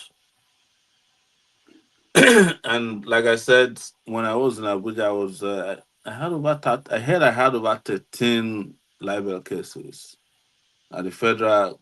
Was it because of what you said or what Sahara Reporters published? It's mostly Sahara Reporters reporting. But in the US, I think I've had over 6 libel cases. I still have one ongoing filed against me by a former ambassador in Texas. So, but where the difference is that here you can prove your case. In Nigeria, you can't. They will never let you prove your case, either by making sure you don't get the details of the case files, or you are not even served subpoena or summons of the case. Because they want to win. Most importantly, they want to win, and they want to prove to the court that they defeated you without a trial. But it gets complicated in the US because to prove libel here, you have to jump a lot of hoops. And firstly, you have to be able to really prove that the person libel you. But in Nigeria, you don't have opportunity to question the person who say you libeled him. You don't have opportunity to subpoena documents. In the US, you can. So, and you don't have several other opportunities that present itself here where the court provides you opportunity to, when you move beyond challenging jurisdiction and all that, to question even your adversaries. So that doesn't present itself in Nigeria. It's just a big man versus the rest of us. So what happens on Tuesday? Well, there'll be protests in London. There'll be in Ekiti, Lagos. There'll be in Canada and Abuja, the Federal Ministry of Justice. That's what happens on Tuesday. And in addition to the trial itself, if it continues. Some people pointed out that Deji, there was a letter that Deji, your friend, wrote, his lawyers wrote that this is already having impact on people and how people speak in public. Do you have anything you can say about it? I have not seen such a letter I've heard that Deji wrote a letter retracting a statement he made about PDP leaders, but I've not seen a letter, and I'm not here to speak for Deji. So we're here talking about Dele and the way he was rough handled and his case. Uh, you know, that's what we're talking about, not. Yeah, okay. I know that you've been in different detentions and prisons. Where Deji is, can you give us an idea what kind of place it is? Do you have Where Dele is? Dele, yeah, sorry, Dele, the kind of place. Is it magistrate? I would imagine it's a medium it's a medium security prison in Ekiti, but it'll be a dirty, abandoned building. I'm not worried about where he sleeps, but the fact that he's responsible for feeding the entire prison population. And so everybody will just be bringing their problems to him all day long, including the warders who probably haven't been paid or which will change. So it's gonna be having sleepless nights, not from the state now, but from his co-prisoners. What about his family? Were you in touch with them? And Yeah, I've been in touch with the wife a little bit, and they're all in great spirit. Because I've been to Dele's house before in Lagos, and I think they understand that this is a possibility. The wife is handling it very well. Yeah.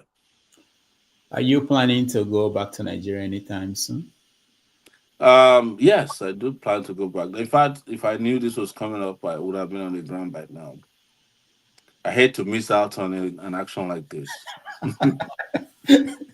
For you, it's a show. I would love to be Dele's prison partner, in the kitty, and we just have fun for the Christmas period.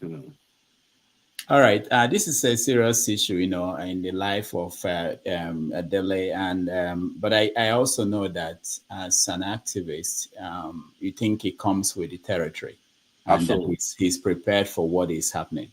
I think so. The day he was sent to prison, I spoke to him briefly on the phone, and he said, "Hey, I didn't even. I'm surprised that it took them this long. But wait, I'm good to go now. I'm going to prison." That was after he was denied bail. So I think he's prepared. I think he knew this would come. If it doesn't, I'll be shocked that I mean, the moment you become prominent and you are in the business of offending powerful people, you should expect the worst and hope for the best.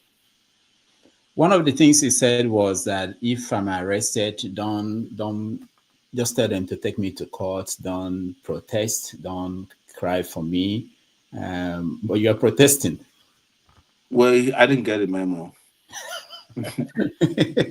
All right. But we're not fighting for him. We're fighting for justice. It's not a problem.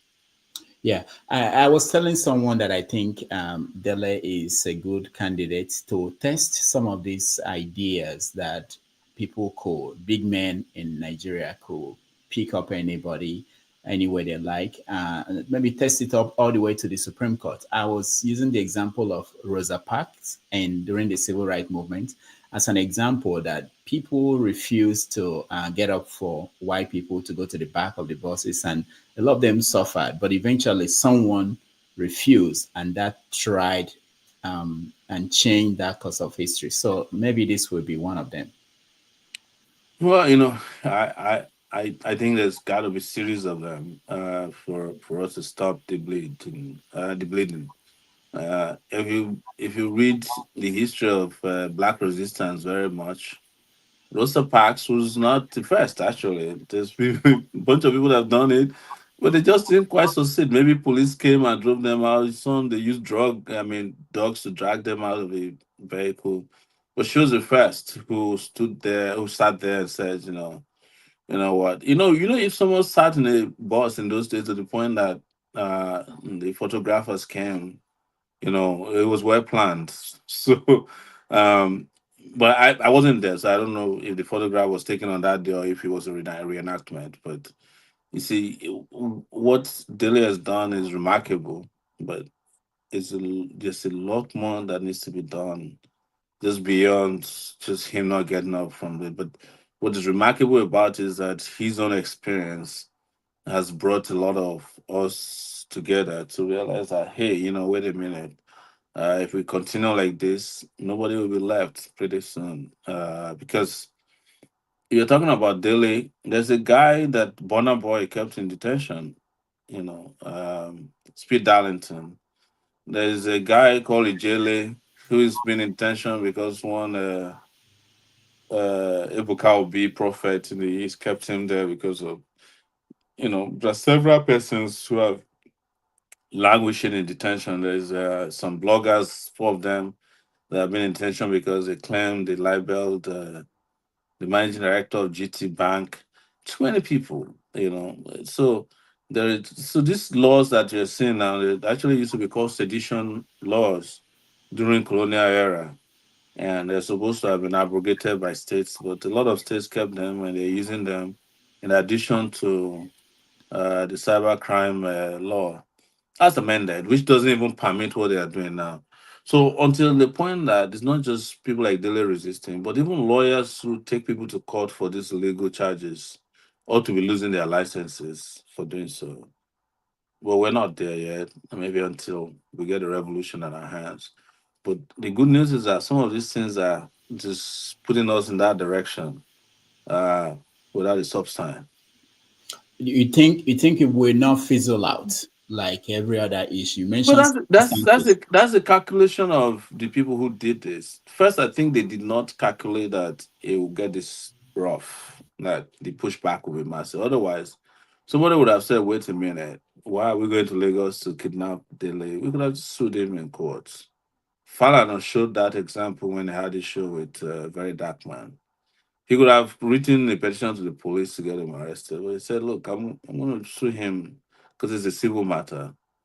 And it's somehow kind of like fizzle. If Falana had arrested a Very Dark Man and he had to get himself bailed out of detention, I'm sure the story would have been different. So I don't think this will fizzle out. But in terms of momentum, considering how Nigerians are and it's holiday season, I won't be surprised if the momentum, if it doesn't become a trending issue every day anymore, or if it completely fizzles out because the people who are affected, who got themselves involved in this, are smart enough, early enough to say, "Look, we made a mistake, and just go and withdraw their charges and go the civil route." Nobody will hear about it as from next week. And Nigerians love holiday seasons. Christmas, New Year's coming. It is therapy for people who are suffering as much as they are. if on Tuesday a few people came out to protest in Lagos, in Abuja, in Ekiti, and what happened? And then they still keep him in prison. What happens on Wednesday, on Thursday? Well, we'll cross the bridge when we get there. Okay. Yeah. I want to know, do you have time to take a few questions from our audience? Is any member of the audience planning to go to Ekiti? Let me see. Maybe we can get some people who are applying. Let me see. Let me get a few people in. I want to talk to people who strictly are going to Ekiti, not people who are ordering pizza in America. That's exactly what I'm doing. This is the wrong person then. He's eating pizza in California. I'll just how much time do you have? Let me if I can take around that 5-10 minutes, that's fine. 5-10 minutes. All right. Okay, Pansat, your question first. Just go straight to the question so that we can get a few people in. All right. Thank you very much, Rudolph, and for bringing Omoyele Sowore. Mr. Sowore, welcome to this platform again. Thank you. And thank you for all you've been doing. It's quite substantial sacrifice that you make on this issue now that we are talking about. Dele Farotimi, in previous shows, we've discussed him. He's one of the best to come out of Africa. Honest person, courageous. And what I'm trying to ask you is that you have been doing a lot of protests. Now, protest depends on a certain threshold for it to work in a civilized country. But Nigeria is not one of those countries where these people who are holding us by the neck, they don't see us finish. They actually know the extent of what we can do, right? They can even stop a protest by using thugs to come and infiltrate and shoot a couple of guns and people are gone. So my question to you is, have you studied what I call the Iraqi model? It's a Mr. Shalaby, who will be an equivalent of you, even though you're much better character than he is, but he was successful by coming in and trying to get political gravitas from the Bush administration. And then the Shia, Iraqi Shia, who then escorted them home to go and claim the country back from evil Saddam Hussein, who's similar to the kind of people we have holding us down. This is nothing a protest can do. We need backing. As now you are here in the United States, you're not at home. There are some of us here who want to help. How do we do the politics here so we could get it back? And America is very important in having, like you see in Syria now, the people are going to get their country back, just like other similarly placed countries. Have you considered the Iraqi model where we go home and take justice back home? Because the Iraqis could not have freed themselves from Saddam Hussein, no matter how much they tried. He was a brutal dictator. So all right, Pansa, my question goes to that, but I want a very good answer on that. Thank you. All right. Sure. Well, I don't even know where Shalabi is today. That's for us to. Yeah, he's dead. He died in 2015. Exactly. I don't want to be a Shalabi. I don't need America to take me home. I've already gone back home and come back. So the circumstances are different. But where I agree with you is that all of us must figure out how to take this battle home. On the back of America, I don't know if you want to think about what American interest is in Nigeria first, because they're not. I don't think Americans are out to see the world as much as you trust them. And I know this for a fact that they have more than enough problems on their hands these days to the point that I don't think Nigeria is their priority. If it is not to help you liberate your country, it's probably for a different reason. And you don't want to think about that. And I don't know if we should be celebrating Syria yet until we figure out what happened tomorrow and the day after and the day after, in months and years to come. Because that was how there was a premature celebration of what happened in Libya, and see where they are today. All right, thank you, Pansat. CM, could you just 1 second before you could take me out? Please. Just one little point, please. No, please. Go ahead, CM. Okay. Thank you, Rudolph. Sure, welcome. In fact, I have to wait for you. I wanted to ask you a question, which is, in the past, you've been involved in so many organizing, at least 1 or 2 or 3 that I know of, protests.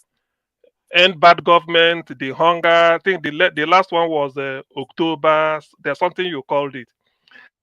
Now, you can agree with me in all this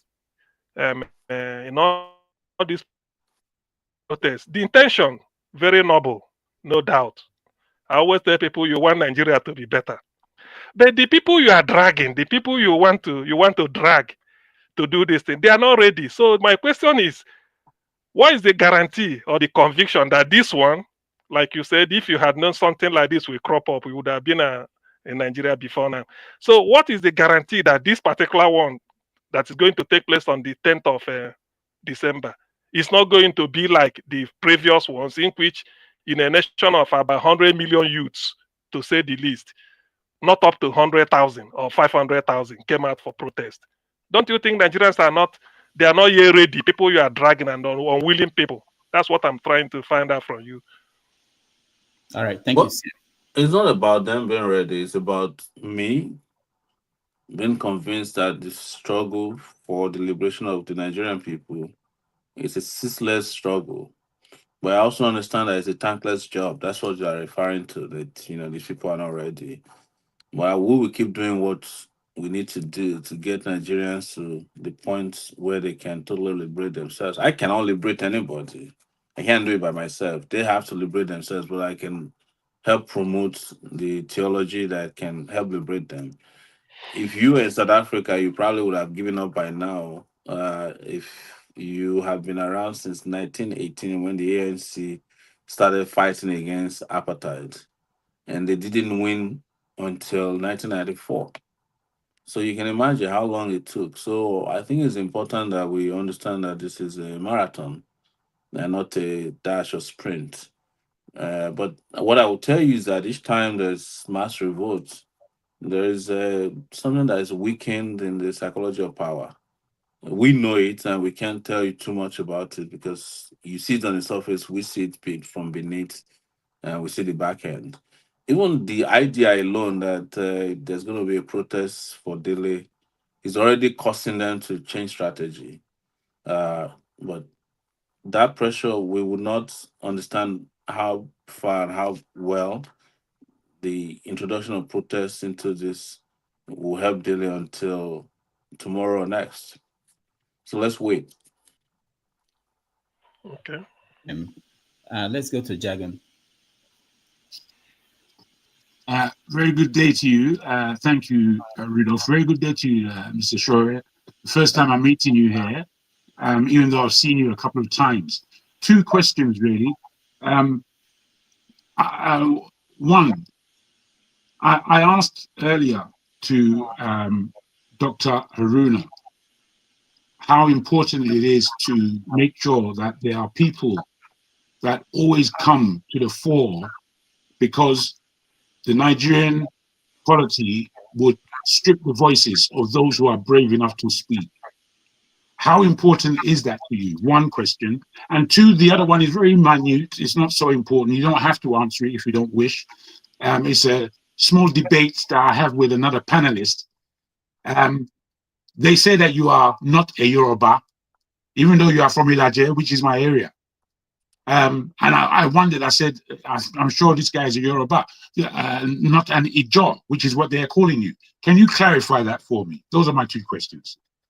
Well, I'll start with your last question. Who cares where I come from? Indeed. You don't have to answer it. You might care about it. I don't care, because a lot of people who are asking whether I'm Yoruba or Ijo, they themselves are no longer even Nigerians. Some of them are Americans, British, So I do not pay attention or pay so much time or energy to, that ethnic identity, because it doesn't do anything to me as a person. I'm a human being. That's the most important thing. But if you've seen a video floating around of a child that was thrown into a lake recently, it's been floating around for 3 days. That's where I come from. I'm from the riverine part of Ondo State. I'm actually not Elijah. I'm Joe Apoy on record. Yes. Okay. So, but we are the Yoruba speaking Ijos from Ondo State. My great grandparents come from Elisha, through Ijebu. In fact, my name Showore Yes. is named after a river still in existence in Oriade area of Ijebu. So Momobe. yeah. So there's a lake still in existence there called Showore till tomorrow. So I don't know how to be explaining to people where I come from. I come Fair from enough. too many places, Fair enough. So if they break up Nigeria today, I'm one of the people who will be on the waiting list to determine where I go. But it's regarding your first question, which is why do we step up? I think we should consider it as a privilege also that we can step up in a country that has 200 million people. And that some of us have built ourselves to just step up for ourselves, and try to have a homeland that is, that respects human dignity, and that we do not subscribe to this idea that we should be second slaves, and we should be slaves in our homeland. And that's important. But you see, there's a lot of pieces that have come together today that can make anybody step up. What you're saying, the conversation we're having today is making you step up, because you will be shocked by that there are people watching this who are going to go back and say, IG, we can't do this. So Shores and having some conversation with some guys, and they're planning to shut down this country. It may not be what we are planning, but all of this have every voice coming uh to the fore to discuss what is right and wrong is important. And I don't attach too much importance to myself as one single voice to make it happen. But maybe I'm notorious for stepping forward, too frequently. But all of us are doing so at the same time. I see this daily matter, for instance, and I'm surprised that what they're worried about is not that Dele was arrested. Is it the biggest worry is that how many people are complaining about it? Because for them this is like what they call two fighting in Nigeria. Why is everybody interested? They didn't calculate that this Sunday you'll be talking about it. All of you will be talking about it on the show. But it is where we are. And that there are things that are acceptable to us and things that are unacceptable. But I'll say finally, I've always said this, that if you take all of these people that are on this show today, about 10 of you, and it asks you where would you rather be, I think home would be your answer. Except maybe Hansard. All right. Thank you. Let me go to Matt. Matt, you're next.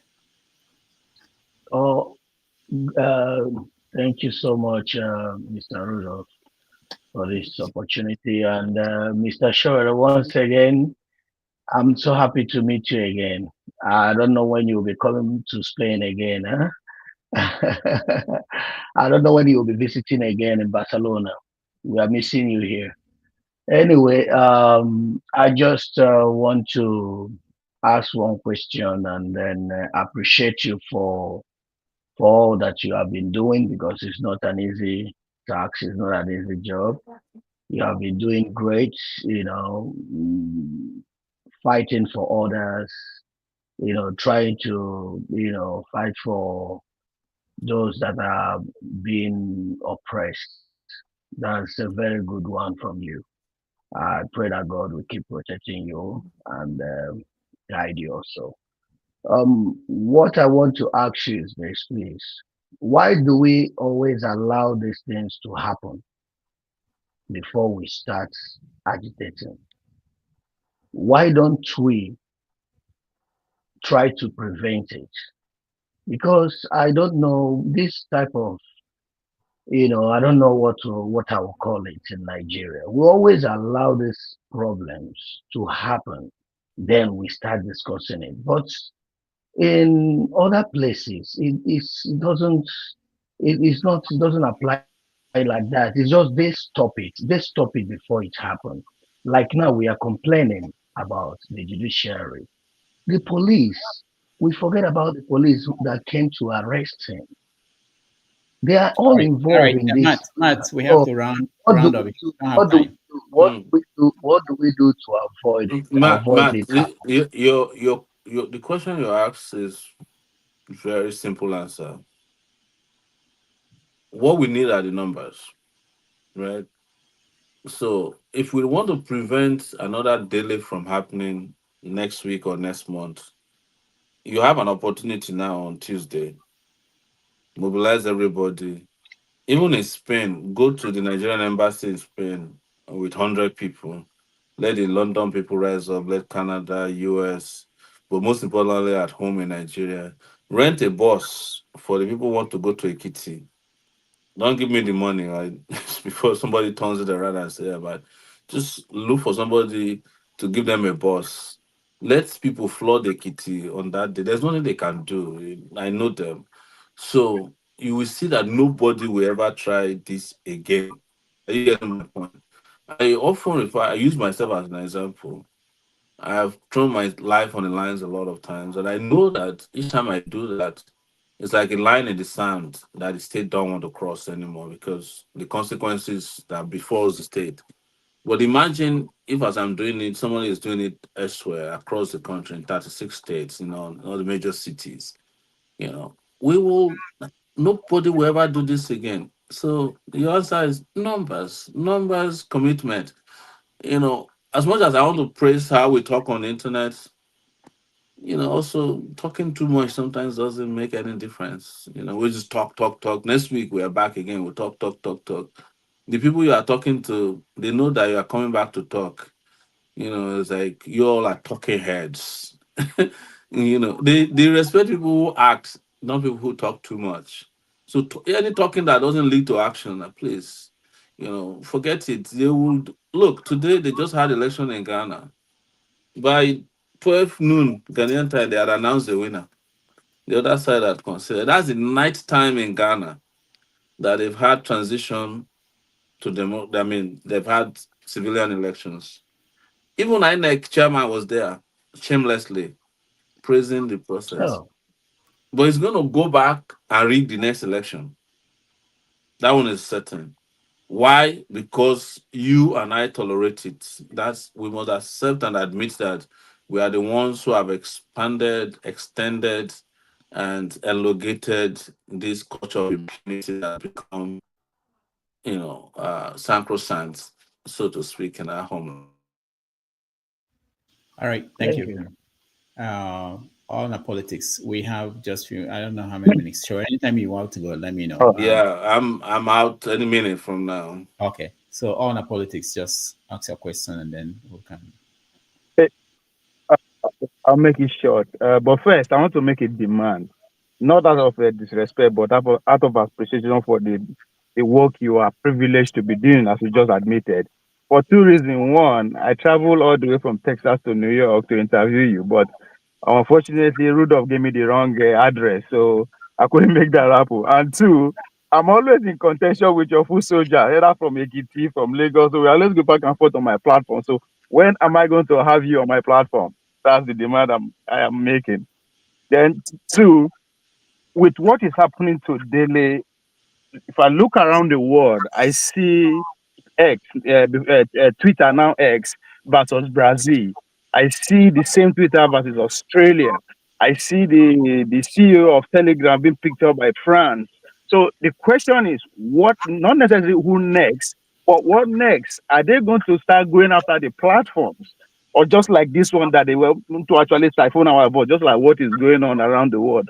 So that's my question. What next? And my So, demand, please, if you had if you're blind. well, I'm fairly available, but since I came back from Nigeria, I had to do family work as well, so I'm not as frequently as available as I used to be. And it's a lot, but I promise we'll do something soon on your platform. But Okay. you see, what you are saying and what you're speaking to is the fact that all over the world there's a general intolerance for freedom of speech. And what did the US do to Julian Assange for how many years? Almost 10 years or more. Because he did something they didn't like, that exposed their secrets.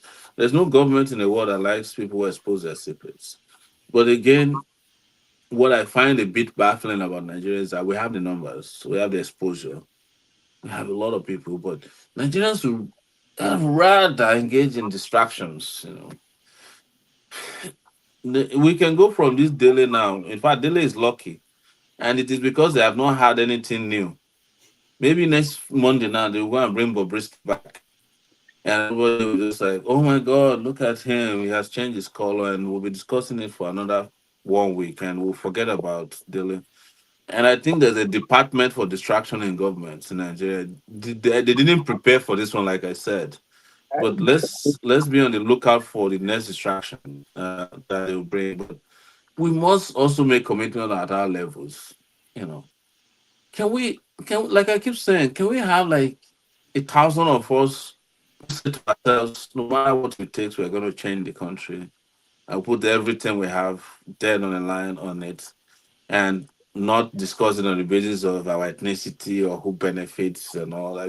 Because even this daily matter now, a lot of people are a little bit reluctant to join in it because they don't see the political benefit they will get from fighting for Delhi. And there are people who are fighting against Delhi because there's financial benefit, especially all those bloggers. They have mobilized them, they paid them. They are the ones who will be saying that, then let him have his day in court. How can you have your day in court when there's no court?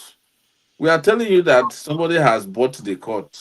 There's evidence that he has been paying the courts. There's evidence that he's the owner of the judge, the police, the prosecutor. You are still asking that he should have a day in court. It's just like somebody has asked me to have my day in court in 2019. When even my bail application was sent to the judge by WhatsApp, my bail conditions, she had to take a break from the courtroom to go to her room before she could make a ruling, because they had to WhatsApp the bail conditions to her. These are things we know. So this one that I've said now, they'll come and carry me and say, she already said judge collected bail condition. Somebody will now say I should come and approve it. If it is US, the US will allow me to subpoena her WhatsApp messages. But I can't in Nigeria. Yes, if you go to US court, if you make allegations, they will ask WhatsApp, which is Facebook owner, that every conversation that the judge has ever had on her WhatsApp should be brought to court. It is from there that the judge will say, no, I don't want to fight anymore. I don't want to make the case go ahead. So, but in Nigeria, who can? I feel, it's what are we getting on social media from people? They are showing how governor is prostrating for Bola. Does that not show you that Dele can never have justice in Ekiti?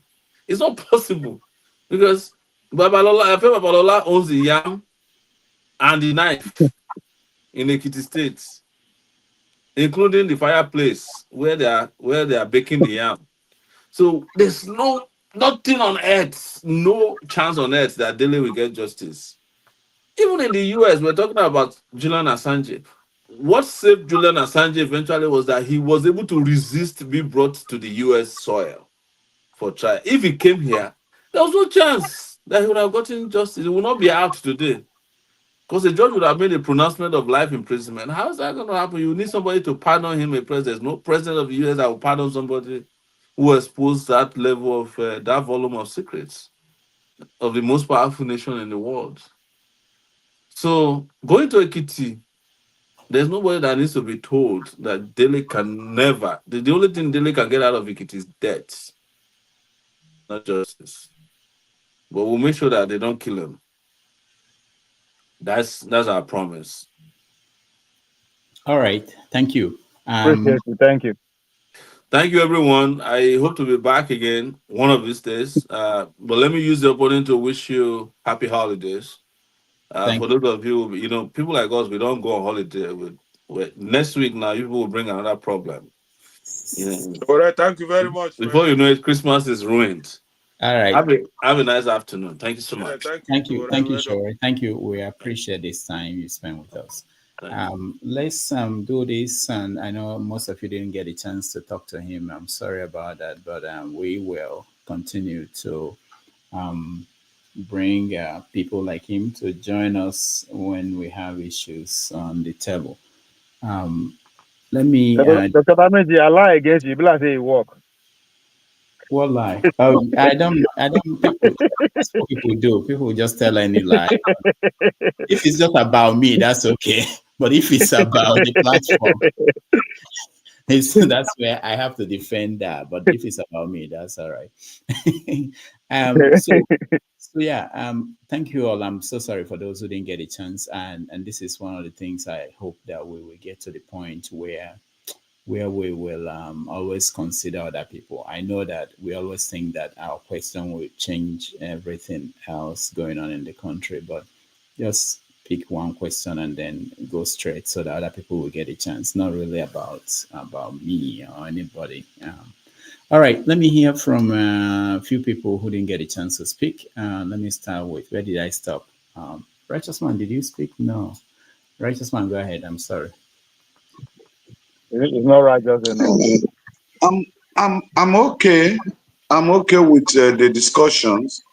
I only wanted to ask him if he will be contesting for 2027 presidency, and then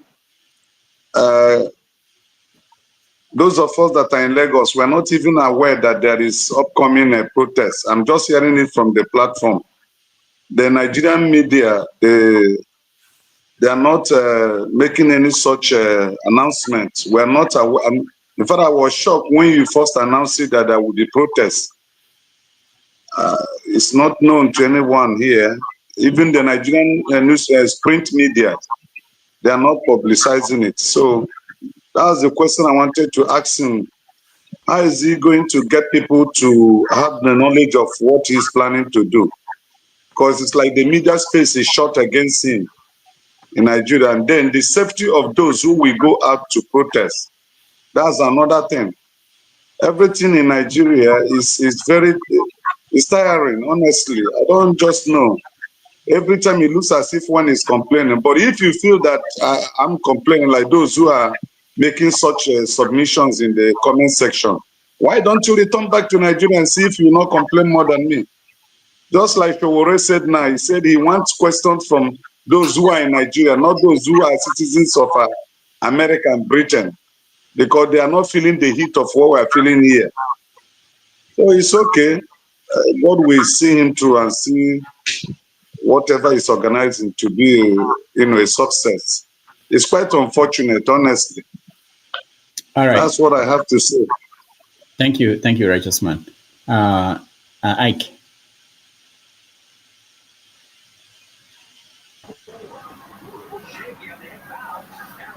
Actually, has no comment about it.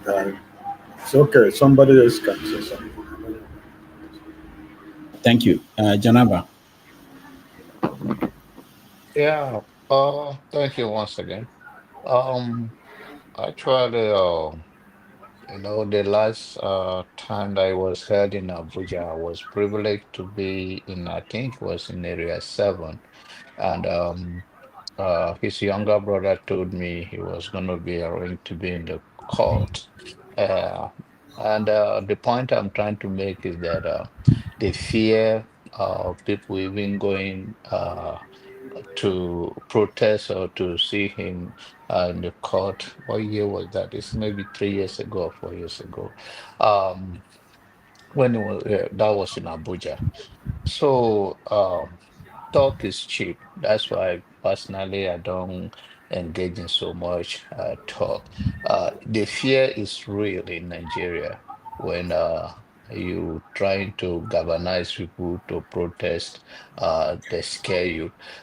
This past one in Lagos, my brother was the face of it in all the internet around the world, and my uncle called me, and he's the only son of the father, and he said to them that if we do not do it, who will do it? That one was in Lagos. And this is where the price people pay is beyond just talk and talk and talk. But I think I like him. He's a man that he meant what he said. He appeared quietly, but only God knows the kind of spirit that resonates with him. I always appreciate him for what he does. Thank you. All right. Thank you, John Abba. Mr. James.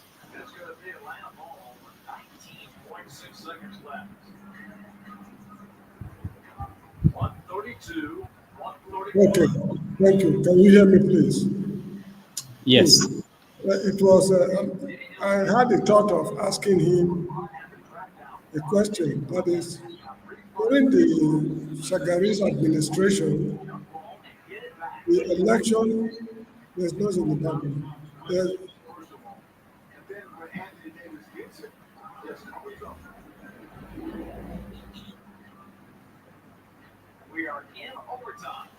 Sorry. If you are not speaking, please mute yourself. I think Ike maybe is too.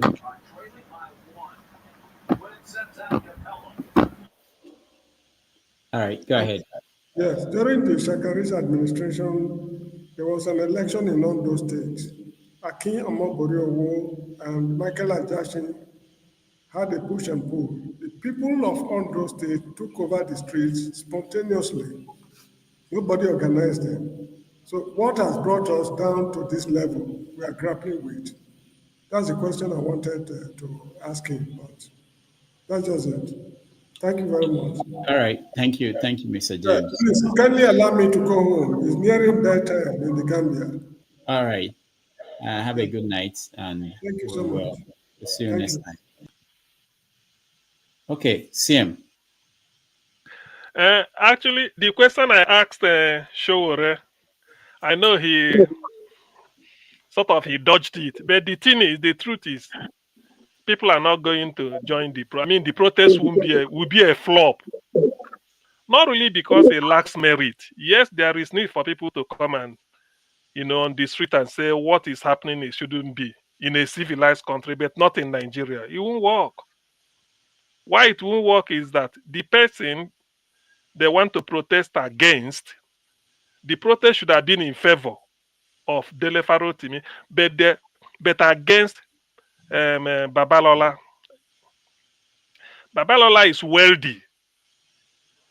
Other sons and people like him might decide to put 2,000 and then call some people, say, go and protest against those that are coming to protest in favor of Farotimi. Remember what happened the last time? Protest against hunger. People were planning to protest in August. Federal government mobilized some people to come and protest against those who will protest. Then the day they came out to protest, they arrested them. Say, go to the stadium and protest. If you want to protest, go to Abuja, Abiola Stadium in Abuja and protest. Why those they sponsored to come and protest before the protest, they allowed them everywhere in Abuja to do. So Nigeria is a dysfunctional society. That's why I wanted to. That is the truth. Next week we will be here. That will be on 15th. We will be here again. If you review what happened, they find out that people won't come out. Not because they don't want, because whoever, unless those that are going to come out will give people money to come and protest in favor of Dele Farotimi. But if it just free will protest, it's not gonna work. It's not going to work unless they are willing to bring out money. So that is my verdict. It will be a flop. All right, thank you, CM. Janaba. I think you have stayed too long. Your glasses is now working again. You can ask somebody else that spoke. All right, Masca, welcome to the show. I wanted you to, I've seen you twice. You come in and then you leave again. I think your connection may be a problem. Welcome to the show. Thank you, Mr. Rudolph, and good evening, everybody. Yes, you're right. Actually, I wanted just to come in and salute his courage and to commend all his effort, and also appreciate his level of intellect. It's this evening that I really come to respect who truly Shore is at an intellectual level. But at some point, when I see the kind of questions people are asking him, it was demoralizing. So I kind of stepped out, but also at some point decided, well, your program, even though this is not Have Your Say, but I like the title Have Your Say. I truly believe that all of us as individuals have value to add. So I just felt, okay, let me join the show and still make my 2 pence of the fact that I do salute Showore. I think, okay, so I wanted to say I think he's better than a lot of us, but let me stick to myself. I really wish I could have enough courage and I think stay in power like Showore. I wish him well, and honestly speaking, now I'm thinking I wish I was able to join that protest, but I think I will try and get in touch with him. Anytime he wants to organize any protest, I truly would want to be there to support him. I think he has shown that he has the staying power and he means what he always say. Thank you, Mr. Rudolph. Thank you. Masca, thank you so much. I think we go to forefathers now. Yeah, thank you for giving me the opportunity. Yeah, I was just curious about what Dele Farotimi said when I was watching a video of his yesterday, that he was having an issue with some police people and regarding staying in prison, that he actually volunteered to stay in the prison before stay in the prison not to go home over the weekend, just to help them resolve the matter. I was like, it's like these people are just cultured now to stay in prison that way. That I wanted to ask, what is it like for them to find it somewhat unthreatening?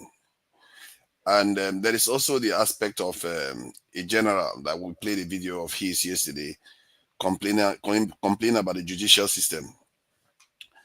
But at the same time, these generals and Inspector General of Police, all of them are the ones doing the same thing to Showore. We even showed a website that shows that the Inspector General of Police complained about the judiciary. But at the same time, they are supporting them doing all these other things. So I wanted him to explain why is it that this behavior is there, where everybody seems to be complaining about the next person, but yet when it comes time to act, none of them does the right thing. Because he alluded to it earlier on that we are all part of it. So I wanted him to give me a more clearer explanation of the mechanism, how this works. Because these senior officials complain about the same thing that they are doing at the same time. So I found that a little bit weird. Thank you.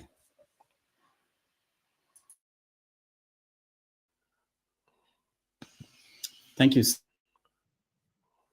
Let's go to KJ for the last comment. I want to say that the next stream is coming up after this, and I'm going to share the link on the comment section. so you can join the next stream. KJ, go ahead. Thank you so much, Dr. Rudolph, for giving me the opportunity. Good to see you, Maska, and my brother Johnny Abbas. All right, I see and welcome. And Matt, it's good to see you. Please come more often. We'll have enough time for you. You can join the next stream also. We'd like to entertain you. We'd like to hear more. I will not come because Dr. Damages is pursuing me. I was asking questions. He's already telling me to go. So okay. I don't think I will join. Please, he doesn't like me to be. I thought he welcomed me. I was happy that he welcomed me. Forefather is going to be very patronizing. He gives people enough time. So please, just hang on. You have enough time to speak. Forefather, good to see you. And then I just want to say, you see, this is what I say when I talk about Shore here. Those people who put their life on the line, irrespective of what they think, what you think. I had covered when he went to do ticketing in INEC once.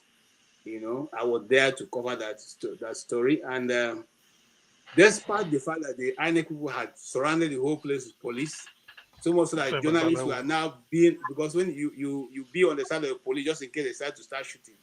This guy didn't care that nobody was even following him up. He was the one going to the gate. He got there and said, why are people so far away? Come on, let's move into the INEC office. So the battalion of police people were right in front of the INEC gate.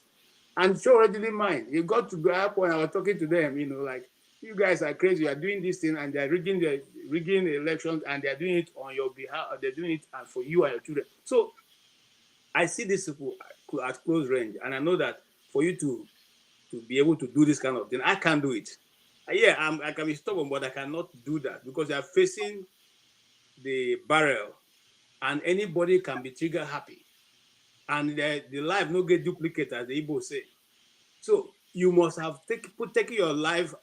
Yes, that's the truth. You must have taken your mind and put it behind you to be in a situation in a state where nobody have regard for anybody. People can just shoot you down and say you are an armed robber. And that is it. In fact, they planted some things there, and that is the end. You getting nothing. So, and just like he has said, the people will move on because they know how to introduce different chapters.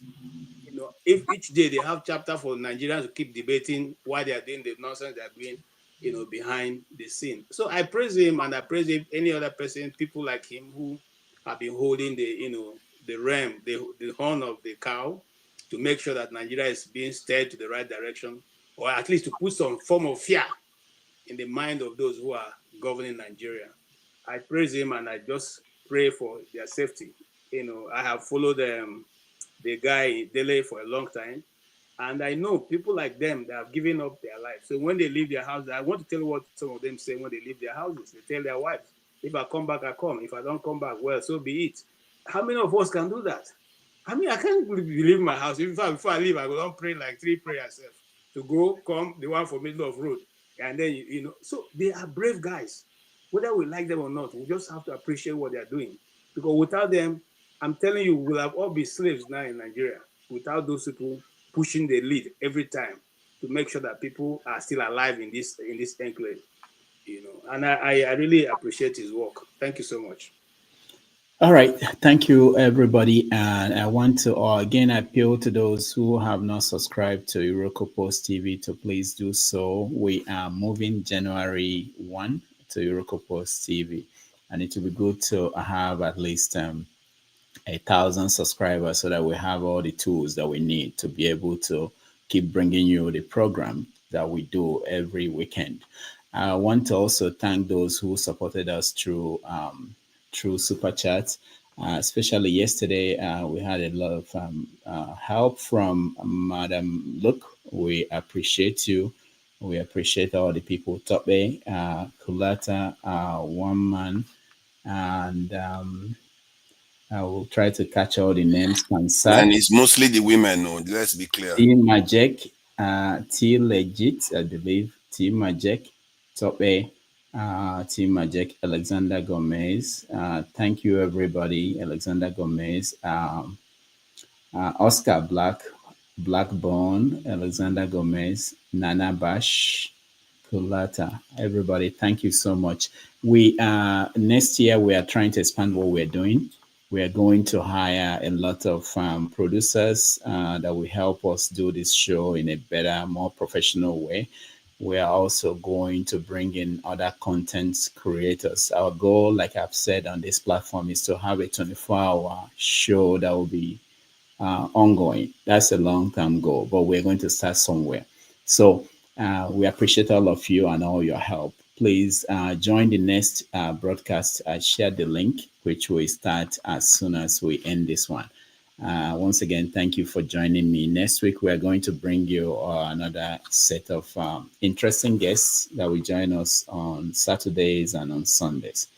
On behalf of everybody, because there are people who help behind the scene that we don't see. There are people who actually one day we have to, maybe by Christmas, we'll bring them on so that you guys will see them. We thank you for joining us. I appreciate all of you. Those on the comment section, I do read all your comments. KJ, thank you for joining us. Forefathers, thank you. Mark, thank you. Nice to see you again. Maska, thank you. Ike, thank you. CM, thank you. John Abba, thank you. I appreciate everybody. I will see you next week. Please join Forefathers on the new stream that he started, and see you next week.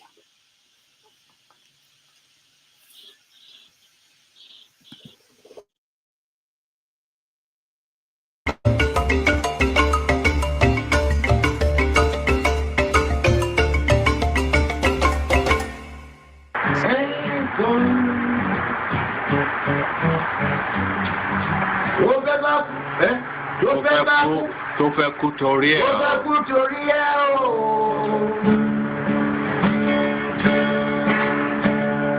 Ọwọ́ ẹni ló ti ṣàánú kọ́. Ayé la bá, ayé la fi sílẹ̀ sí. Ọ̀nà èyí yóò. Okudilio, nyekelanio. Olisamalugo mkoyene menenua. Okudilio, nyekelanio. Chukuna malugo yobiadio cha. Agaranya chogo kowe bili, agaranya chogo kowe rienio. Owe chuku bezie chuku. Nuche chukwa busigi fegemeo, nuche chukwa busia ifegemeo. Nifo solo ne asi alibazie. Obwe bebe agaranya muliba, obwe wuru agaranya mebibe solea, mano agaranya wa, obwe afyozie nipakwa. Agaranya chogo kowe bili, agaranya chogo kowe rienio. Obwe chikubezio lisa. Kodili ma, kodili bemo, kodili wakema, kodili wanima. Naino kwane we peluge peluo.